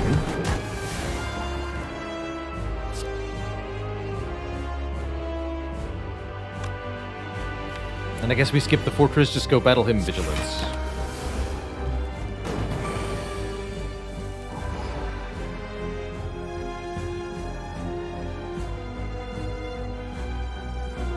Alright, I think we kill Hexaghost the next time we go into Divinity. That's my guess. Which is going to be 2 turns from now. It's a quick fight. We can play Strike, Eruption, Vigilance. Or I can end turn in Wrath if I want to. I think I do, actually. We're not taking much damage next turn. Okay, so... just... Strike, Vigilance, Eruption. Block.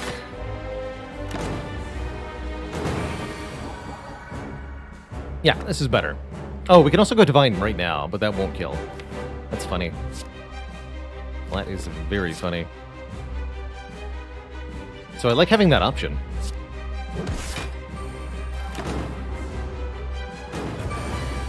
Definitely feeling like the Battle Hymn is too slow. A Carve Reality would be way faster in this situation. But we did draw it pretty slowly in this fight.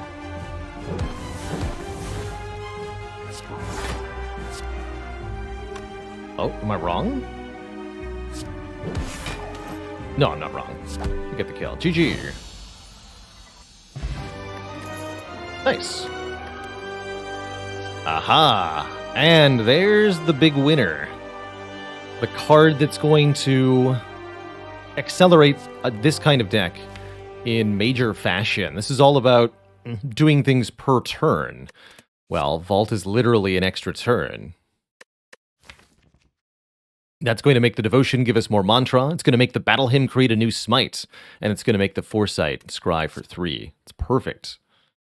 Perfect. It's better than a second Devotion, because it's like, trigger your current one again. We're offered Runic Pyramid, but believe it or not, I think it's actually quite terrible here. Runic Pyramid and Pocket Watch are mortal enemies, as far as I'm concerned.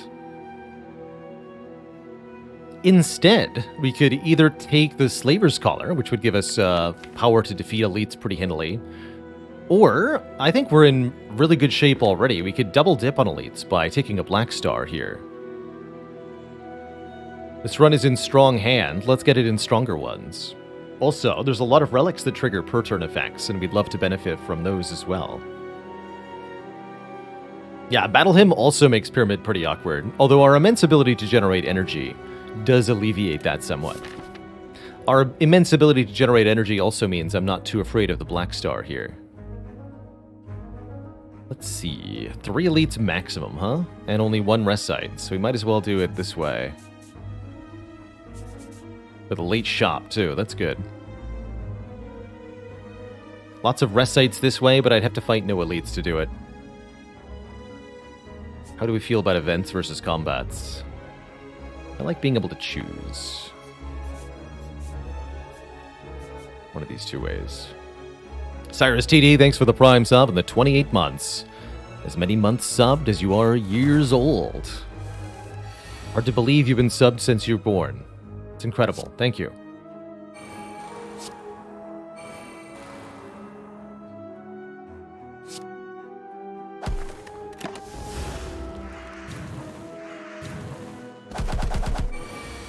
Bonk. Hey. They saw the rod and they decided to counter it.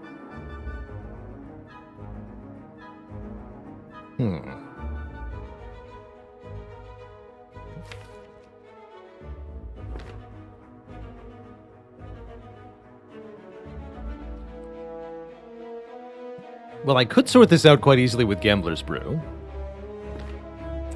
Is there perhaps a better solution? I can block for 16 and weaken them all. That's not going to mitigate much of this damage, though.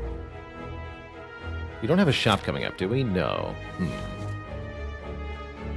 Hey, Midway Monster. Alas, it is not. We just lost it to the heart a few minutes ago.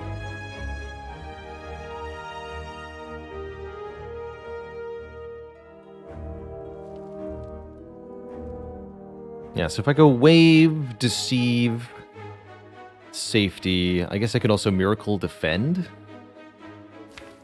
Then we take 1, 11, 10. 1 by 6, 11, and 10. 27 incoming damage. We would block for 21. We would take 5? That's not too bad.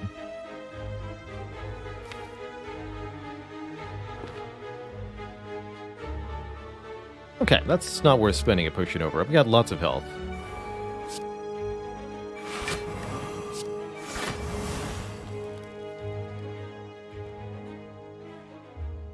Don't get to pocket watch. That's okay.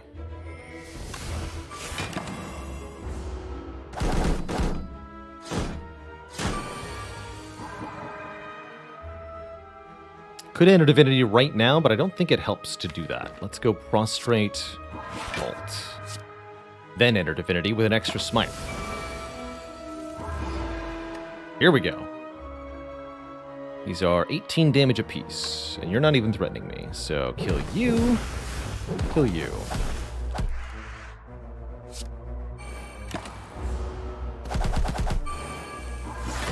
Good turn. This deck is fun.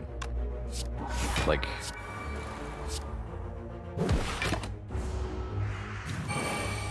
two turns of setup followed by 1 turn of murder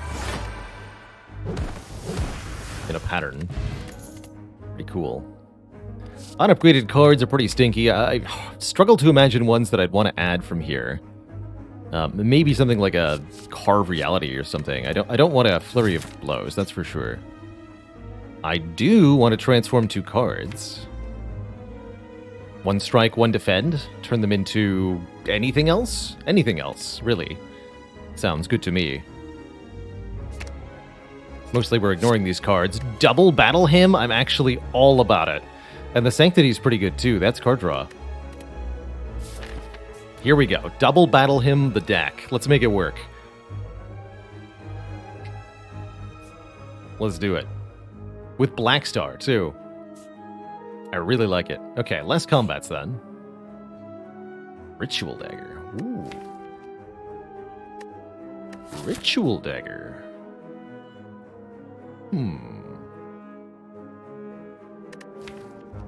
Ritual Dagger gives us the front load we're lacking, too. Okay. I'll take your knife. That's a knife card. Ritual Dagger permanently scales in power every time we get a kill with it. Which can be quite useful. And just Devotion? No Battle Hymn? No Battle Hymn yet. We'll have to nurse the Ritual Dagger initially. Which can be a bit annoying, but it's well worth it, I assure you.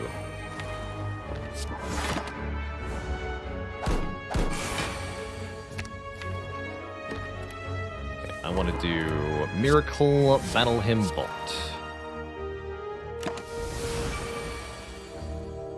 Yeah.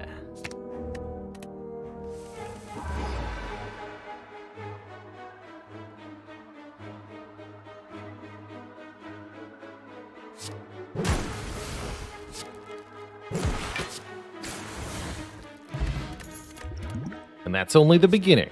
Also, here's a Wallop Plus for your Divinity deck. Sure. And a Juzu Bracelet for your Act 2. I'll take the Sapphire Key. Generally speaking, I don't think too highly of the Juzu Bracelet. Combats are sometimes better than events, especially when you've got an upgraded Ritual Dagger that you're trying to level up in each combat. Alright, first Elite Fight. How's this gonna go? I actually think this is a... Ooh. Well, that's probably not the turn one I wanted, huh? Spooky.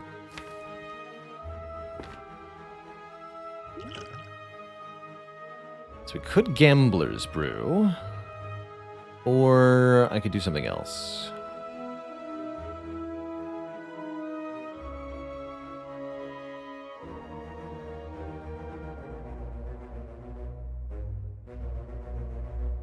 We could set up a block turn next turn by going like Wave of the Hand, Sanctity Defend.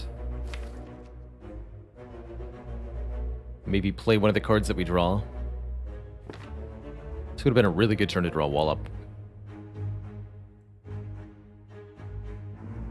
Or I can just gamble the whole hand. That's another option. And look for a kill on a Gremlin or a different setup card, like Devotion.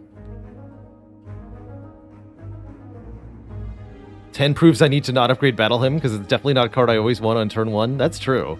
There are some fights where it's very important that you don't draw that on turn 1.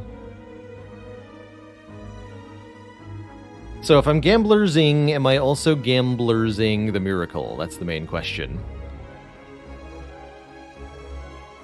I don't think so. I think I gambled 5. So that I can vault. Here we go. Wallop Devotion. Perfect. Don't play the Miracle. Definitely want Devotion down first, because it'll generate energy so that we can play the other cards.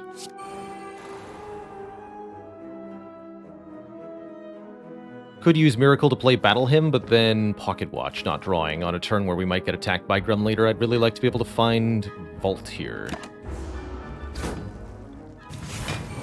Yeah, we do get attacked, and we do find Vault only because of Pocket Watch. In case I need drive my point home anymore. Those cards are great for next turn, so what is this? Miracle, Mental Fortress Vault, or simply Vault? I have 9 Mantra next turn, unless I draw the Prey.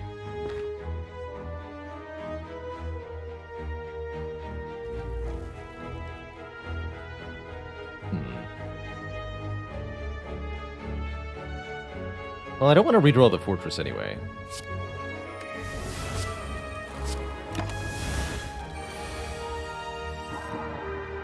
Okay.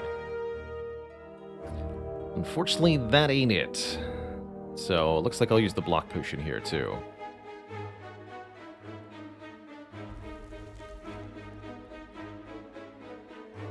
Yeah, not quite. We're just 1 Mantra short, and alas.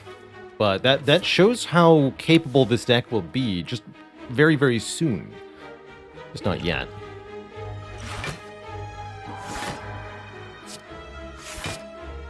Might as well play Vigilance here.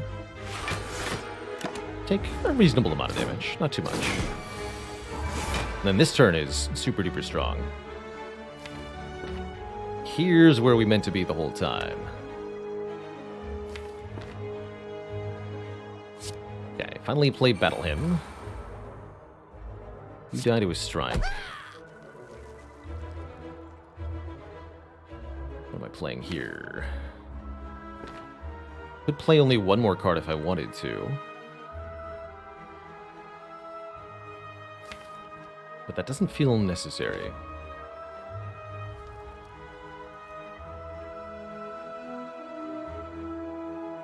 With 6 energy, I can go Wave, Pray. I don't want to draw with Sanctity, not yet. I actually want the wall up next turn.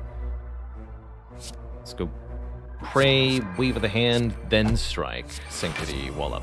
Just make sure Grim Leader is weak for next turn. Rewarded for doing that, though I don't have to spend energy on it now. And if I can find the mantra card, we can go divine, but I don't. Instead, I'll just bonk you. Take 0. Or take 1, excuse me. Go divine on this turn, and we crush.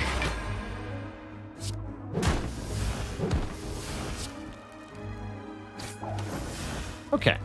Cost us our potions, but we get through the first elite with reasonable success. Unfortunately, we don't get much in terms of immediate reward. Singing Bowl and Ceramic Fish both give us different rewards for card rewards. We get max health for not taking any cards or money for taking any cards. In this case, I'll be not taking any cards. Alright, these two shouldn't be too difficult, especially with Foresight Miracle Vault turn 1. Let me find my setup. Perfect.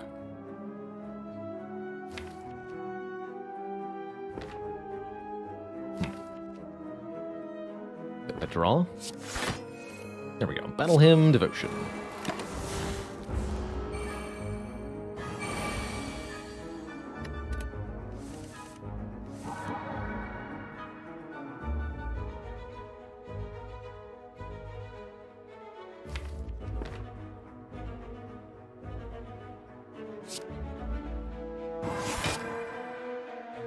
So what is this? Eruption and then Wallop? Be weakened next turn. We're not actually guaranteed to enter Divinity next turn. Okay, we gotta be careful then.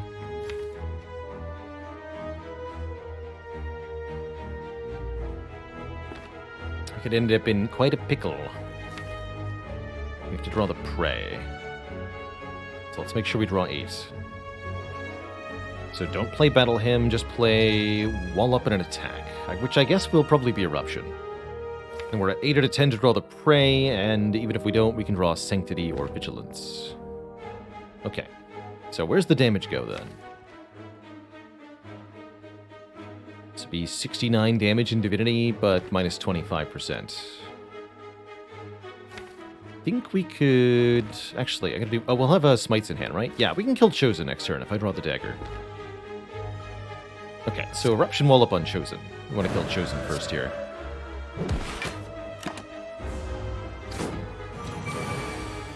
Oh yeah, and we're scrying, so we actually guarantee the prey draw. Excuse me. I'm a silly Billy.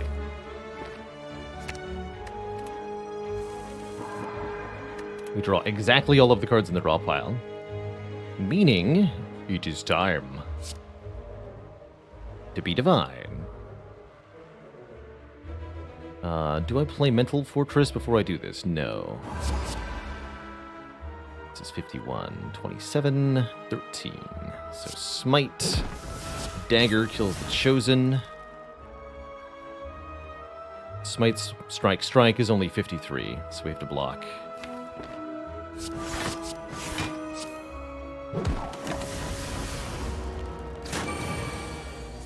Discard those.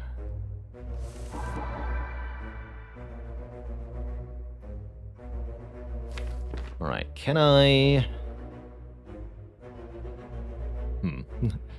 More cards. Okay, Defend and Wallop or Defend Vigilance will both work here. And then we'll get Pocket Watch draw. And if I'm leaving Calm, then we're winning anyway.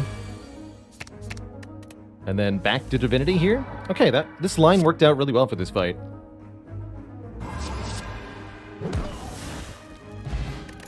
Cool fight.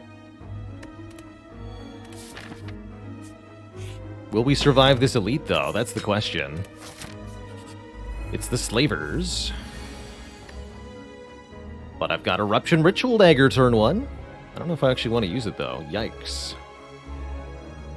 I mean, I either take 34, or I kill one and I take 40. Those are my options. I don't like those options.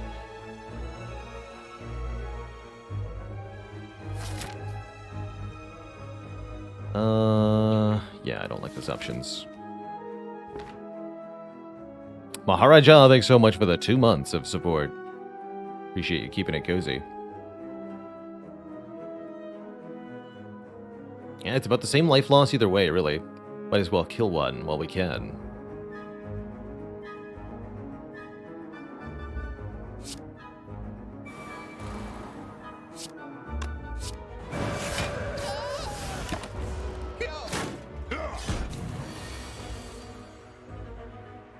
Ow.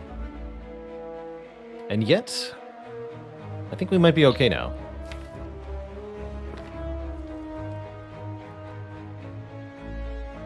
Am I vaulting?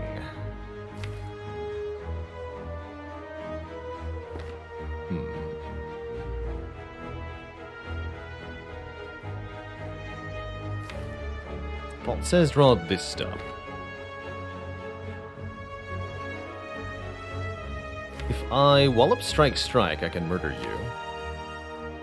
But then I have a regular hand against the Taskmaster in Wrath. Seems kind of bad. We're only being attacked for 16 here, so I can go Vigilance Prostrate, full block. And then either Foresight, Battle him, or Pray. Okay, let's do that.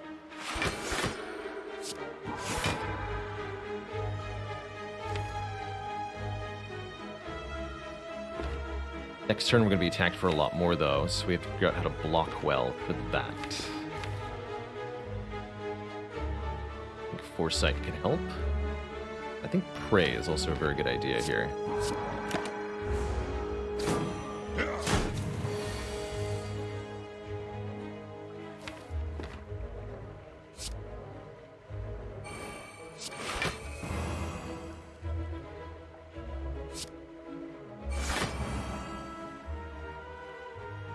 And we need to Miracle Devotion if we want this to work.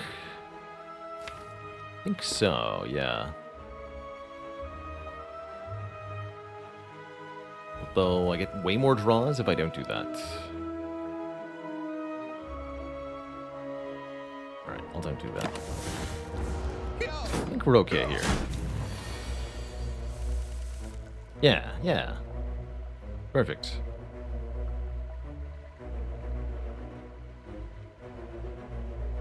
This is what? Devotion Miracle Vault? Yeah.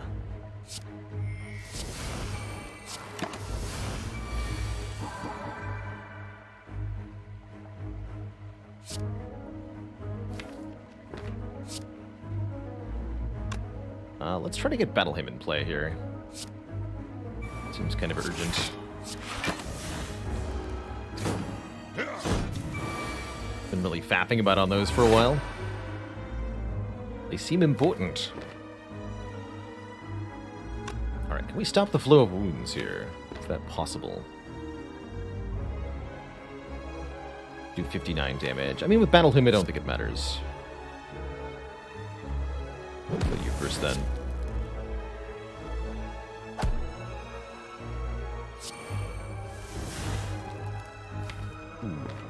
Okay. Guess we're entering Wrath. Good luck to us. Might be dead here. We're not. Huzzah. Good job. That sure is terrifying.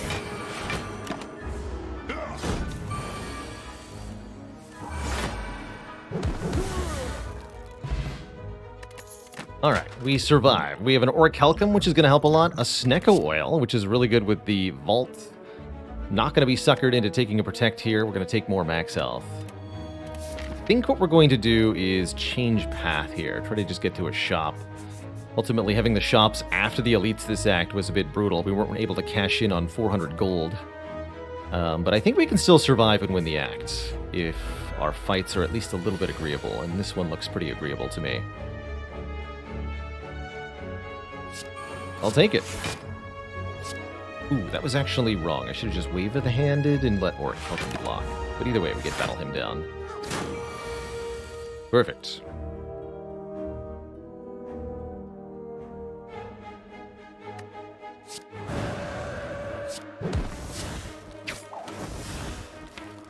Dead.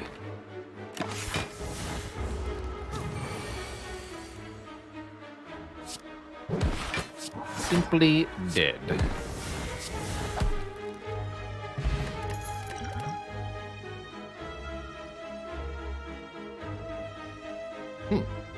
Interesting. Prey plus and a scroll. Fascinating. probably Scrawl, but we do kind of already draw a billion cards. Scrawl doesn't draw that many cards if you've already got 9 in hand and 2 energy left, right?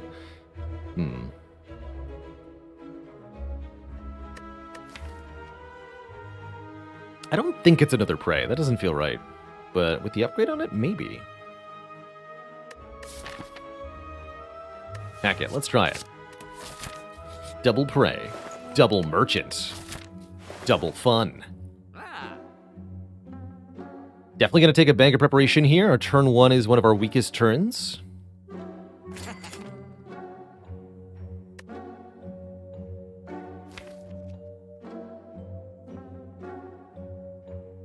Mac Shard, very strange. Don't think we take that one.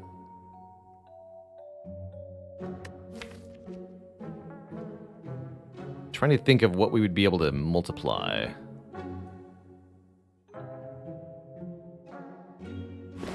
Mayhem any good? On Watcher? No. No, it'll get you killed almost assuredly.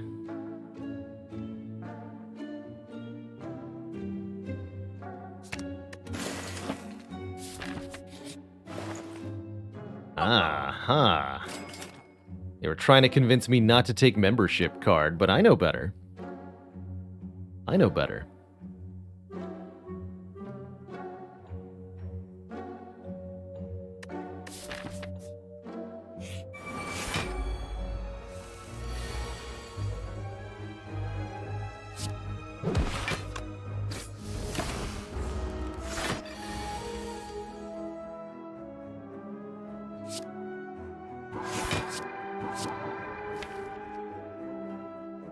I like that we now have access to Divinity without necessarily needing to play Devotion. It does seem like a powerful gain.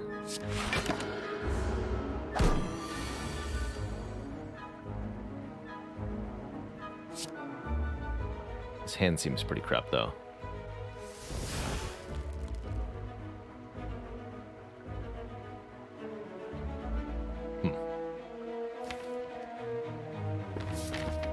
Guess I'll use the Sneca Oil here, then.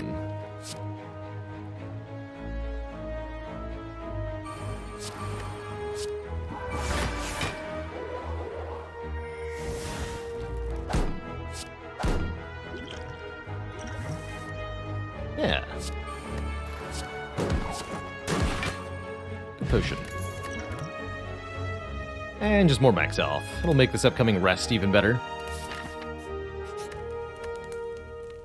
Potentially, we might not even need to rest going into Bronze Automaton. Bronze Automaton is the sort of fight that's going to give us plenty of time to set up. But I don't think 18 health is quite enough. Or, well, 20 health is quite enough. If our draw order isn't all that favorable. This looks like a pretty good turn 1, though.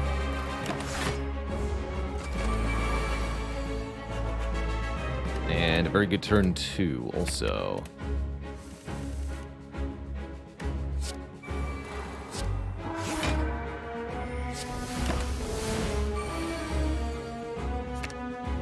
Going to find this turn.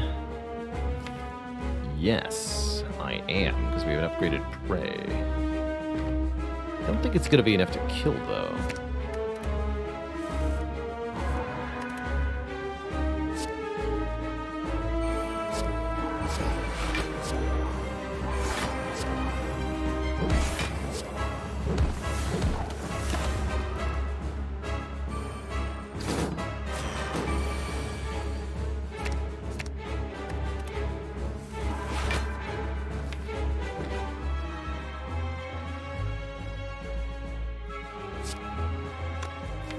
Might as well Wrath? Might as well Wrath. Sure, give me Kunai too.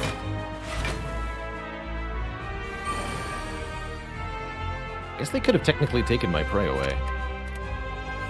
Would have been a bit annoying. Here's a Ritual Dagger. Welcome back. GG. Yeah, definitely didn't need to rest there, but figured we should for safety. Another copy of Vault is going to accelerate this even more. More free turns for our relics to activate. More draws with Pocket Watch. Oh yeah, we're headed there. Does Stasis not prioritize upgraded cards? No, only the rarity is checked. And all rarities, all cards of the same rarity, upgraded or not, are weighed equally.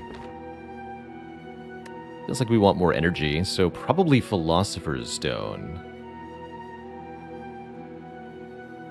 Wondering if I take Bell or Tiny House ever. I don't think so. Okay, we'll take the Philo Stone.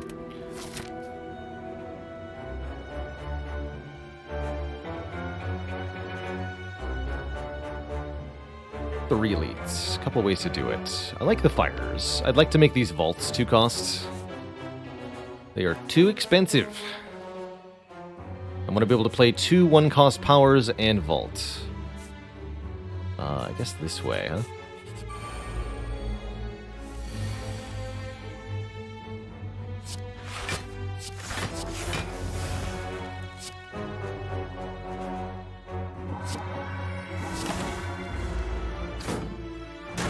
Don't know if that was right for that turn, but it's what I chose to do.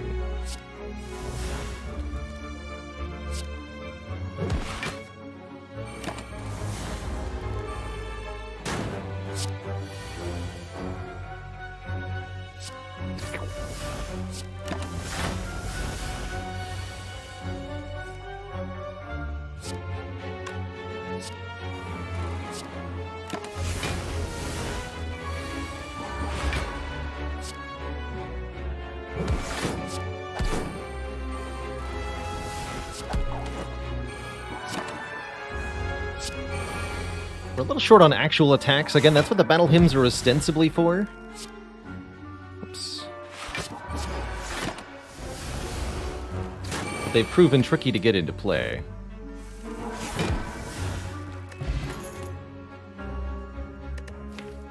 Follow-up seems cute. I mean, we need some attacks, right? Wallop enough? It's only one... No, we have 2 wallops. Okay, 2 wallops is enough. 2 wallops is plenty. Oh, I actually can remove 2, huh? That's right, I have membership card. Okay, we'll do that. What an Art of War. I play no attacks during my turn, I gain extra energy next turn. Art of War does seem kind of good here. We're definitely doing that a lot. I want a damage card. Brilliance is an option. Strange Spoon Ritual Dagger value. Also Strange Spoon Double Battle Hymn, terrifying.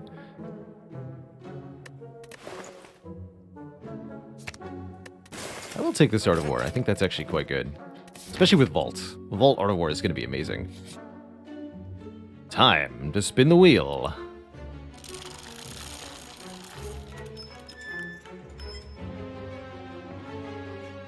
Didn't get stabbed. I got reverse stabbed. Hooray.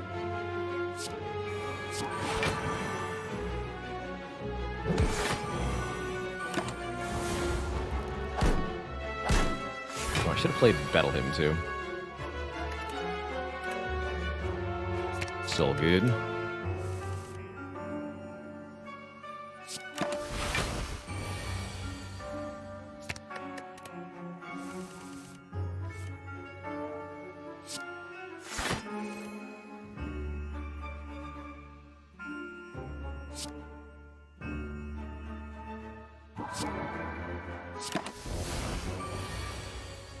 What exactly am I trying to draw into? I'm not entirely sure. But I'll know it when I see it. This looks like it. Oh yeah, this is it.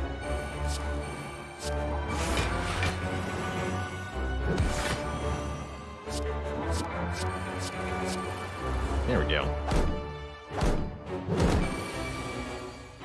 The power of being a weird setup monkey.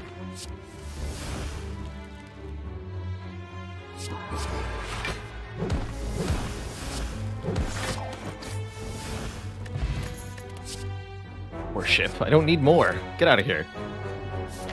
I banish you to the Forbidden Zone.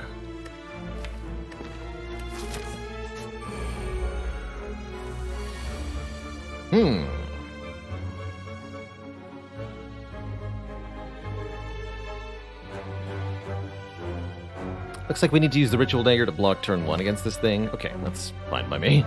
Let's just do that. Let's just not complicate it here. Killing Transient with the Ritual Dagger may be possible for this deck, but very challenging. Let's just do this instead.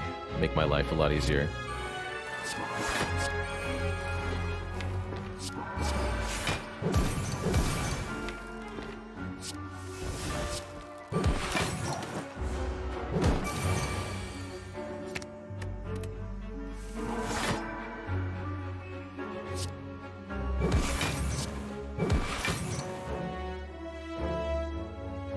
Not quite enough, huh?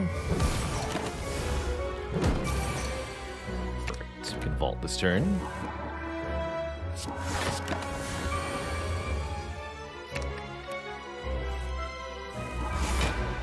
Put this in play.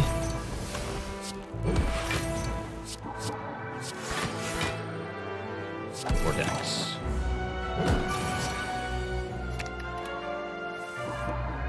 And then basically just go Divine every turn.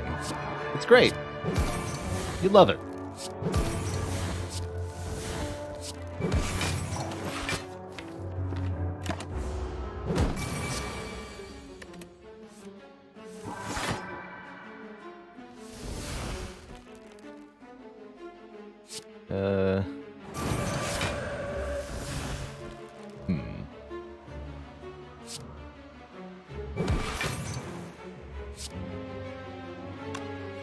Hoping for my mantra card.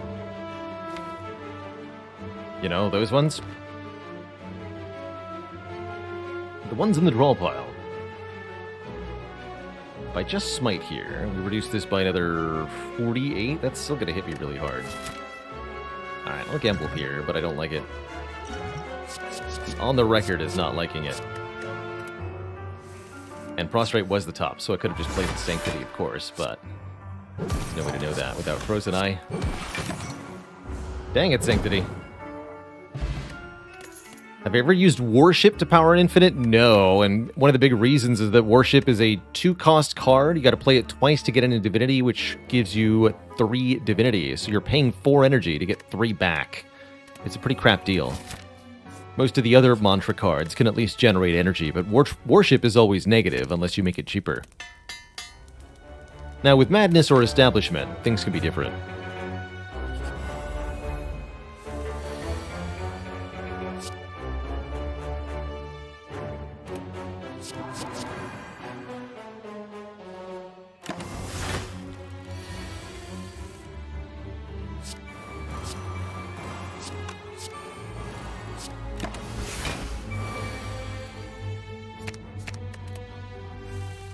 So much setup.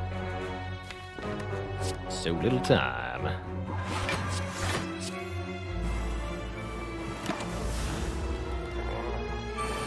Oh, when we're immune to weaken, how adorable.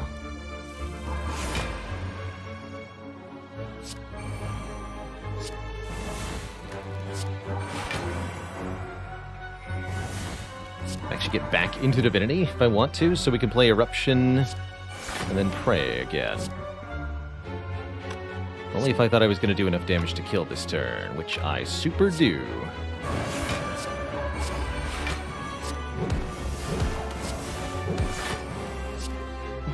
Boop. 1 damage for every day of the year, you son of a gun. Get out of here. Speak of the devil, there's Worship Plus. Retain, gain 5 mantra. The thing is, we've already got enough mantra. More things to spend the energy on that we're lacking. Also, nice upgrade.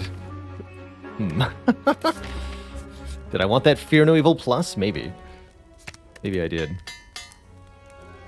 Would I want Crush Joints here? Yes. That's a card I would really like, actually.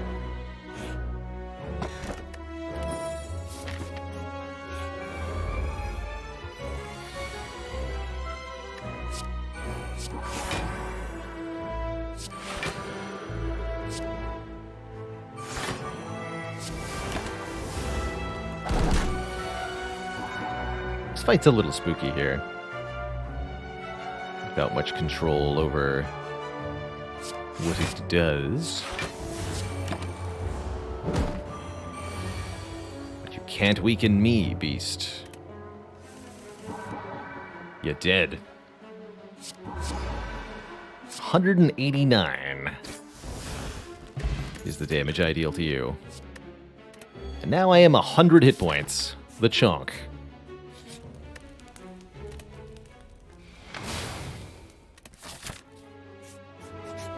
Reptomancer, your fate will be similar.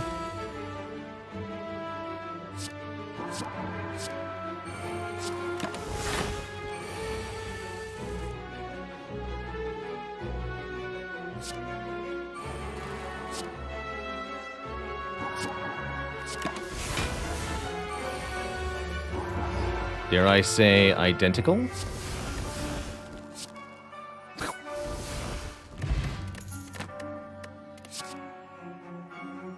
Who needs a Conjure Blade when you've got the ultimate blade already? Actually, maybe I want to carve reality, because we really are lacking for immediate hits. Take a carve reality. Do I want this Power Potion? I think so. Power Potion against Heart's going to be really good. I certainly don't want double Blessing in the Force. That's ridiculous. Help! I'm being attacked.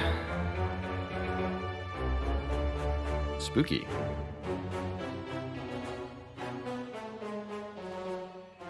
It's not like taking damage here is a particularly big deal. I have 100 hit points, right?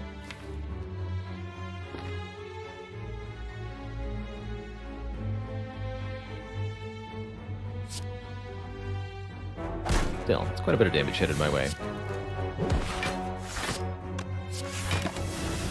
Let's negate most of that.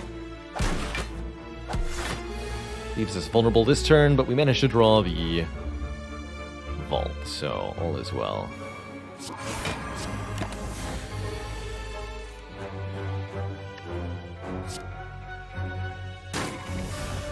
Easy.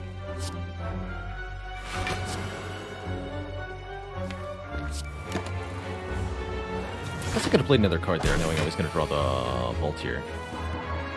Still, that's fine.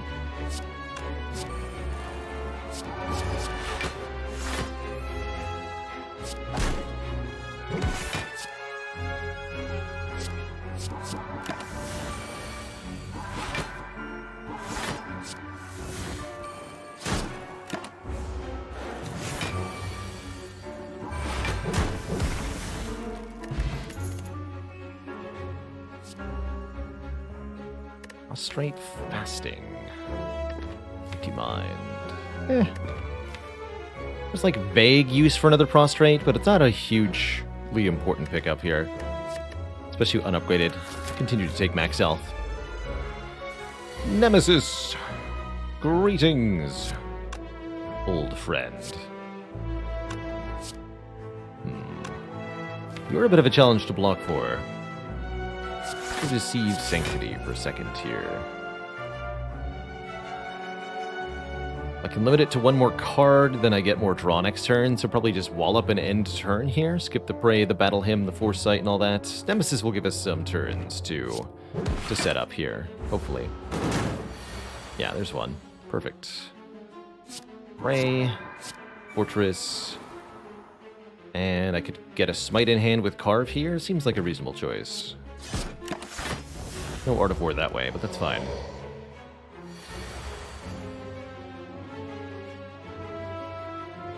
And now we're running into high-end size. Let's just go Battle Hymn, Prostrate, Devotion, Vault. Enter Divinity here. Get some absolute bonkitude going. If I can draw to the dagger, you're dead, sir. You're lucky, kid.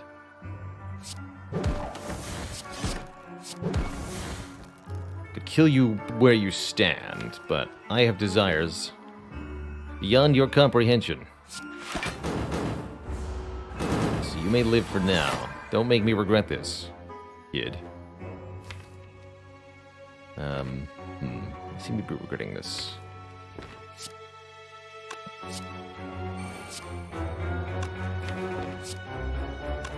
Foresight Vault to Prostrate Vault. Foresight Vault.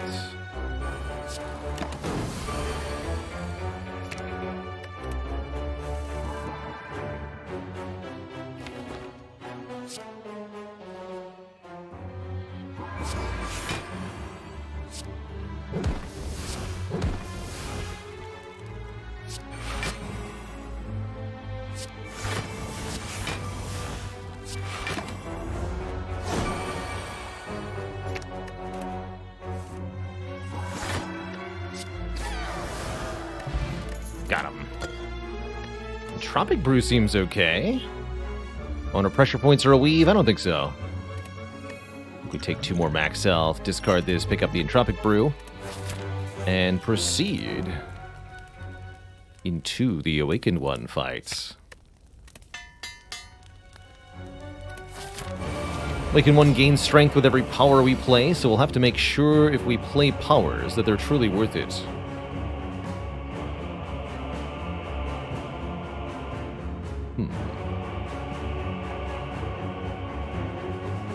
Mental Fortress, Foresight, and Devotion are going to get played. I don't think either Battle Hymn will be. It's going to be hard to kill without either Battle Hymn down. Maybe one of the Battle Hymns. Yeah, just go triple power this turn. Foresight, Battle Hymn, Mental Fortress right in the face of the Awakened One. Let's do it. Block with Orichalcum here. Take 22, which hurts a bit. But only a bit.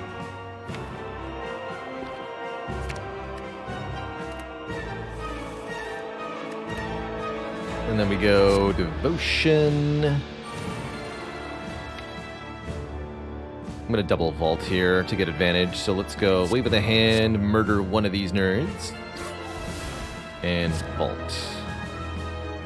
This is a good time to Miracle, actually. Let's get rid of that. Miracle, Pray Plus, and Vault.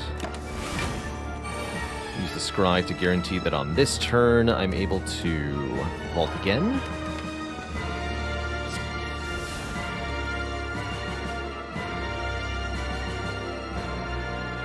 Although I don't necessarily want to.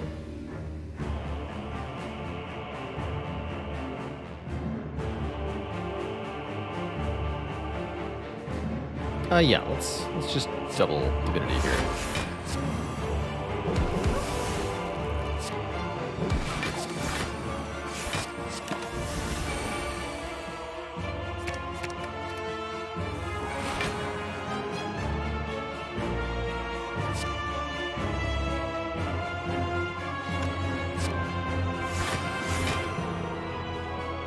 Take 1.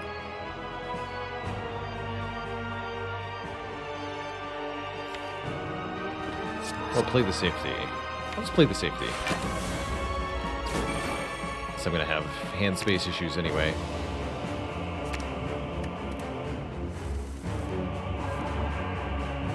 Beautiful.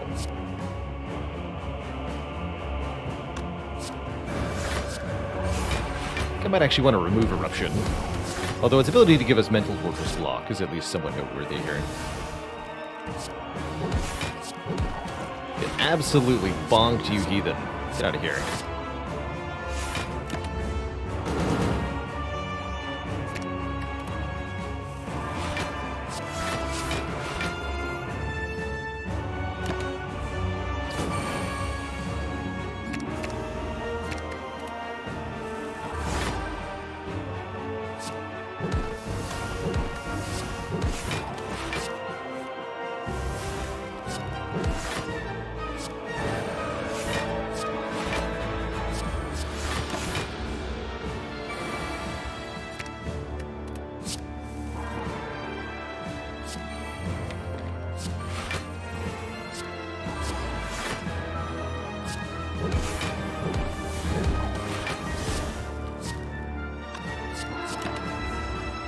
Ah!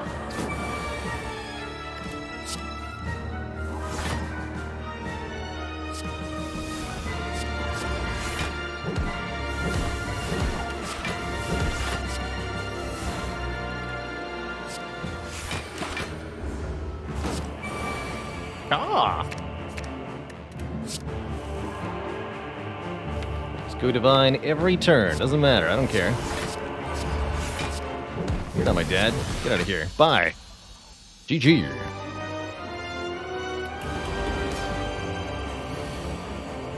Well, Lena, how is it 7 months? Glad to be a comfort in a weird time. Appreciate all the time spent here. GG. Decimate the deli. Sounds like a really good idea right now, actually. I'm hungry.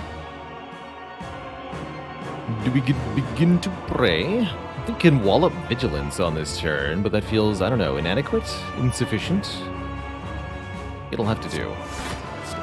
Time meter puts a pretty strict limit on the number of cards we can play each turn, and personally insults us to make things worse. So there's a bit of animosity there, you know?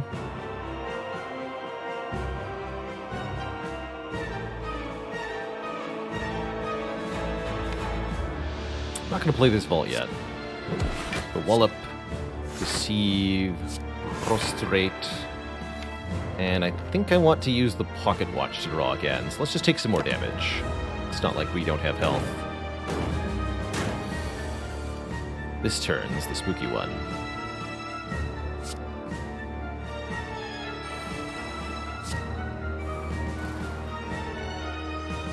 And then just Vault.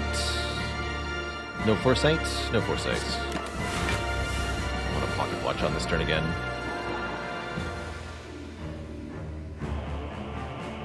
Close. Okay, now we need to block as best we can.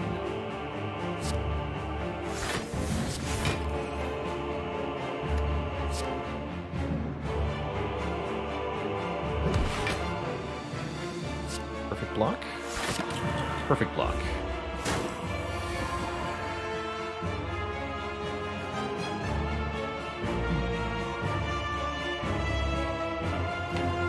It's not yet time.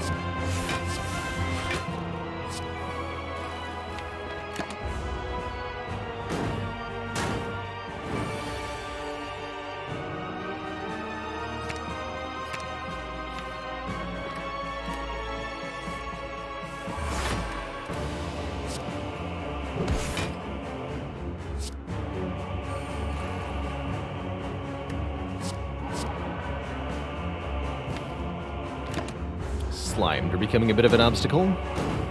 If we draw too many of them, it will be bad.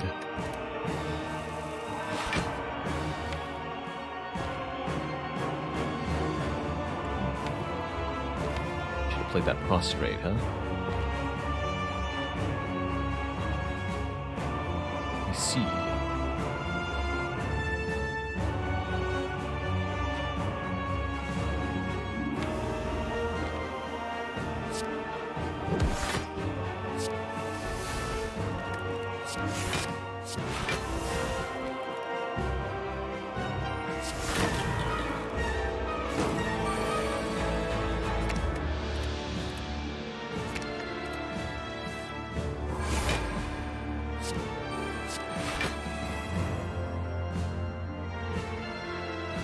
Generate a lot of block this turn. Smite, Smite, Eruption, Vigilance.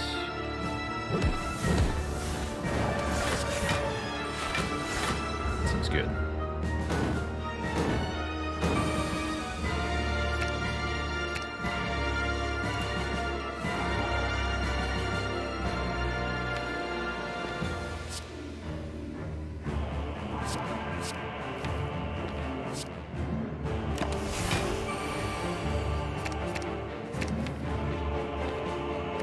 Actually, there's Wallop.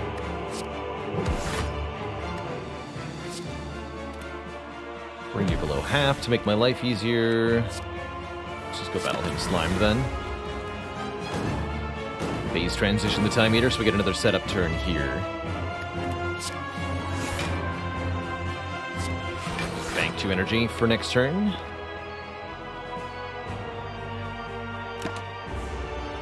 Now we're overdrawing a bit. More than a bit, actually. Well, that ain't no shame at all. Let's You're dead, son. GG. Two thump, a deep pulsing dread revolves out the room. Is this the heart of the spire, the source of this exceedingly sharp knife?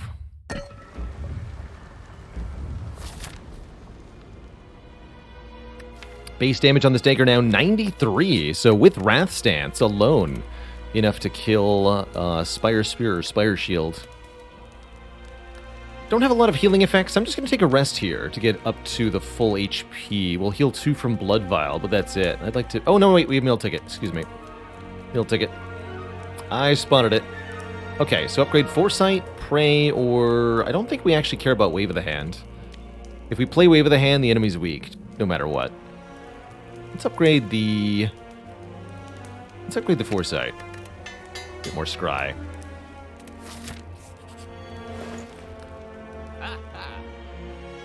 Second Devotion. Could buy White Beast Statue just to guarantee a potion drop after the elite fight.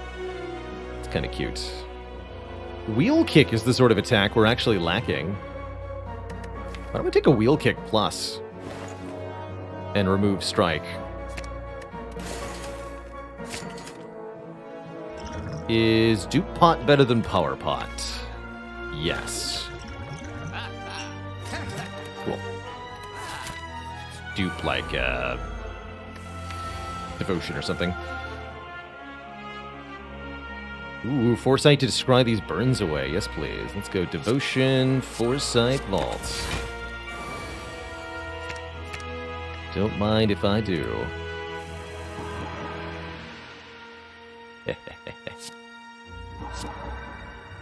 Scry what burns? Caw!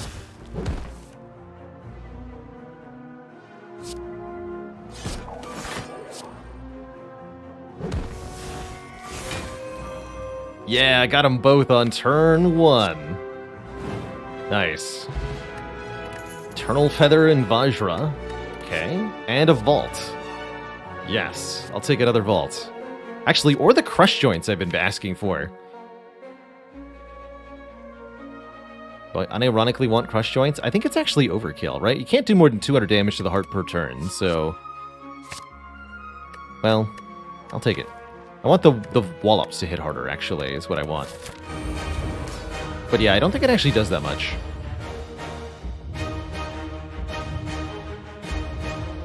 Oh, I can also do Foresight for, like, Super Scry. That's been very, very good in the past.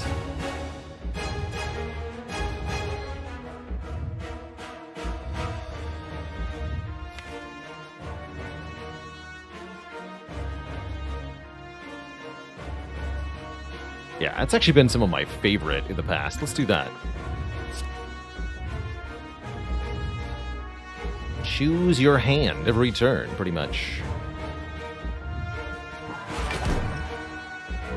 Plus, then I get to use the Entropic Brew turn 1, which contains another Entropic Brew, which contains a Liquid Bronze and another Duplication Potion.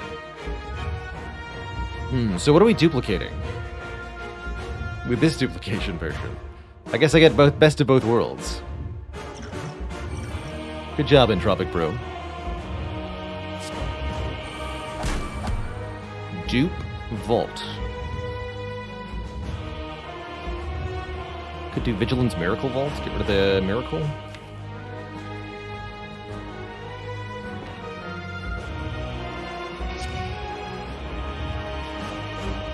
Keeps the Art of War, yeah. In which case I shouldn't have taken that 1 damage, but that's fine. We're not.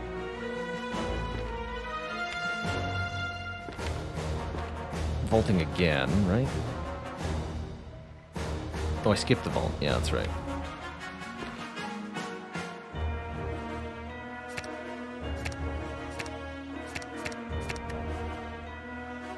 I want Crush Joint. Actually, no, we don't need to Crush Joints because it's already got 3 Vuln. That's right. Okay, we'll keep it simple here. Pray, battle him, battle him. Doesn't need to be fancier than that.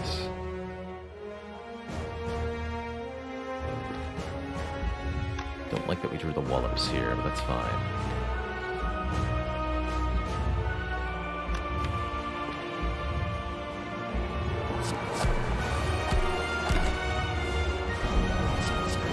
Let me just discard all these stinky statuses. I shall not be drawing them.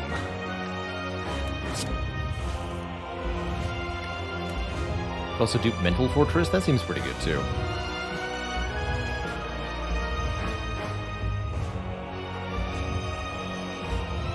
Nah, let's dupe Devotion. Let's do it. Play this first. Bonk.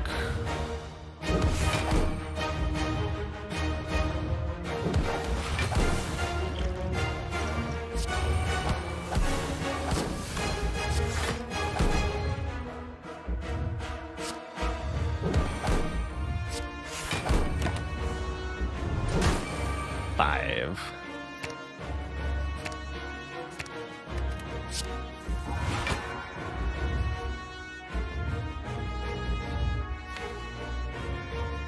Divinity Dagger next turn.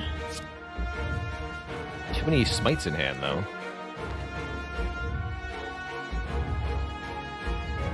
Yeah, as Overflowed Mantra carries over, it's quite powerful indeed. I'm already Divine next turn anyway, right? So I want to make more room in hand. I go Smite, Malt.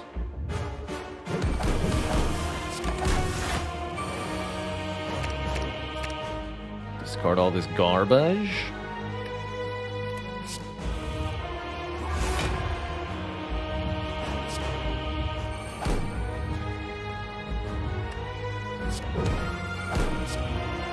$445 damage.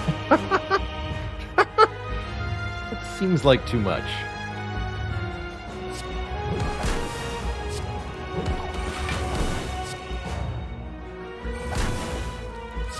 Oh no! What have I done? I can't block with wall up because I've capped. Disaster. Truly a sad day. Alright, well then, I'll just take a bunch of damage. How about that?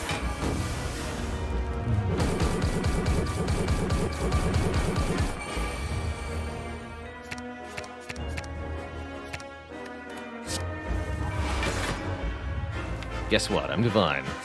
I know it's a surprise. But it's true.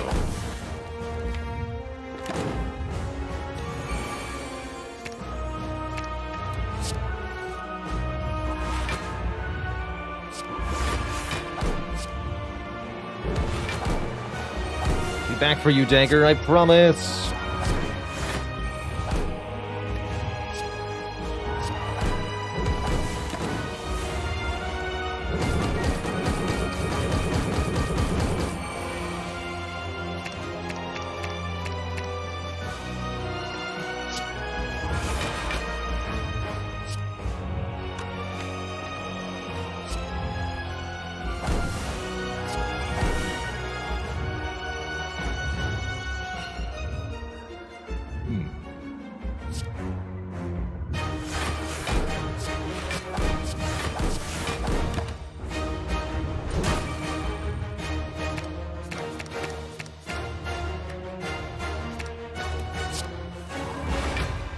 GG. GG, Twitch chat.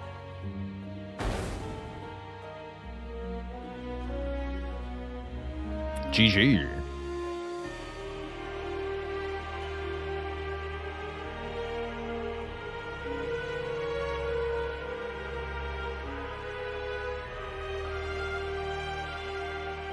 GG.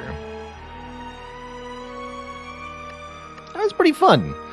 Double devotion, double battle hymn, rather, plus devotion, plus double pray was definitely a weird one. Some ritual swagger at the end. That's how we finished. In proper style. Good comeback from losing on the previous run. The Spire sleepeth, and so shall I. GG. GG. So there it is. Double vault, double battle hymn, double pray. Definitely powered this one with Pocket Watch, but pretty fun to make it work. 100 max health also makes a run nice and comfortable, right? We definitely dipped down relatively low in the boss gauntlets. Would have been a lot less comfortable without 100 health. We also went really, really low in Act 2 to the slavers. 37 damage here. That was brutal. Brutal, but worth it. Really good Black Star all in all. We got 5 extra relics off it. No, 6. That's not bad. Not bad. Not amazing, but definitely not bad. All right, next up is Ironclad. I want to keep going. I want 3 wins today. We've only gotten 2, so we need 1 more. Quick break before we transition, though. Use the bathroom, grab a bit more water. So back in a couple minutes, and we'll play some Clad. Don't go nowhere, folks. While I'm away, why don't we throw some positive vibes around? What's good, Twitch chat? What's happened in your life that's exciting or positive? What gave you a good feeling? Please, while I'm away, spread some love around. Share some heartwarming stories. And I'll read them aloud when I return. Be right back.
Alrighty, folks, we're back.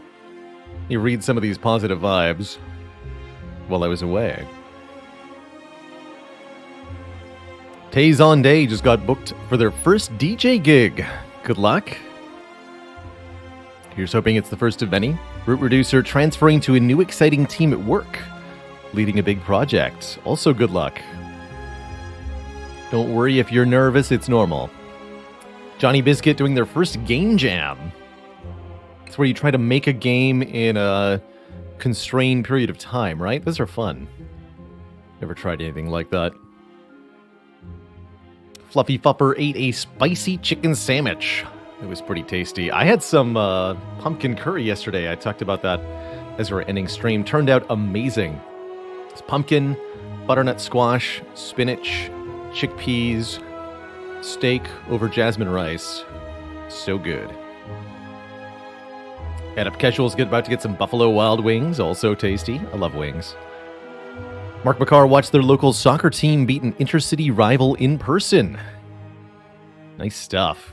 Go LAFC. Jedi Monkey and the wife celebrating 21 years together. Your marriage is now old enough to drink. Dirty Dirk got a promotion at work yesterday. Congrats.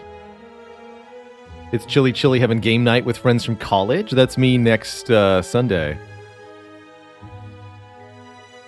Limit AG finally going on their first real vacation. 2 weeks in Cambodia since COVID. Good luck.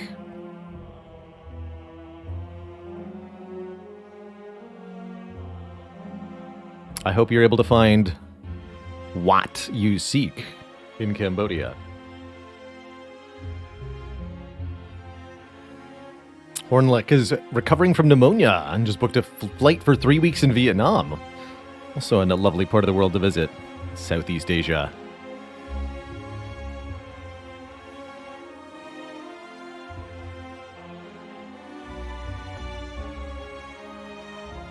REI HD got engaged last weekend. Congrats to you and yours. Why Not Rock got engaged a few weeks ago with a date in May. Good luck and best. Congrats and good luck to both of you, too.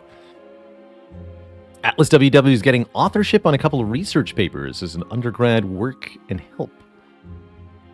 Building up that CV. Hey, good luck. Authorship is a big deal. Publications matter. William has gotten to teach karate again since the sensei is on a little vacation.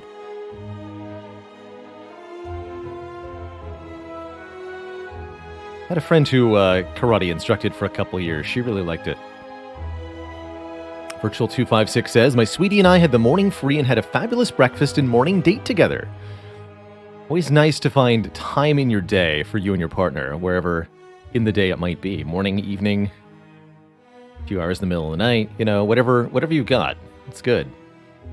Typhoon got a promotion to a lab position recently. Less pleasure, but more free time. That's good. Joe Mama's still employed after having a company buyout. That's good. Wingray's seeing Alan Stone in a karaoke concert. Karaoke concert? How does that work exactly? Do people get invited to sing on stage?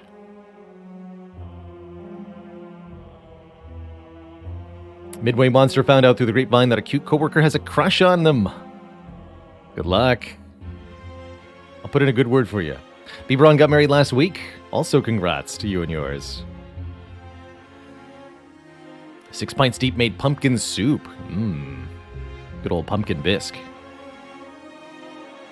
Kakamo says the reward for finishing grading, clad time. Heck yeah. Virtual256, thanks for 15 months of support. Time flies like an arrow, fruit flies like a banana. I played Cultist Simulator. I've not, but I've seen a little bit of it. Not quite my vibe, but pretty close. When Gray says he'll sing and have people also sign up and do songs that he may join in. Cool. Emblenut says weather in Edmonton's been stellar this fall. Maybe one of the only places with stellar weather.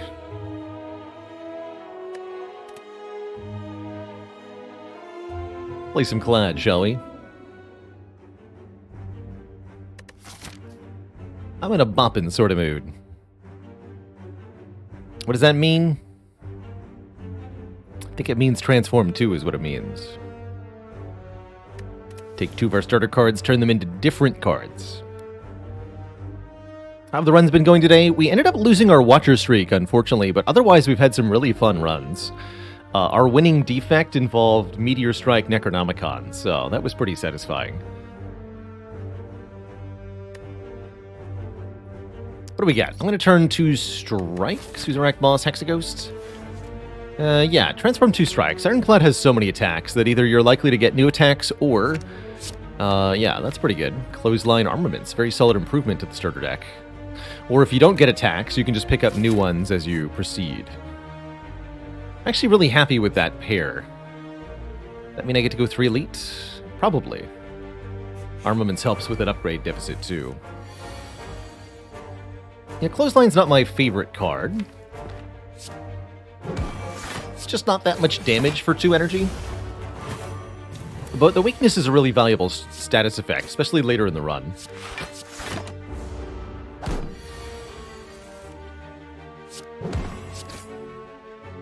Nibble Nuts, thanks for 3 months. Back at you, kid. A little bit block heavy to take Flame Barrier here. I do really like Barrier as a card. I'm wondering if we're better off taking Infernal Blade, though, to make random attacks for now. Don't place a lot of value in this Iron Wave.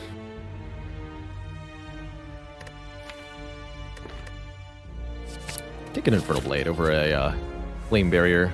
If I transformed 1 more defend, I'd go with the Barrier instead, but that's not how it went.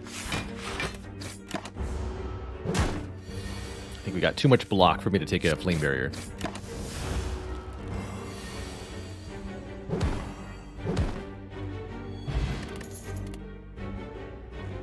Definitely not going to take that. So True Grit or Seeing Red or neither. Leaning none of the above. True Grit's vaguely takeable. But only vaguely. Really looking for an Anger or a Pommel Strike or maybe a Cleave. Something else than this.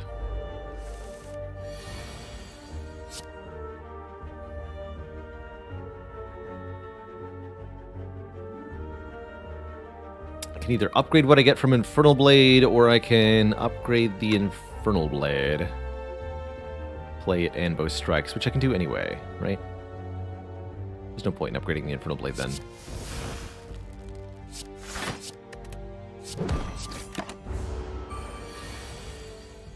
No point, I tell you.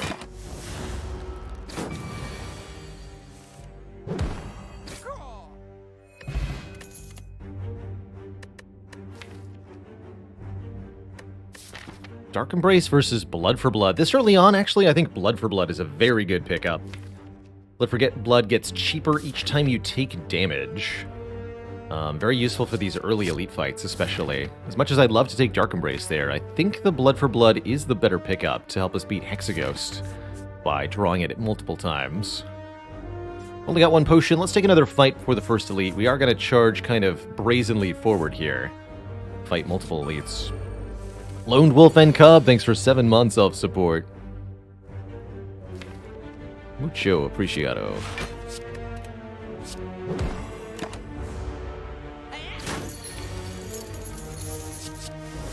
Declap. Doesn't do much. I do want to take a little bit more so that Blood for Blood is cheap enough to play Blood for Blood Strike, heal back to full. Boop. Thanks, Diron, for the 9 months. And Ranted Lad says, is there an Ascension level where Wild Strike falls off? Probably not. I think it's pretty evenly useful across most of the Ascension levels. I guess maybe a little bit more useful at low Ascensions, because you can tolerate the draw penalty a bit more easily. Naughty Matty says, why is Seeing Red consistently passed up on average while Turbo is consistently taken on average? 2 reasons. 1, Seeing Red is 1 less energy. Turbo gives you 2 energy right away, or 3 upgraded. Seeing Red is only 1 or 2. That is a key difference. The other is that Defect has way more card draw than Ironclad has, and Defect can spend energy more easily than Ironclad can. So Defect usually wants a card like Turbo a bit more often. It's nice to get back with All for One, with Hologram. Seeing Red doesn't really have those same kind of synergies. Dual Wield, no. True Grit, still no. I think I skip it all. But card removes, those I like. I'm actually kind of down to remove a Defend here. Let's do it. Then I can add a Flame Barrier if I want one. What are you? Bash Heavy Blade? It's okay.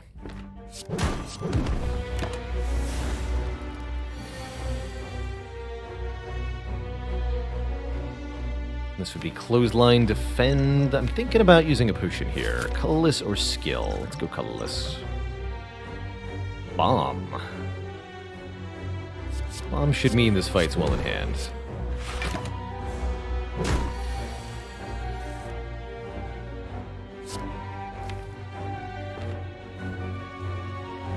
Alright, 35 more damage.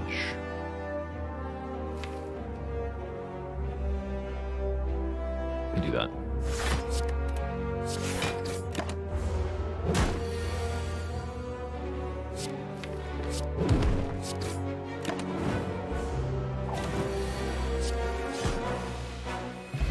Not too bad. Not too bad at all. There's the Anger. Okay, Anger's great. 0 cost attack. It's going to fit in well with the rest, and it self-duplicates, which is going to be very useful in longer fights like Hexaghost, so that we can start drawing more and more of them. We can get strength scaling, that'll be even better. Our first upgrade is going to be the Blood for Blood to make it cheaper. I think our next upgrade probably the Armaments. But Blood for Blood upgrading to be both cost reduced, most importantly reduced in cost enough that you can play it up front, even if you have not yet taken damage. It's pretty good. I'm just going to go Anger, Strike here. Blood for Blood can kill you next turn.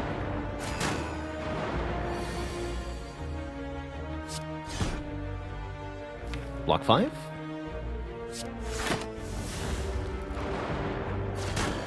And then Blood for Blood's even cheaper the next time we see it. Let's skill potion here. I think we can maybe do okay. We can also double tap. Can't play Bash and Clothesline anyway. Got it.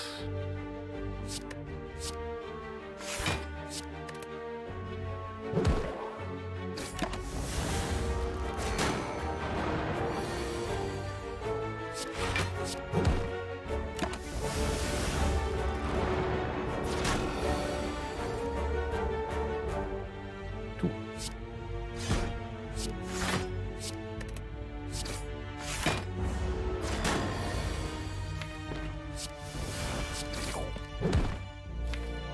3 draws to solve this. Don't know if we get there. Close enough.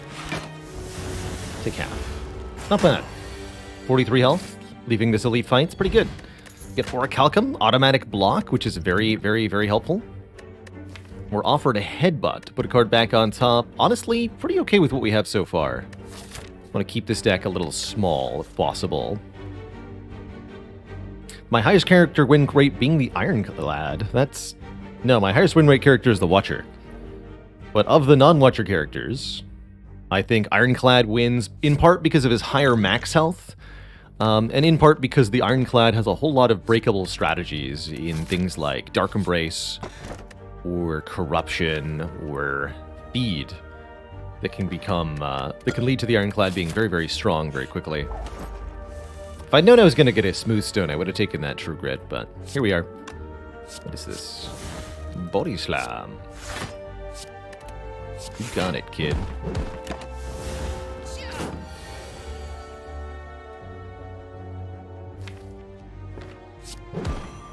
I can never kill, and I'm always getting entangled, I might as well weaken then. And we block the same whether we play the defend or not. Not bad, we gained health there. A real body slam. I think we're much better off with a battle trance here. 0 cost, it draws 3. Prevents us from drawing additional cards, but that's okay. We still love armaments. And battle trance together. That's going to let us draw the blood for blood and play it over and over again in a fight like Hexaghost. Let's take an event here. I want removals now. Upgrades are good too. We can upgrade armaments, and then our next upgrade will be the battle trance. We can battle trance, draw 4 cards, use armaments to upgrade them all.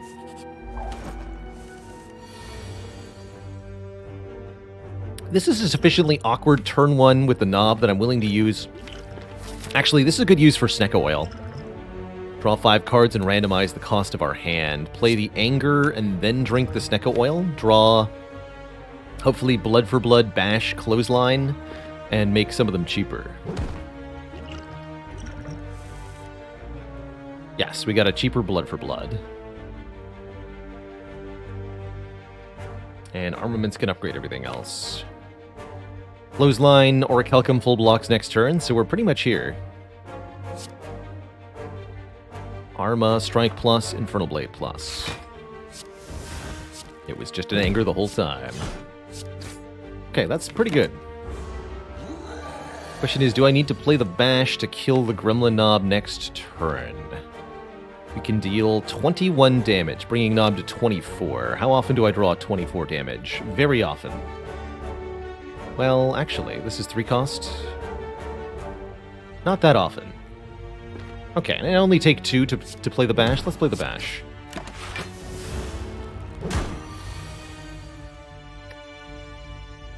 Yeah, this would not... Actually, with armaments, this would be 8, 8, 9. That would have been enough. That would have been enough.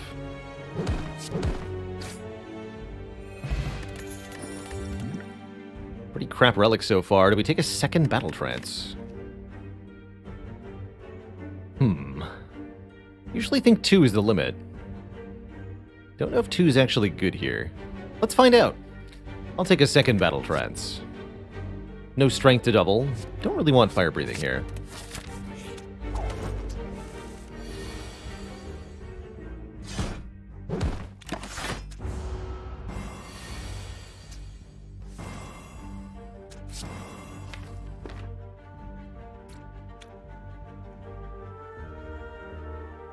Six plus 6 is 12, 9 plus 4 is 13. So Clothesline Strike is actually better than Bash Strike here. If I want to split this turn.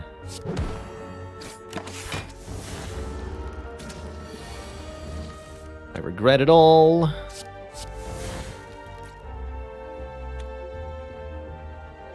Ouch. It's Hexaghost though, so like whatever. Yeah.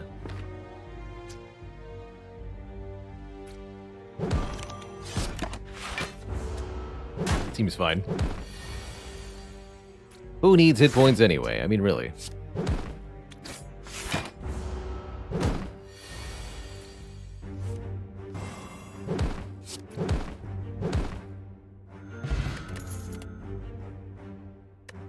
Rupture. No. Pummel? Not with double battle trance. I think other draw effects just got a lot worse. Because I added both of these.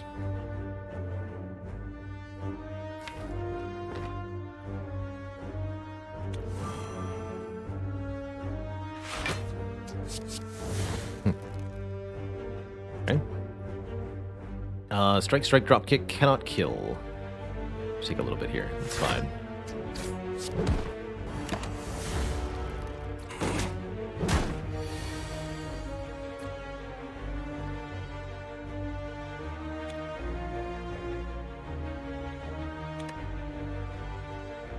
Clothesline Anger or Bash Anger. Both kill this, doesn't matter which.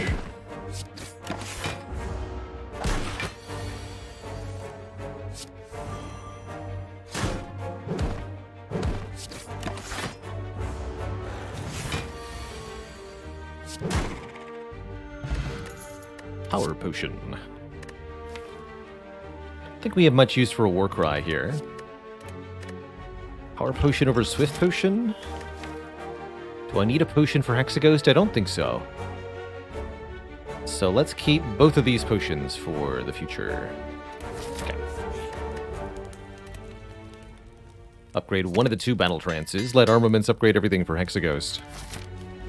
Hexaghost hits us multiple times here on turn 2. That's a lot of upgrades.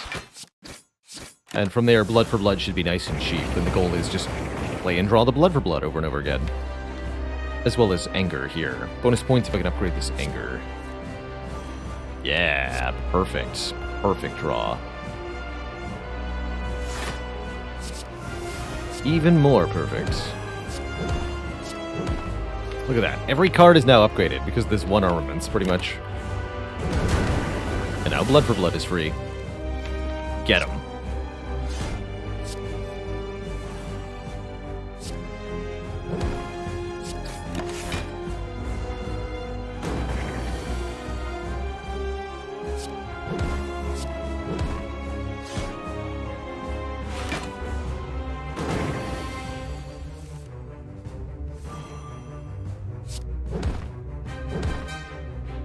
Keep that vulnerable up.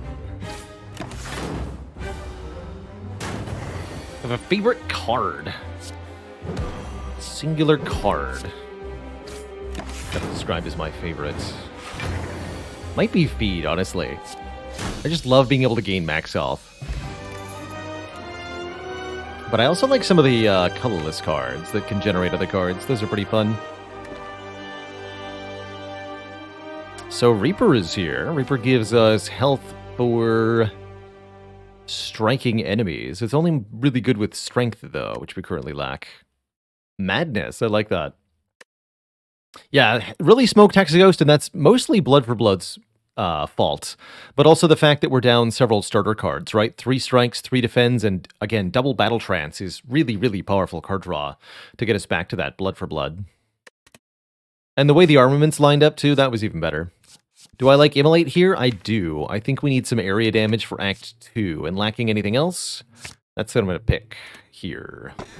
Transmutation could be my favorite. It's definitely amongst my favorites. Interesting. Curse Key. Tiny Chest, Darkstone Periapt. Makes for a very intriguing Cursed Key. I do think more energy is quite good here. Pandora's Box a bit less good than usual, since we're only getting 6 transforms, but 6 is still pretty good. I think I want the Cursed Key. We'll gain at least 6 max health from Periapt this way. The Tiny Chest might be awkward, but we'll sort that out. I never really liked the Mark of Pain. Adds 2 wounds to our deck. Those will slow us down in annoying ways, and that applies immediately in full effect, whereas the Cursed Key has a gradual effect that we don't have to deal with immediately.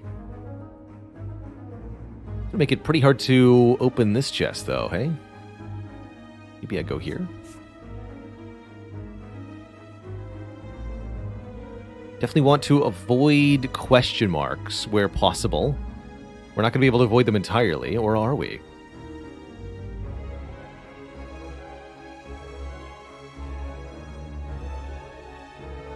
Is getting Evolve/Fire Breathing enough to mitigate the downside? Not consistently. No. The core problem is, what if you draw the wounds before you draw the Evolve? And if that happens in the wrong fight, you're just dead. Now, if you've got a Gambling Chip or a Bottled Evolve, that's a bit of a different story.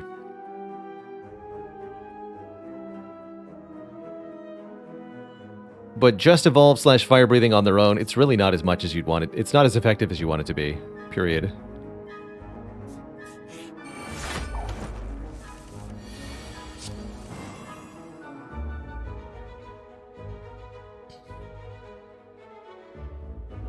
Blood for Blood, Strike, Anger? Yeah.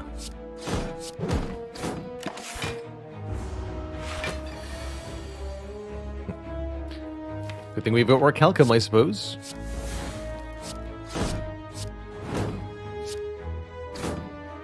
Could block Potion here, but it's only actually saving me 5 health, so I don't see why I would.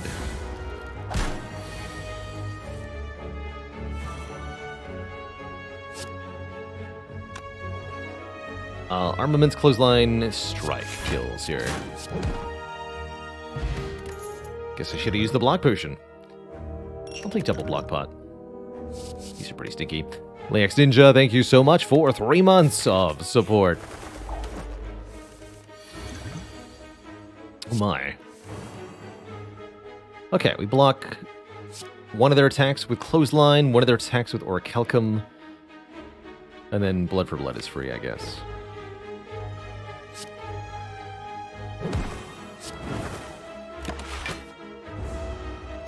Again, the block potion's not actually doing that much. Feels odd.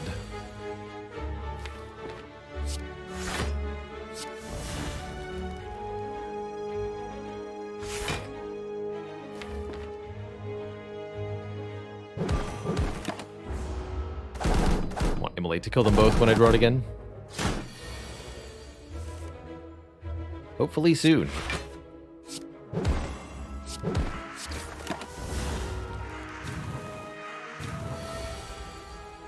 There we go.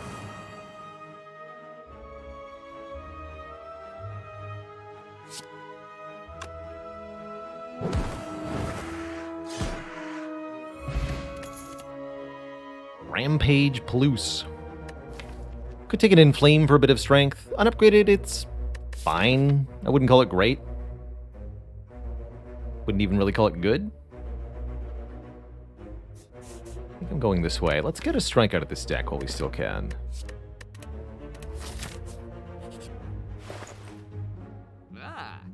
Fiendfire. That's a powerful card here.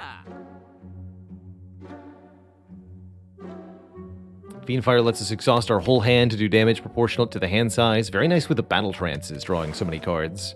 And a good way to delete curses, too. I'm going to go ahead and buy that. Leave with the rest of my money. I'm still planning on probably removing a curse, perhaps at this store.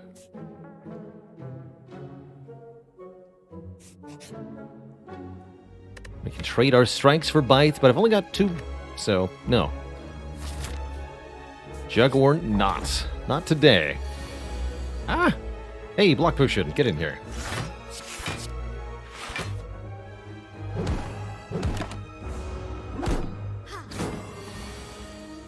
Glad you were here. Block potion.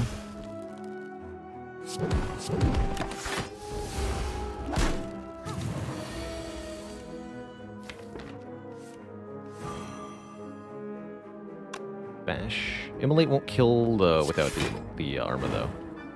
It's fine.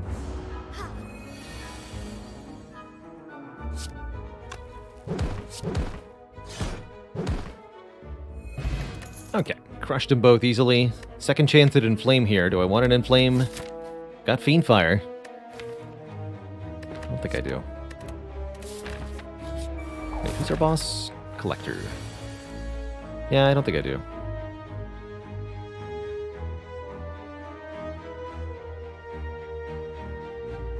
Arma, Blood for Blood, Anger. Take damage twice. Yeah. This could be a bit of an awkward fight. Another good fight to have a block potion in, at least.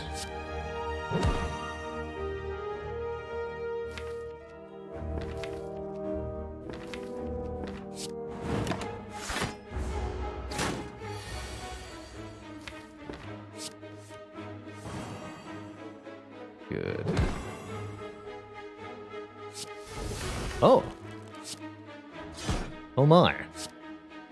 So close to outright killing. Unfortunately, we're not quite there.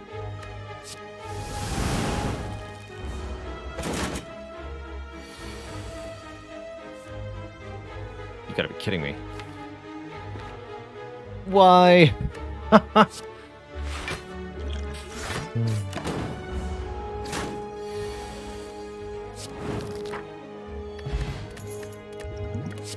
Alright, we can bottle the Battle Trance Plus, and now I also have a Second Wind Plus to let me delete unwanted cards. That'll do pretty well. Also pretty happy just resting.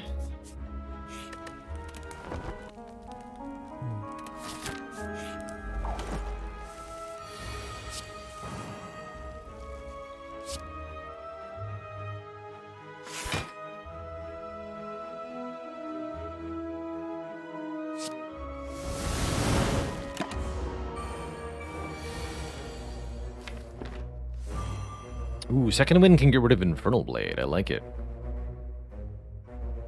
Although in this case, I'm going to play it.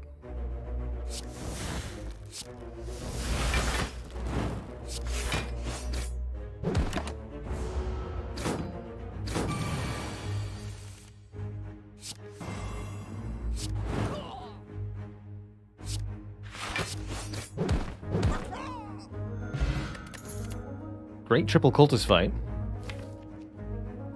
Unupgraded stinky stuff seems bad. No thanks. So, do I open this chest? Small chest. Next curse is here. I should have taken one more event so I could have it here. That's pretty funny.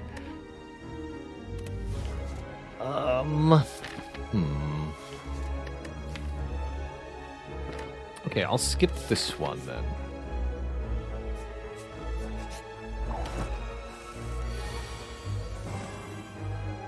If that's how you're gonna be.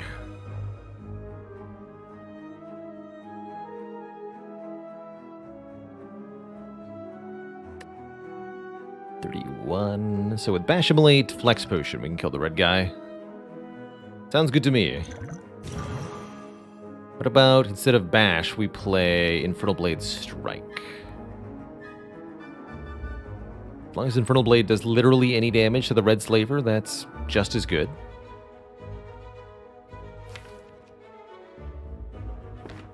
It could brick, though. Eh.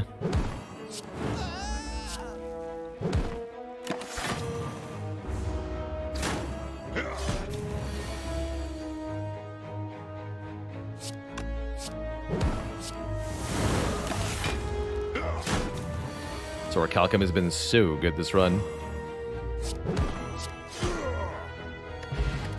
Juzu Bracelet plus Tiny Chest. The power. Take a Havoc Plus? Havoc Plus with Fiend Fire seems pretty awkward. Unupgraded True Grit strikes again. I'm not feeling it. Skip all this. Take the bracelet though, but not very good. So I could avoid the chest curse for a while still. That way I don't have it before Collector. Or I don't even need to go this way. We could go this way too. Take the Snake Plant fight. What do you got, Snake Plant? You don't got nothing.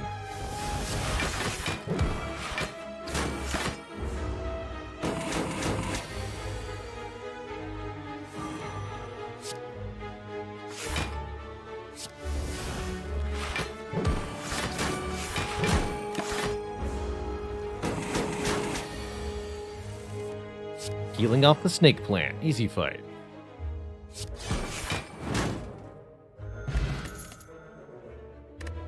Zoom. Nope. Keep it small and simple.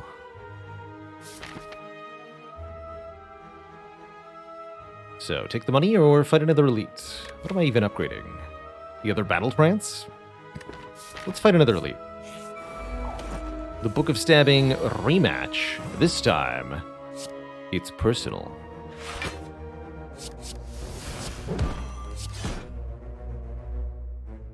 Keep the defense or don't. I'm gonna go with don't.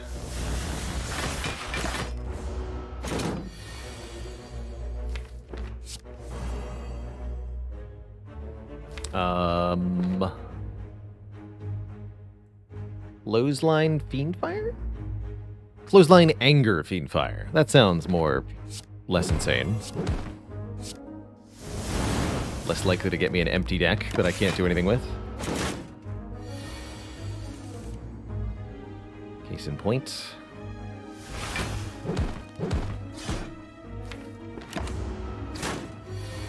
It's not the draw I wanted.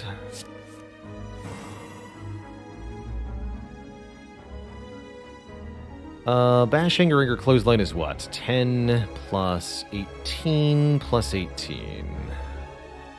46. Dang. Nothing I can do about it except rest before Collector. Bummer.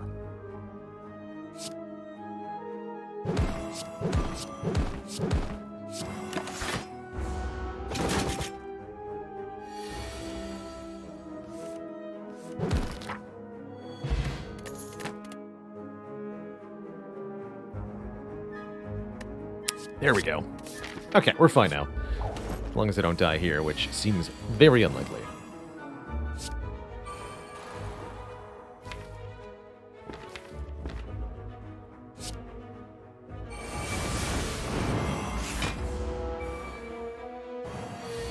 We'd still probably like a feel no pain, but, you know. Is what it is and all that.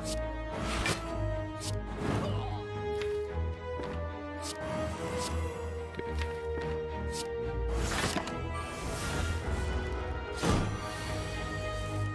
Just the 9x2. Good.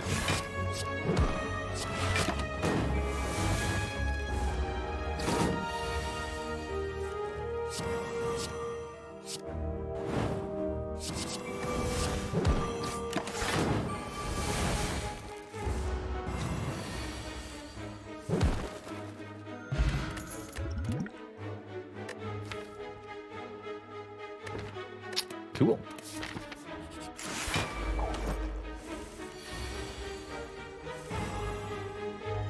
Not cool. I don't like this.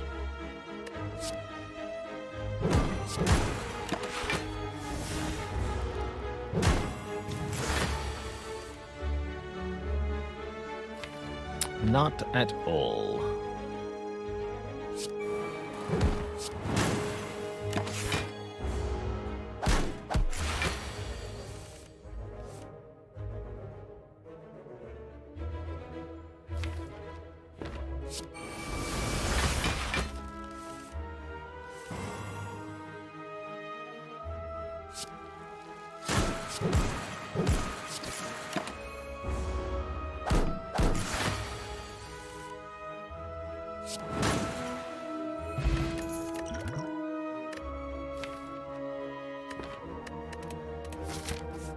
Okay, collector with 34 health. Kind of uncomfortable. Let's go more health than that. Or do I use the power potion? Let's upgrade Battle Trance and use the power potion. Let's see what this gives me.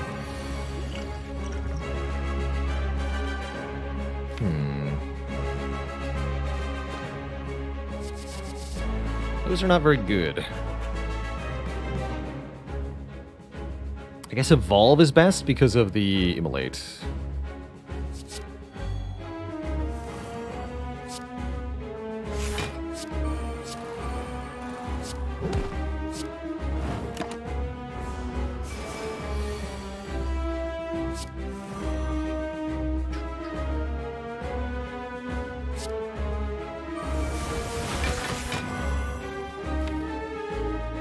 So we just want Immolate, Anger, and Second Wind as the only attacks, really.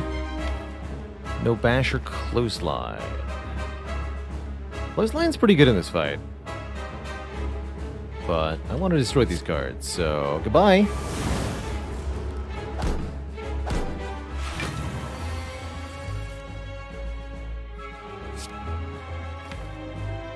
It's all already upgraded, so we could lose the Arma in the defend here.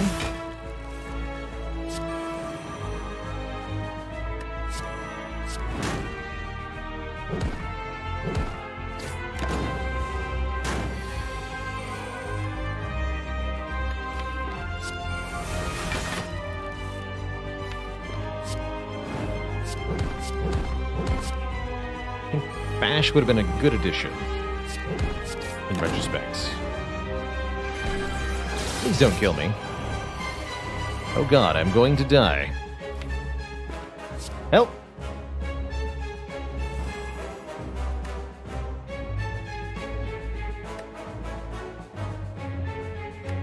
$12. Oh man, we're exactly dead. Bummer. Not sure if Bash would have been enough. I don't think so. This is exactly the wrong amount of health, though. We needed a better... I needed to rest. And we needed a better power out of the power potion, probably, actually. That was a worse matchup than I expected. Tough Ironclad run. I liked the way the deck was built, but man, we got almost nothing for in terms of relics that actually did a dang thing. So, No major loss there. Let's go one more real quick.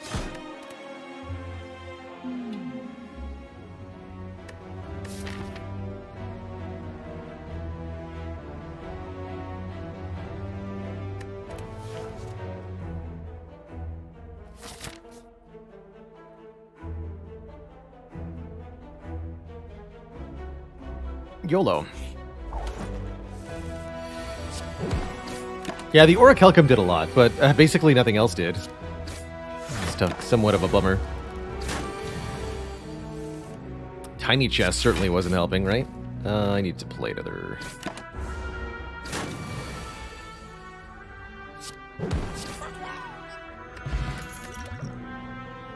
I think Twin Strike over Cleave. We're not fighting Slime Boss, no.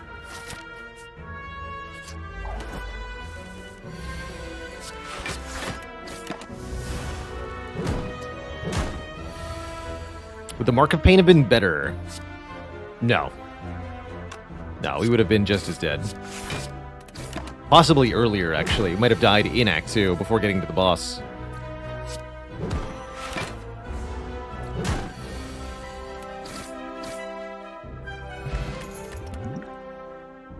Double Twin Strike? How about an early Reckless Charge? I've seen really good things from this. It's like an Anger that does one more damage, except it adds a Daze instead of a real damage card, which is a bit annoying. That said, Ironclad just loves free attacks. Just loves them. Can never get enough. We are offered a Searing Blow. I kind of wondered if this would be... This is not a map that lets Searing Blow be any good, though, so we're not going to try it. Instead, I'm going probably 4 elites here. Take a Headbutt. Headbutt over Shrug, so we do enough damage. Although I'd love Shrug here, especially with Double Execution.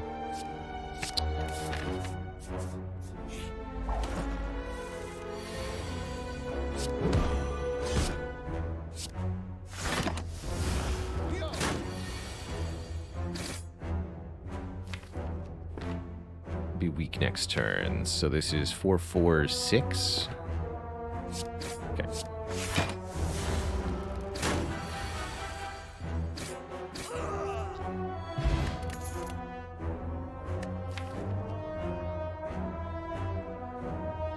Cleave helps me with sentries. It'll have to do. 2 times. Easy. Will we survive, though? I don't know. I think we're already screwed. Yeah, we're completely hosed. Every time, man. Bottom deck bash. Tough.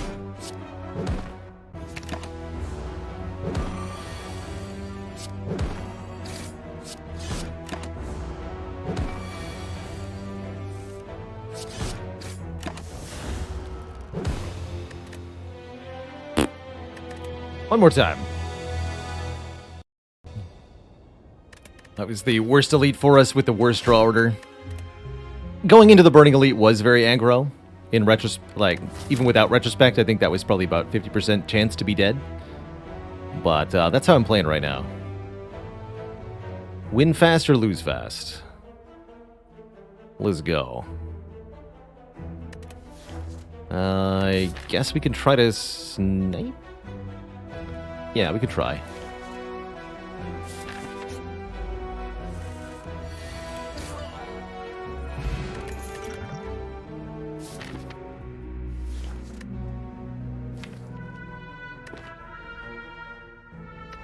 Not in a Slime Boss act, unfortunately. Take a Carnage.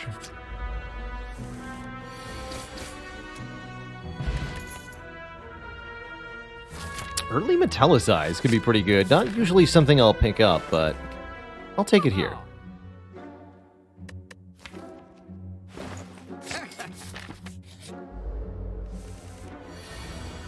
Alright, so much for a free elite. That's okay. Take an Arma? Take an Arma.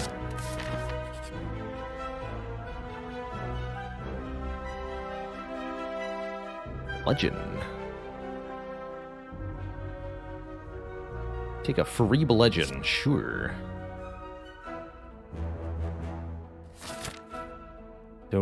Mind if I do?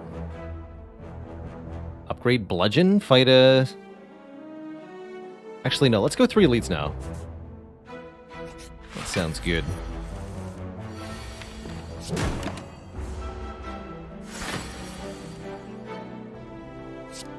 Wake up.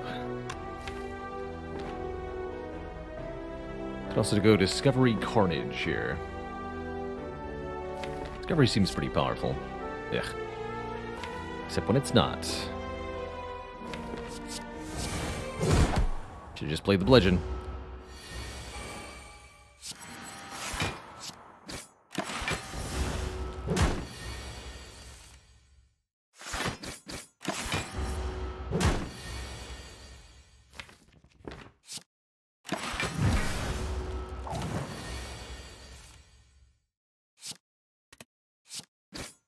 E3.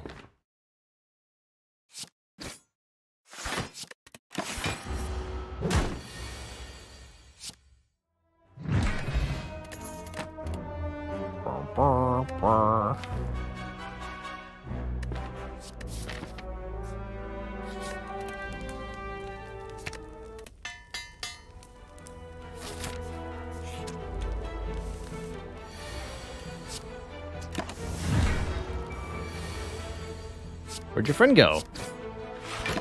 Cultist man.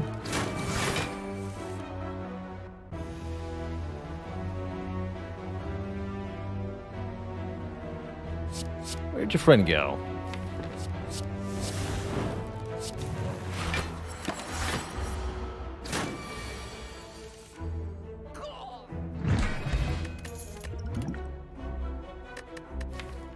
Warcry has moderate usefulness? I don't think so. Blue candle with self-forming clay. Yes. There's potential there.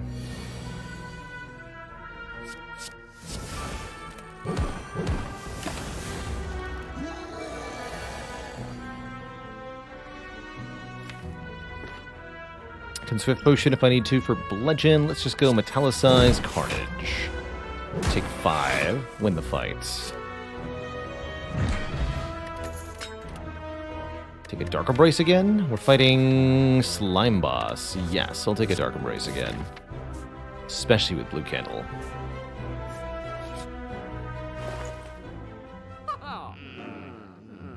Dang it, Merchant. Betrayed me for the last time. I mean, it worked out last time. I'm gonna do this again. Discovery is pretty powerful in this character, since they're frequently able to make high-value cards. Let's say.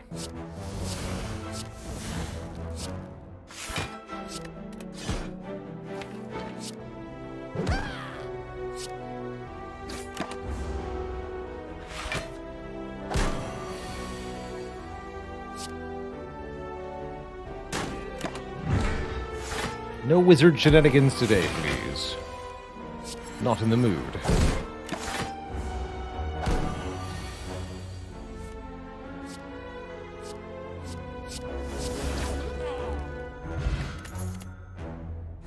Double. Bludgeon. Double. Discovery.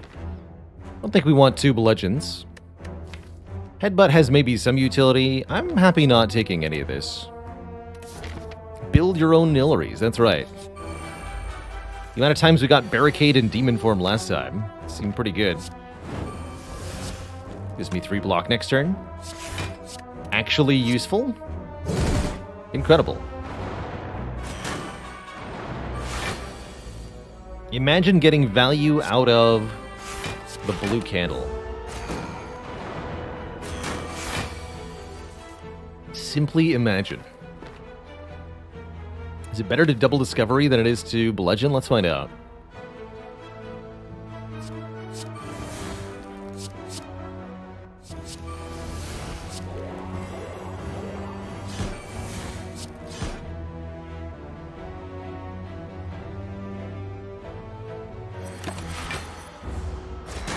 Kind of.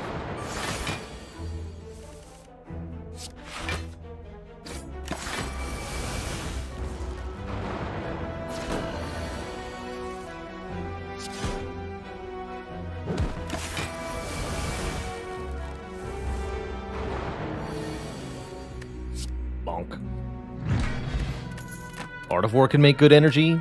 Evolve could be helpful against Slime Boss. Feels like with Dark Embrace we don't need Evolve, though. Was Rupture a bad take from the Merchant there? I think so. We currently only have one way to damage ourselves with the Ascender's Bane. And we are not even guaranteed to draw Ascender's Bane before Rupture. The Rupture. So without another way to self-harm, I really don't like it very much.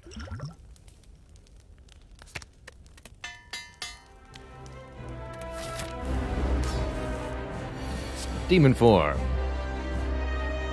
Try again. Dark Embrace, good enough. Striker or Art of War? Let's go Art of War.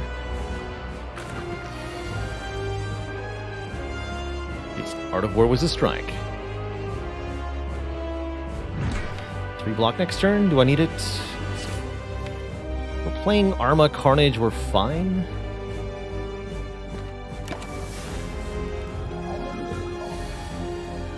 We're not playing Arma Carnage. Got it. Oh. I see. Armaments, Dark Embrace, Metallicize, take an absolute buttload of damage? Or Swift Potion and fix this? I think fix this. Makes our next turns pretty mediocre. Or does it?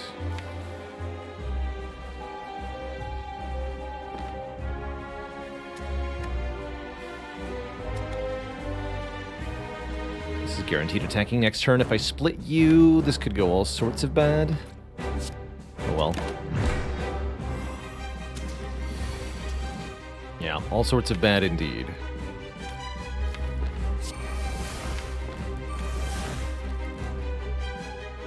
Reshuffle the deck before they add all this garbage. Ouch.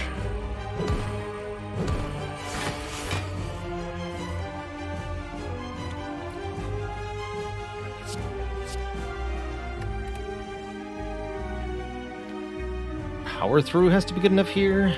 Dang it. Cleave isn't. Ugh.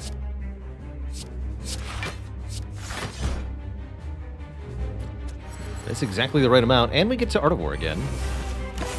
Lose the bludgeon. I think we're dead. Maybe not.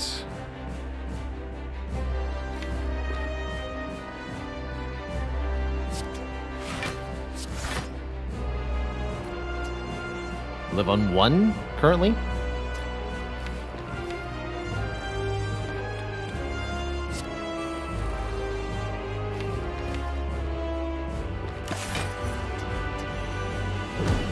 The extra energy, but I don't know if it's going to work here. I think we're just dead. Yeah, we're just very dead. GG. Did not get what we needed from the discoveries there. And we didn't draw the bash on the correct turn ever. Dang. One more.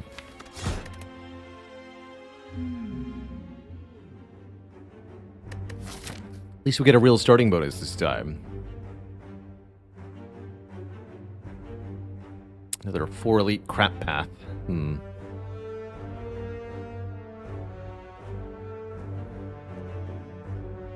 Guardian, huh?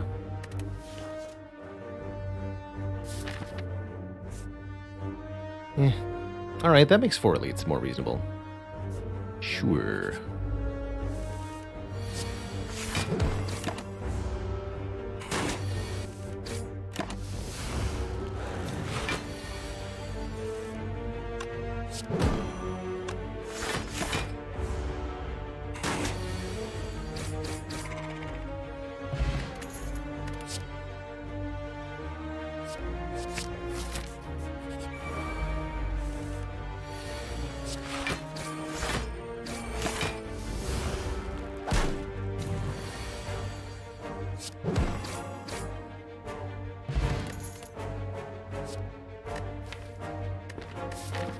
Gotta take the pommel over the Arma here, although I do like armaments quite a bit.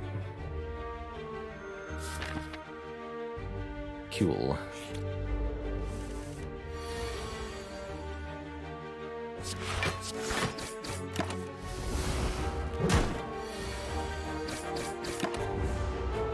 Do you ever take Corruption without Dark Embrace or Dead Branch? I think it's pretty good with even just an Impervious, a Shockwave, something like that. Any powerful one-time use skill is already kind of worth it.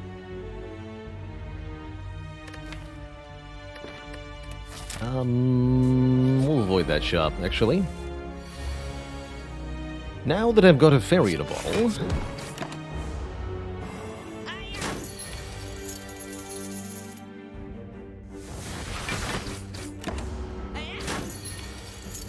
Hey.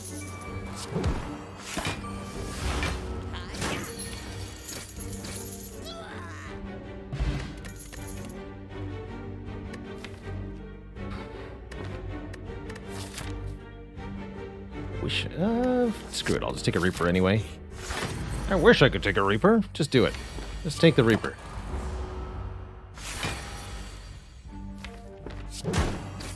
Do anything you'll believe in.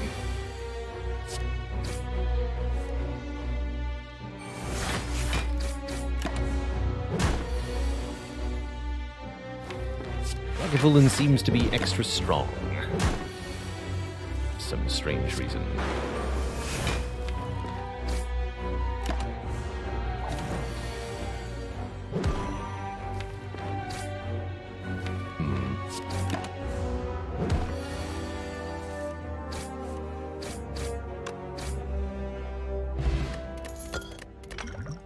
Egg Hammer. Very good, very good. Sure knocked me to low health. I guess I'll go a more boring way.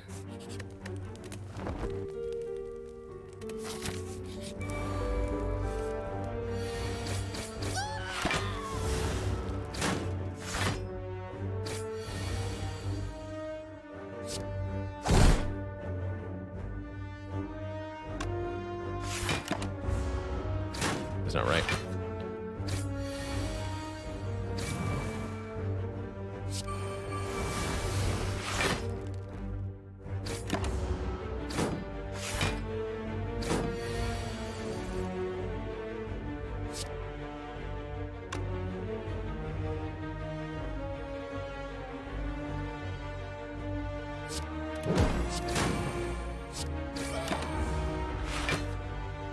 Maybe that was an energy potion? Maybe.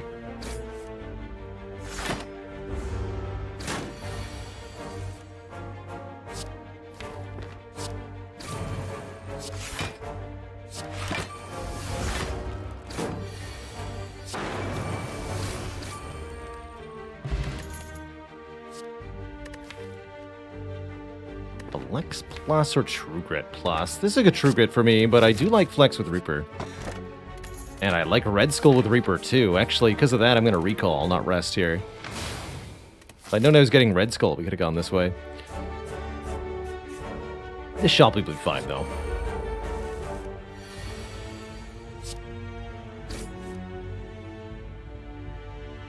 Totally fine.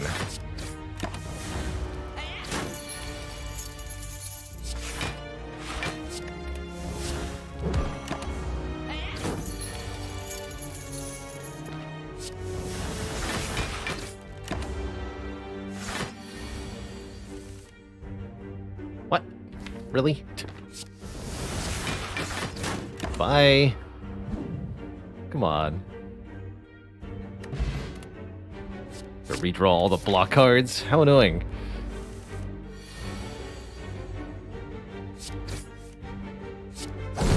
The bummer, man.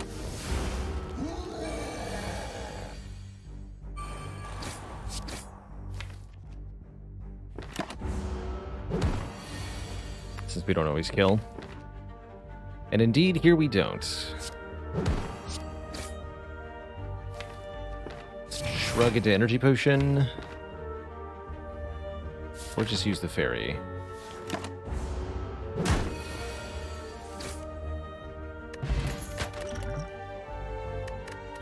Legends back.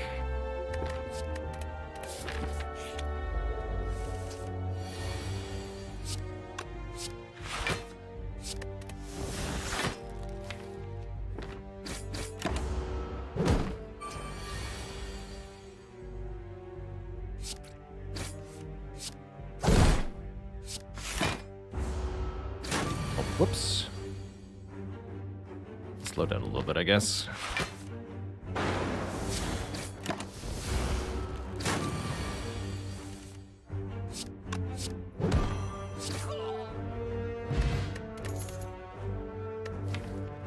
Warcry Plus is nice with the Feel No Pain, but otherwise deeply uninspiring. That'll do.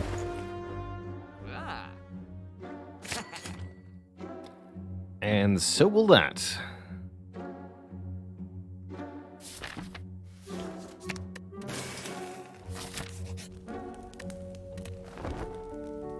Actually required to sleep, meaning we lose our red skull. It's kind of funny. Jeez.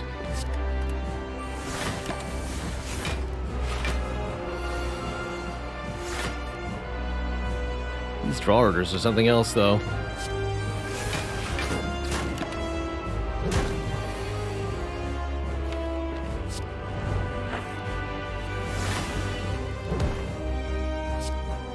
Heal 10 brings me to 37, which is just below half.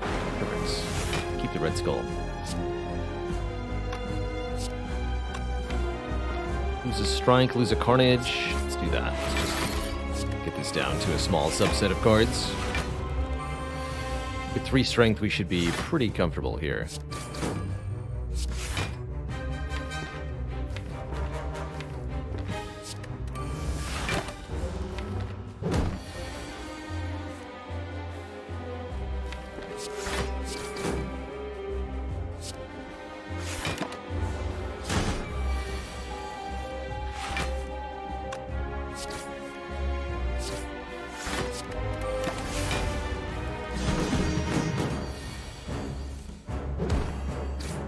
So eventually I'll run out of cards, and what then? What's that?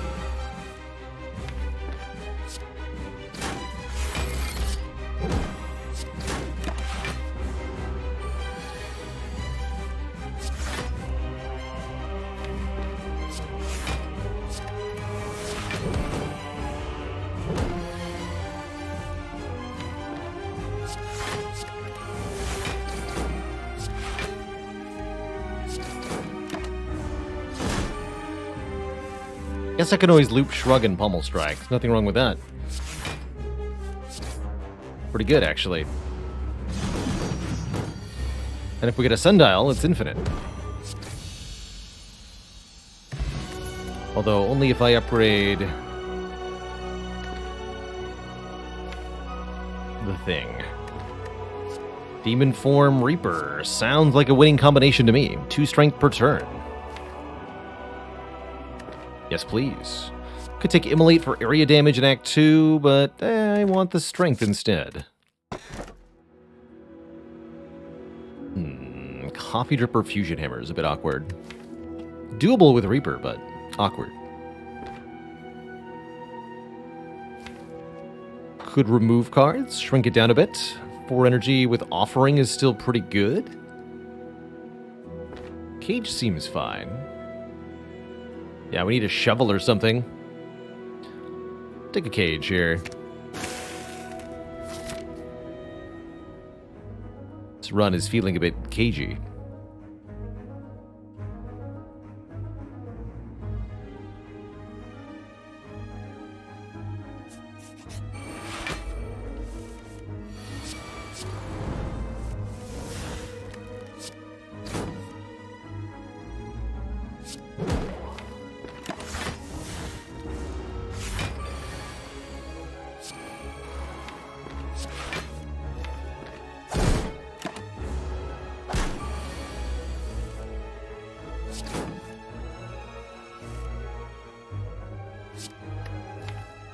I'll let that exhaust for the blocking.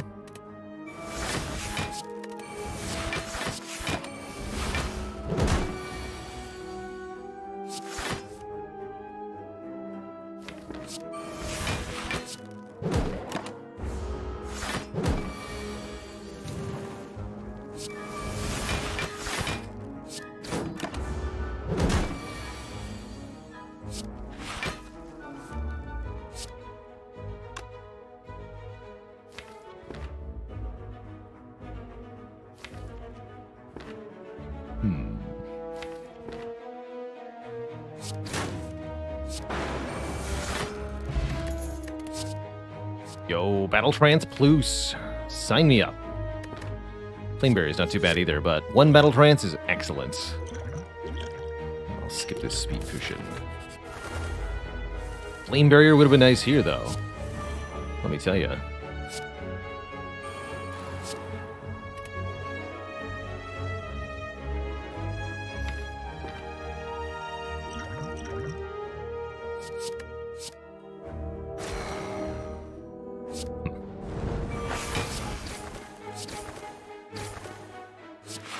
We should have played the Demon form. Or the Reaper instead of one of those attacks. Actually, that would work too. Cool.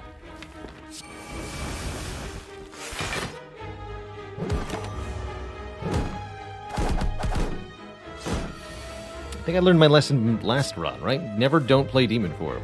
That's the rule.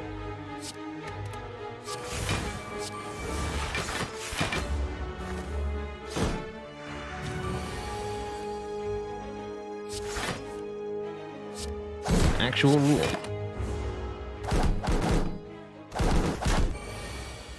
There we go.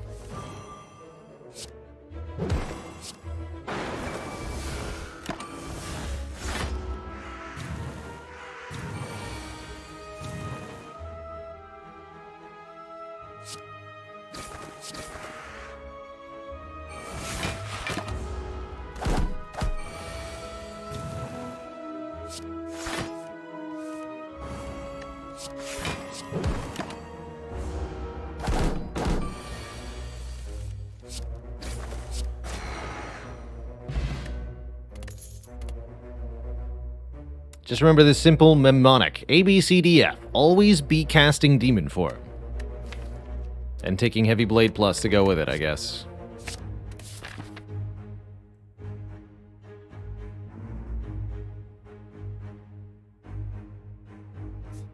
Two events either way. With Toxic Egg, choose one of 20 looks pretty good.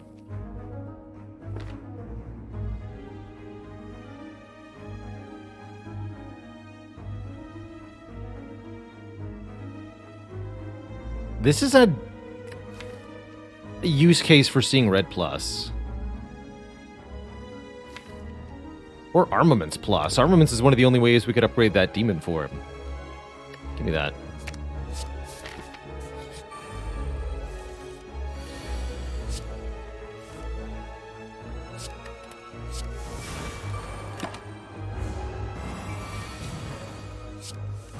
Always be casting Dark Embrace. Always be playing Heavy Blade.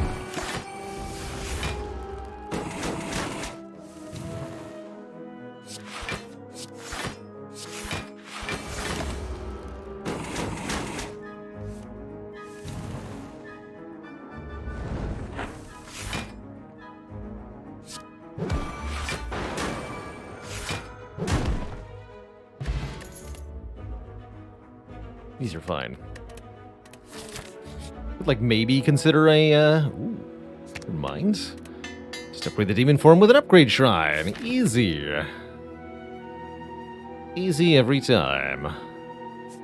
Alright, Reaper, do your dirty work here. I mean it.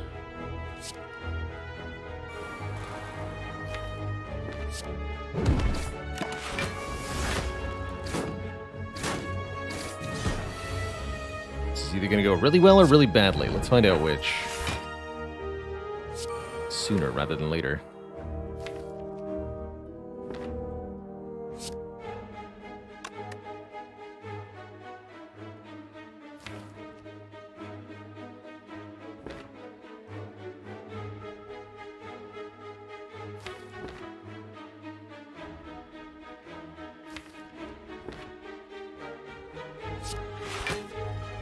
Kind of don't want to get attacked next turn. It's a bit of an issue. Let's just Warcry the Triggered on top, then I never die. Actually, the Shrug.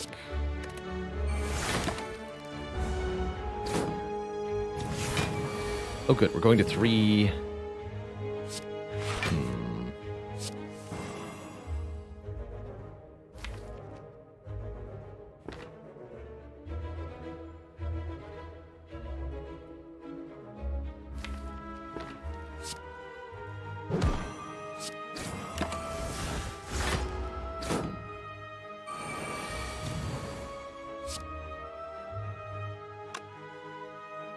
Puts you to 1, huh? Let's do it.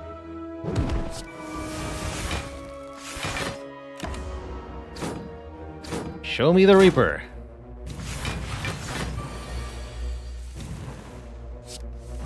Yes! Perfect. So, break the block on the angry gremlins, then play Reaper. Strike. Strike. Reaper. Easy. Interesting the attacks are also upgraded. Havoc Plus. Not that bad with this deck. Especially with the Warcry Plus. Let's do it. Let's take a Havoc Plus. Now I wish I had taken the Headbutt.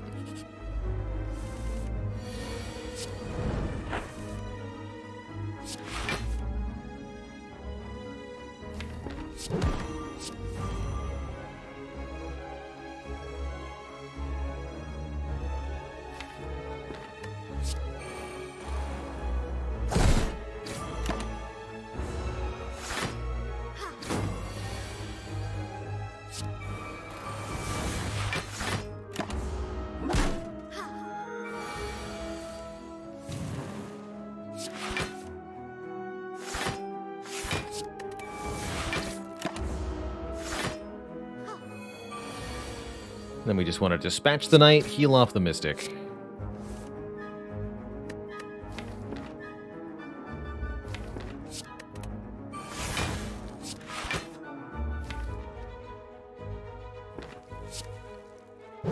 Do it this way.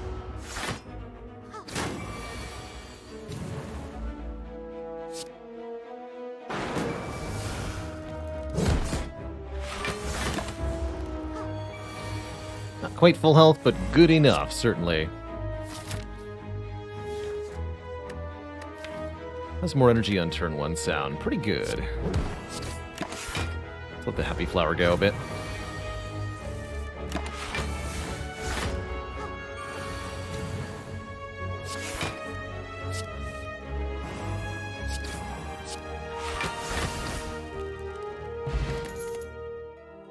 Flex Plus is added again. I like Flex Plus a lot with the Heavy Blade and with all the card draw we now have. I'm gonna pick this up for some immediate oomphlage.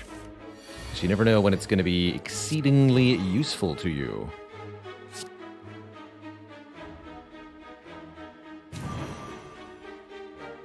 Play this before I Havoc, just in case we hit the second wind or something.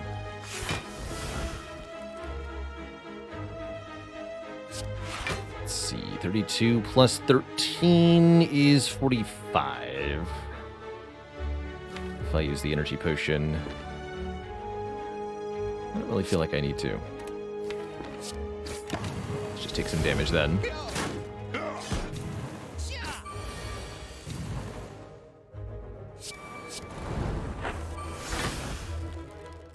Alright, we want to kill this guy now. Becoming vulnerable, not usually appreciated.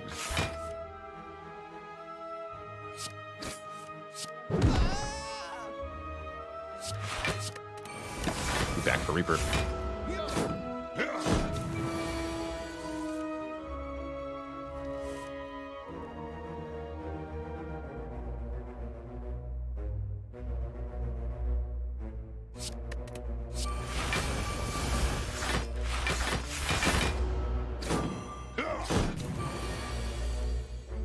Reaper! So good to see you. I'll just take that heal that you can give me.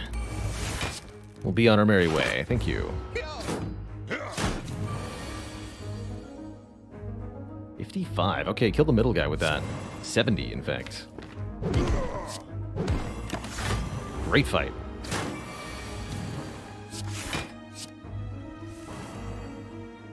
Will I ever go for a long-winning world record streak like before? I try to win just about every run that I can. Whether I get a streak or not is really up to the Spire.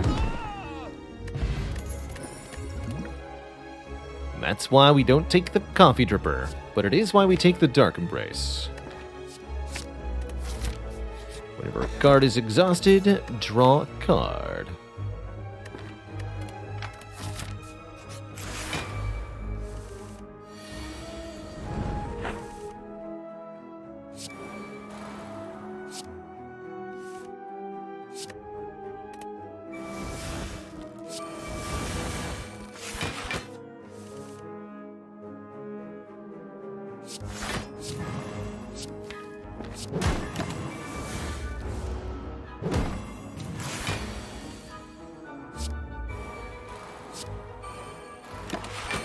Ouch.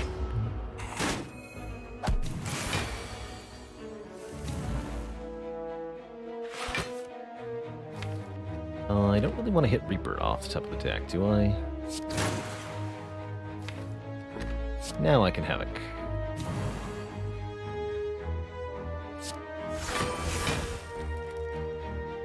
Is Reaper for a ton? Actually, that seems reasonable too.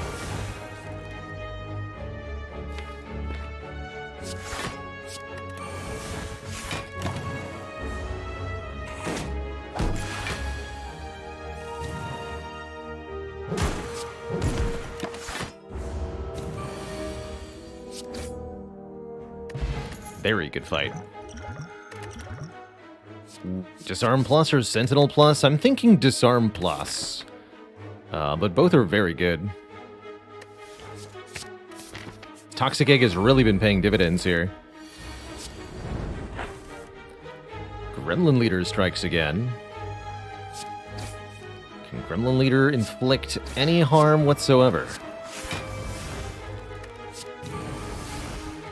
Quite frankly, I rather doubt it.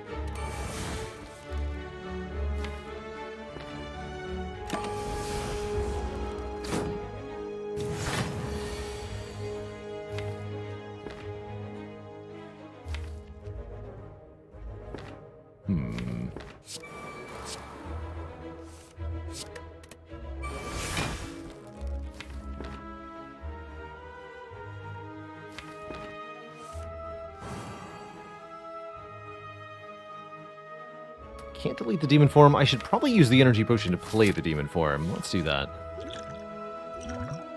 Makes my life a lot easier. Just second wind now? True, get the bash in second wind.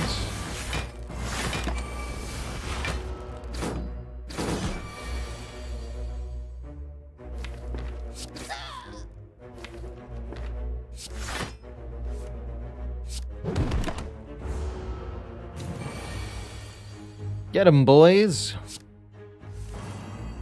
Boys?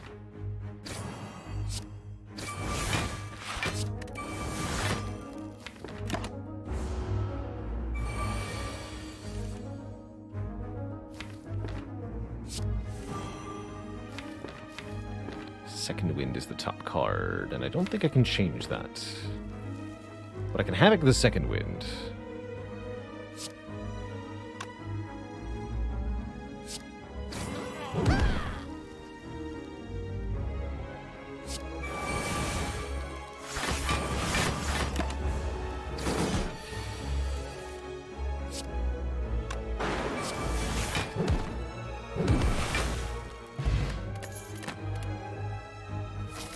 Whirlwind. Kind of lacking a good area damage card. Whirlwind does help a lot. We're fighting Collector too? Yeah, I'll take it.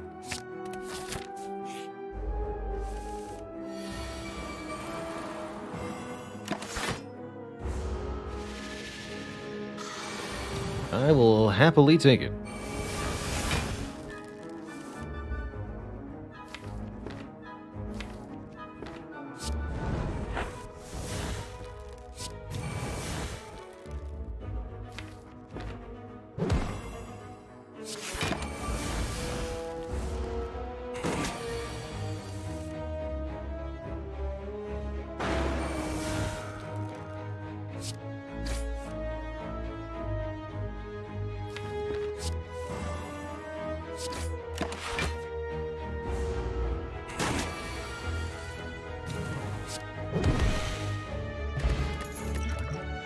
And there's Corruption. All skills are free whenever we play a skill.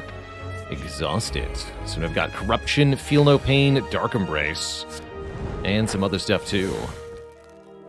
You'd love to see it.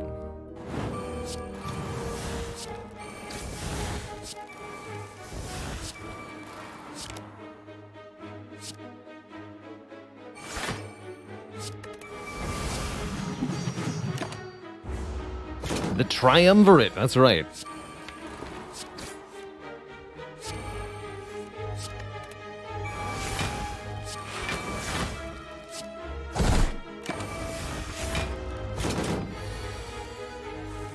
Demon form feels comparatively unneeded now.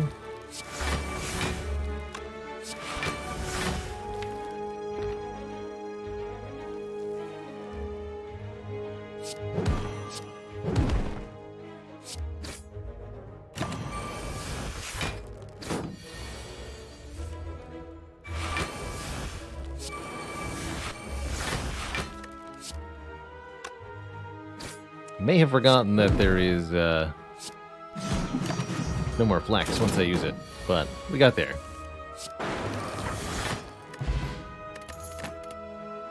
There's Headbutt. I've got a Havoc. I want Headbutt Havoc.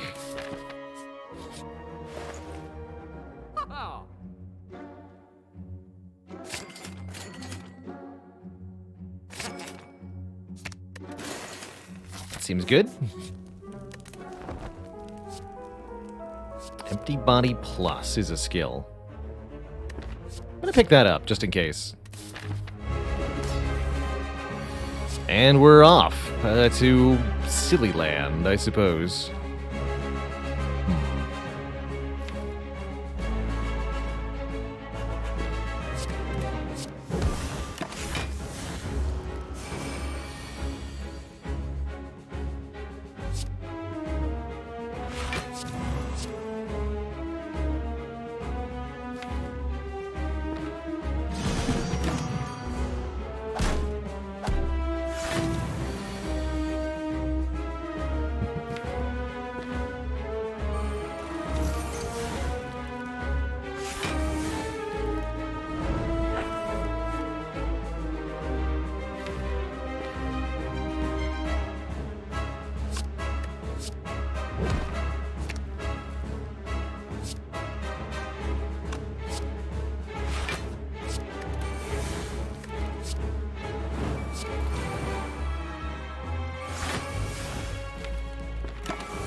Let the strengthening begin.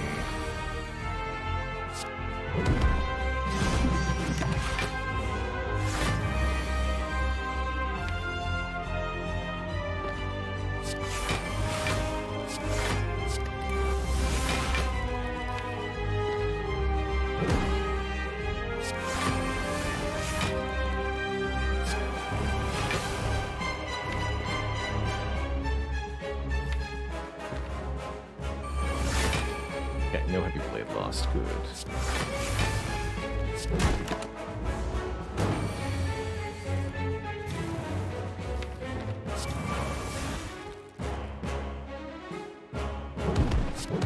Bonk. Get squished, Collector. GG.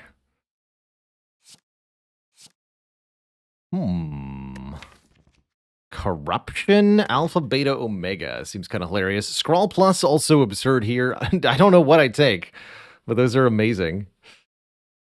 Let's try Corruption Alpha. I mean, that's too fun not to, right?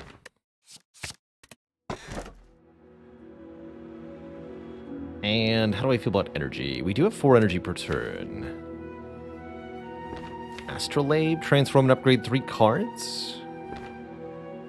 Maybe good, maybe bad. Let's take Sozu. I think these potions are fine for the end game. And this deck is definitely going to want 5 energy per turn, I can tell you that already. With the Alpha, Beta, Omega, or just all the other powers you want to play. Rest sites are for stinky nerds. Let's go this way.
Rippling Clouds. Not my ideal. I mean, we don't have a weakness source right now. I'd rather have a Shockwave, though. It's interesting.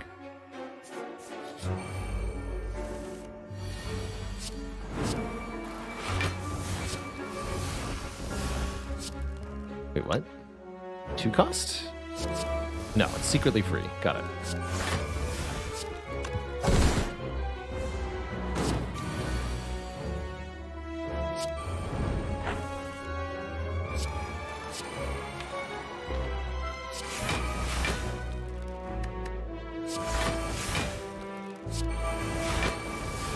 My Omega! No! No! My Omega. Disaster.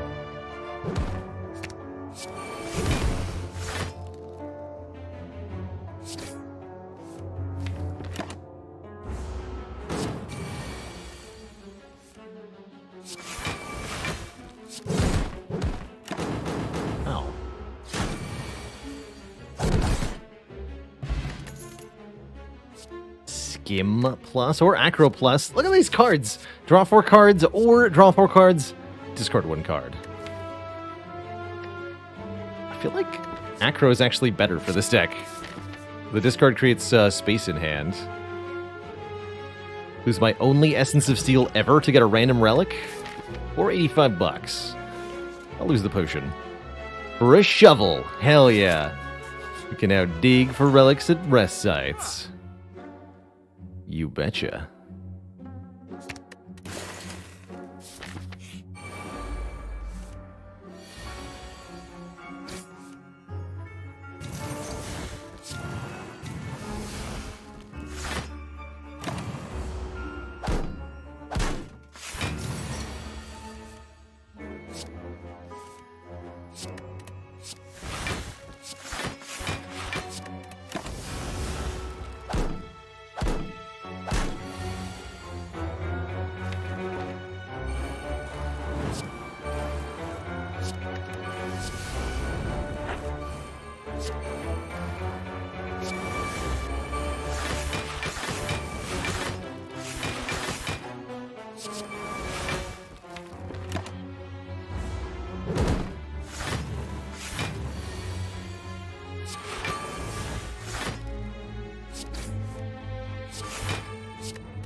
Yep.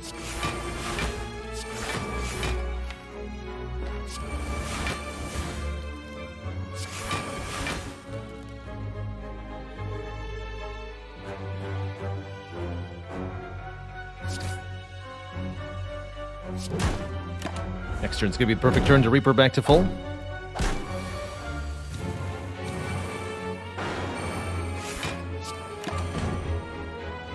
GG nerds.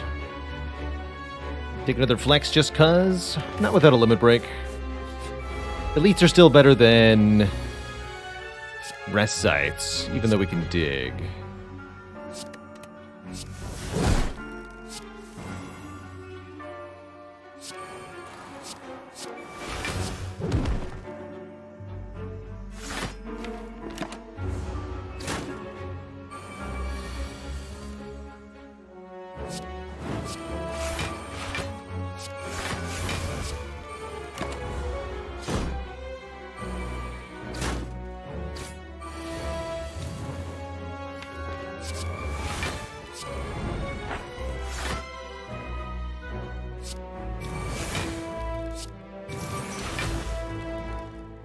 How about you attack me for nothing?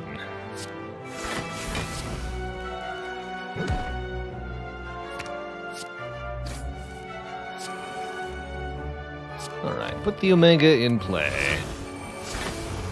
And the Dark Embrace, too.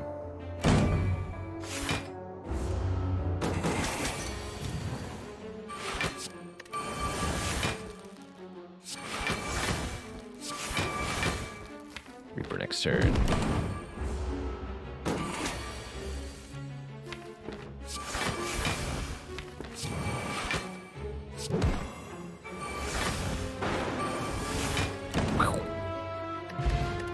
More max health goes a long way in keeping us alive.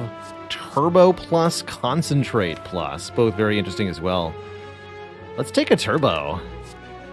Gain 3 energy. And add a void to the discard pile. I like it.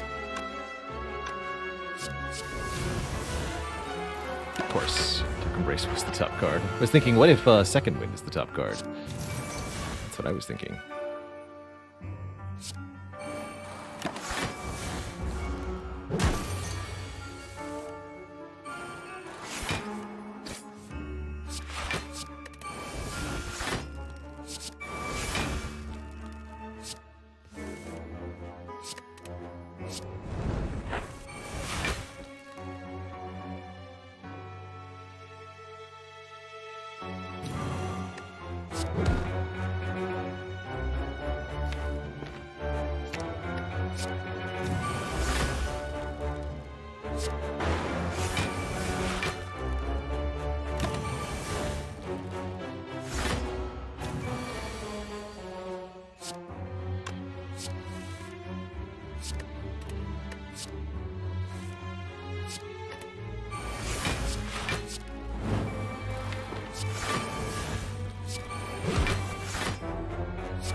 GG.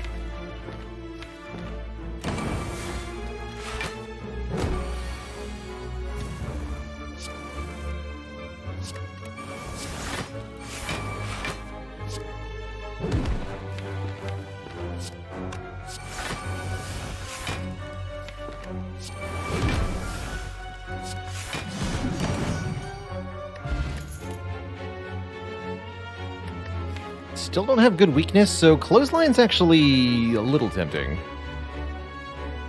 Can you upgrade Omega? Yes. You need Warp Tongs or Master Reality or a Blessing of the Forge Potion to do it, though. And it does 10 more damage when upgraded. But it's possible. Sure is possible.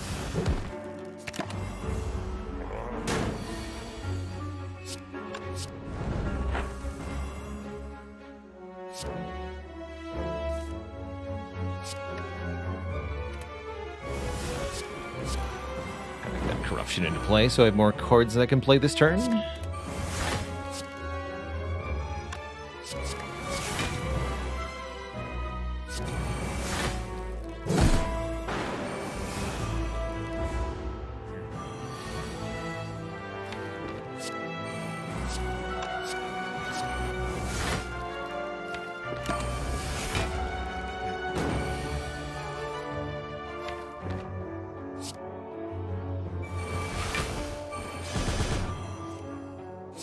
Omega Plus, 60 damage to all enemies every turn. Already got rid of Bash, got it.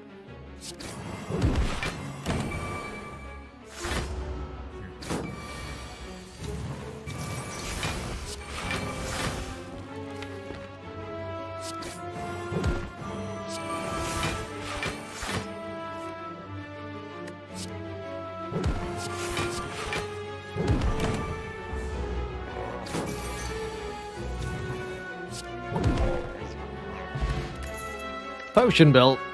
Sad times. But work?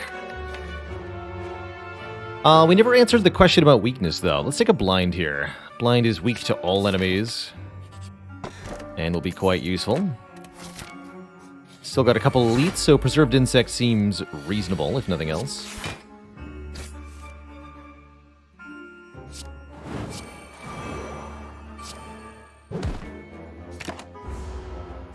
Oh, I could have played Fan there for 4 more block. Whoops.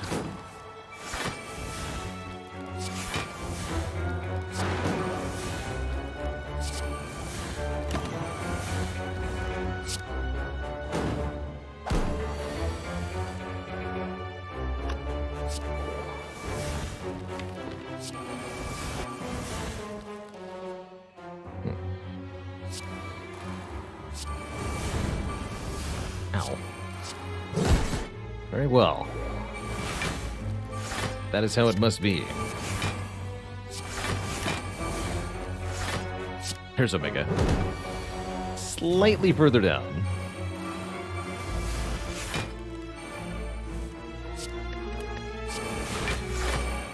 Get him.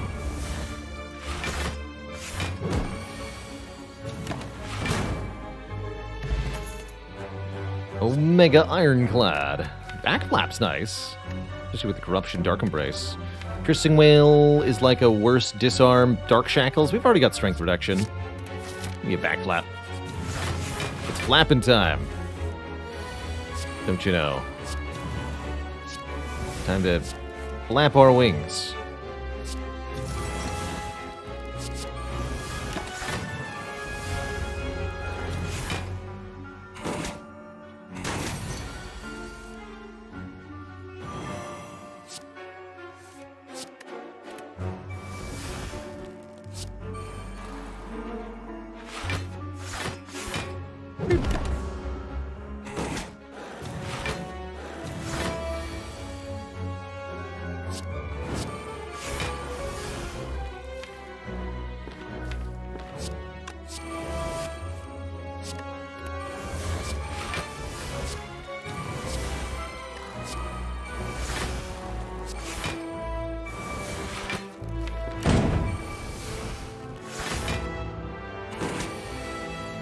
The Reaper value.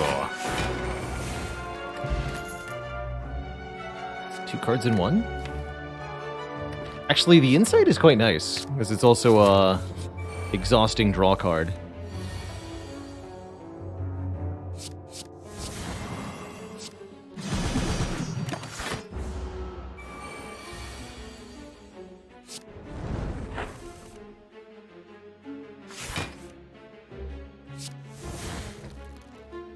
Fair enough.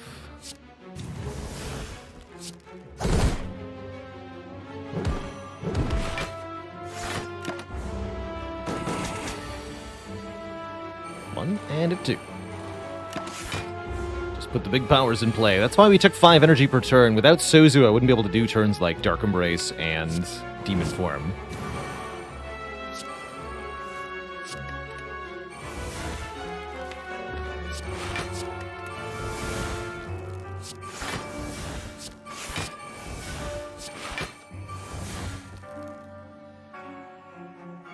Fine.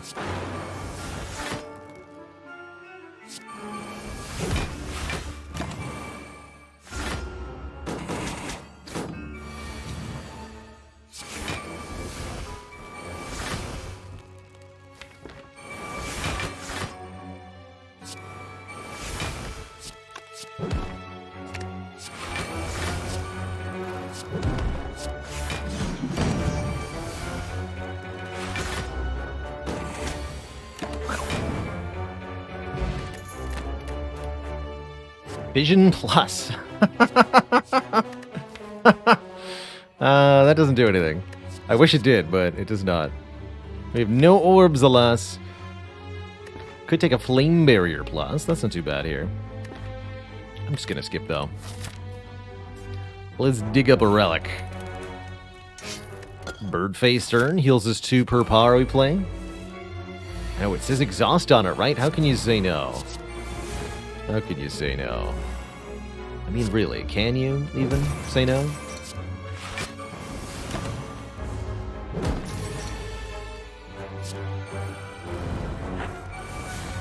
Should you say no?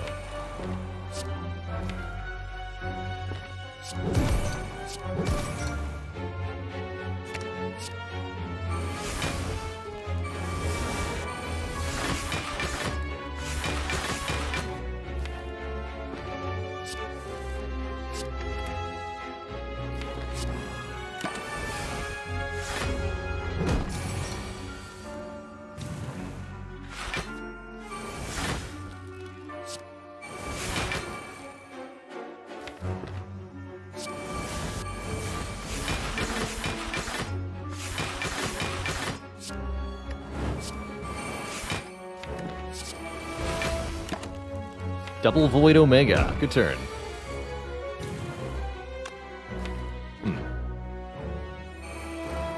Bang.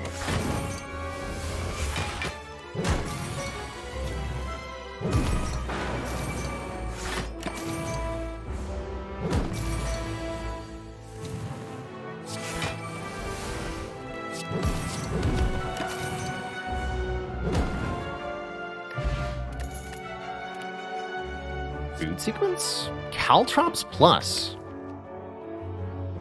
That's a hilarious way to damage heart. I'm in. Let's dig.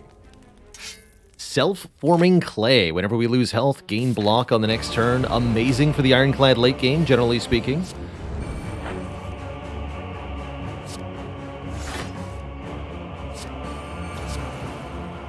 Be playing demon form here. Catch me demon form in all night. Do I turbo? Definitely gonna headbutt that battle trance.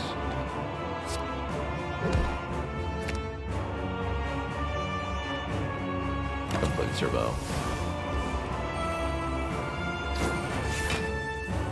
Ooh, went for the multi-hit already. I like it. It's bold. Let's just go ourselves. Let's take your multi-attack and stuff it.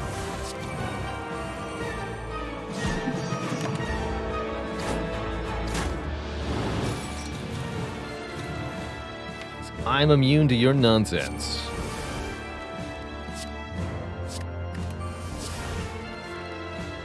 Arma, yeah, upgrade the Feel No Pain.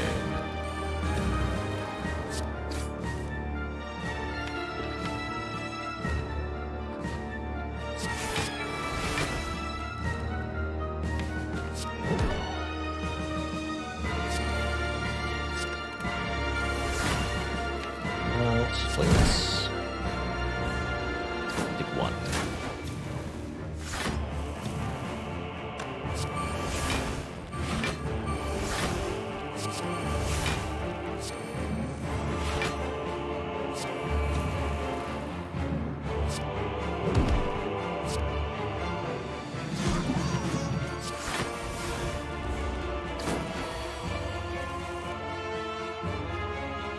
I think we're looking to just kill on this turn. Maybe for the turbo.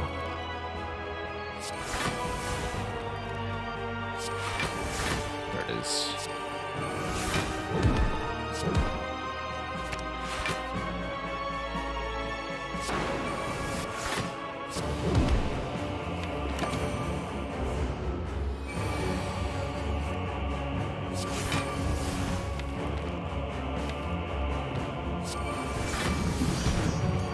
Spicy. Oh, so close. Have some Caltrops.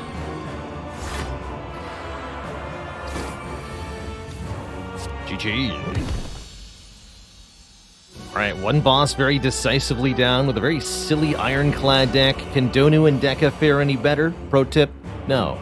No, they can't. Although they can hurt me on turn 1, it looks like. I'm gonna leave the alpha for later. Take 18? Seems fine.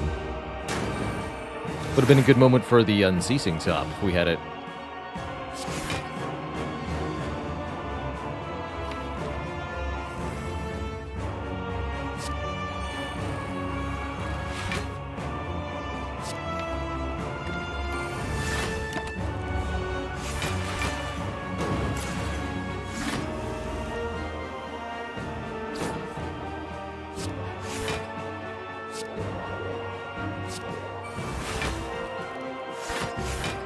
Take one again, headbutt the battle trance. Maybe armaments was better, actually. So I could find the offering. Didn't find it, though.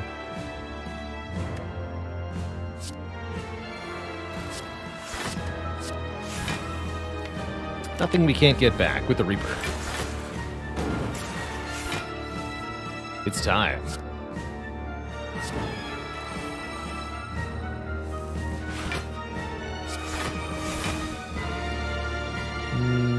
Is it though?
GG.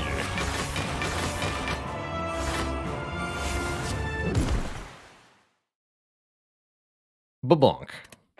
To thump, a deep pulsing red Bivolto room is this, the heart of the Spire, the source of all this card draw. Why leave the alpha for later? Yeah, to draw the more important cards sooner. Essentially, we don't want to be drawing beta and omega when we're trying to play Corruption Dark Embrace instead. Out thingy. I've also rested for a card reward, actually. Second Feel No Pain seems good. What about Ori with Prismatic Shard? Look at 5 multicolored card rewards. That sounds hilarious. What do you got? Flex Plus. Empty Body Plus. Aggregate Plus? Interesting.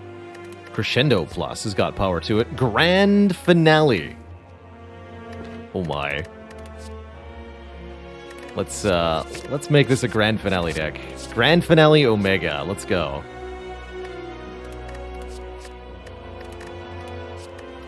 I don't think I need Crescendo.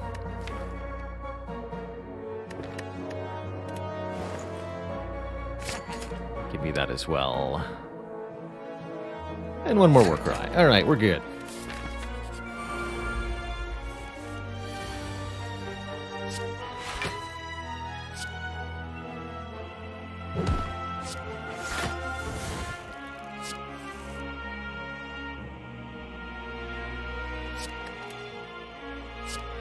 Okay, that's the end of the line.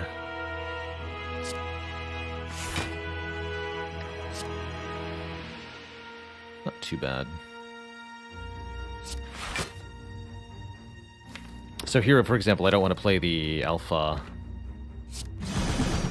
because I don't want to put a beta into the draw pile that I can draw then on this turn, when I'd rather draw the offering. Offering, save me. Not great. Well, that's what Reaper's for. Reapers, save me!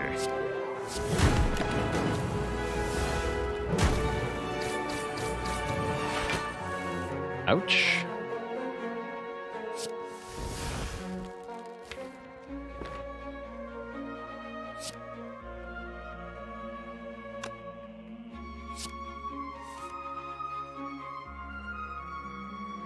Oh boy.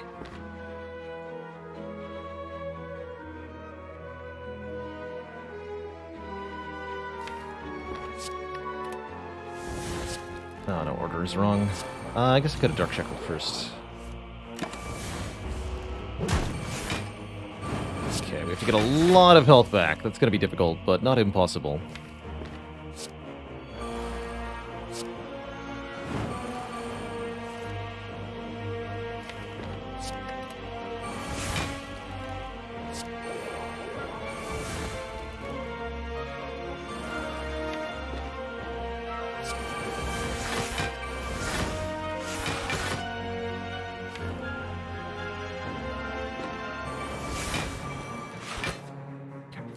In the draw pile.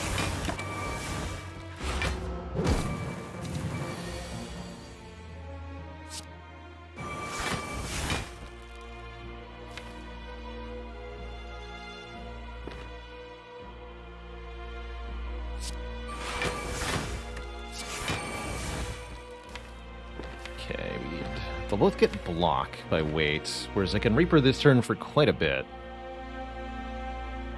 Maybe even duplication the Reaper, although it only does like 12 damage here. We should wait a bit.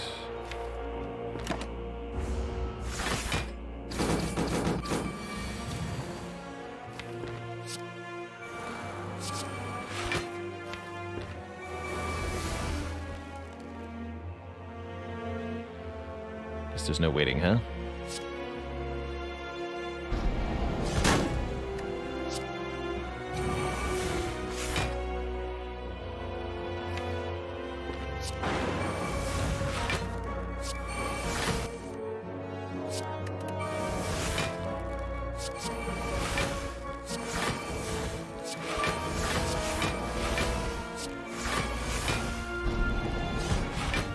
Grand finale.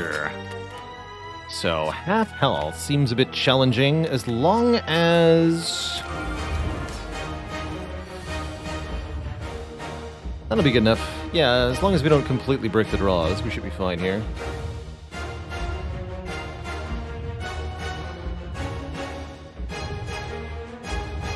Take 2 on purpose to get 3 block next turn. Doesn't seem necessary. Not duping Alpha, hell no. I might dupe Dark Embrace. Not take the beat, actually. Because if this is the big hit, we're good anyway. Yeah, good. Okay, yeah, let's dupe the Dark Embrace.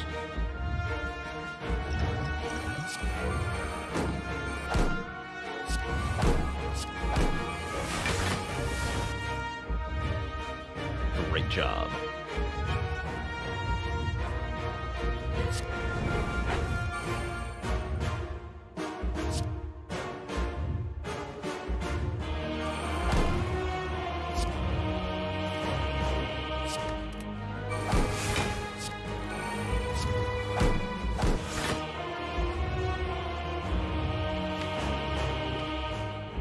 Caltrops here over Demon Form? Playing Demon Form feels risky.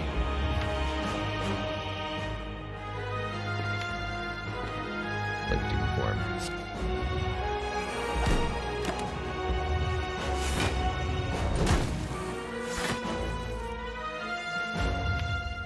Let me just go Slimed Corruption.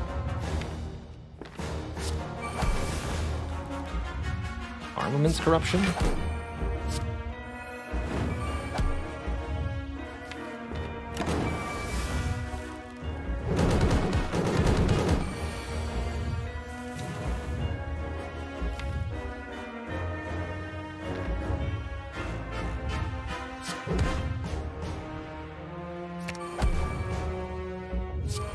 Draw 2, put 1 back on top, then draw 2.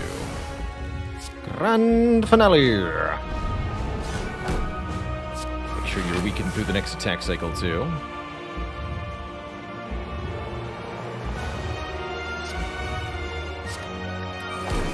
And then some. Here's Reaper. Let's get that now. Actually, bonus points if I could find Bash, or is Bash already gone? No, Bash is in there.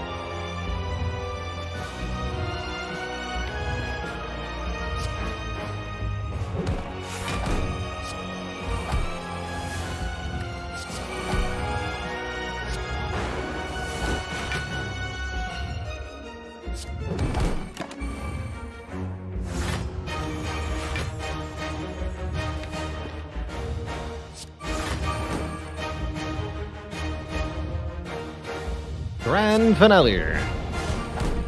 Apparently.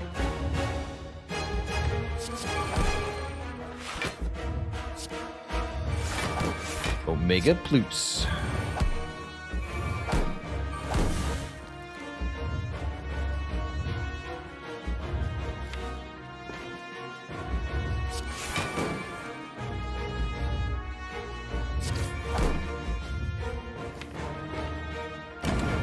Blam.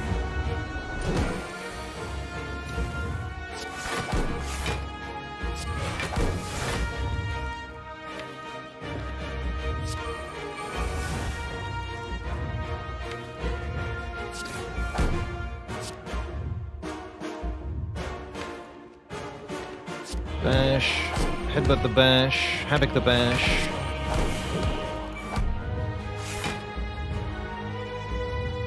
Dark Shackles. Grand finale! Pommel Strike. Grand finale again! And Omega.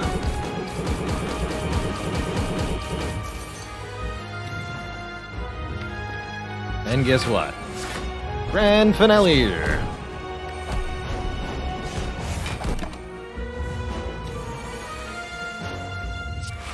It's a really good Ironclad card, turns out. Grand finale. GG. The ultimate finale. GG. Very, very fun. Very, very prismatic shard. I'll take it. I will take it. GG, everyone. GG.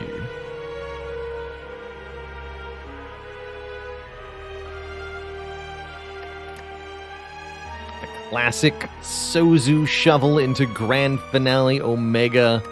Multiple times per turn Ironclad. GG. GG.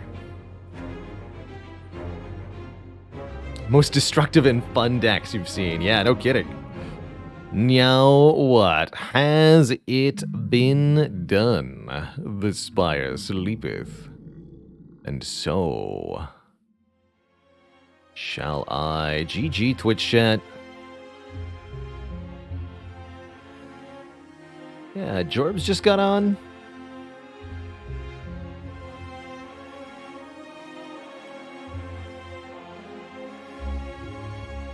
It's definitely dinner time.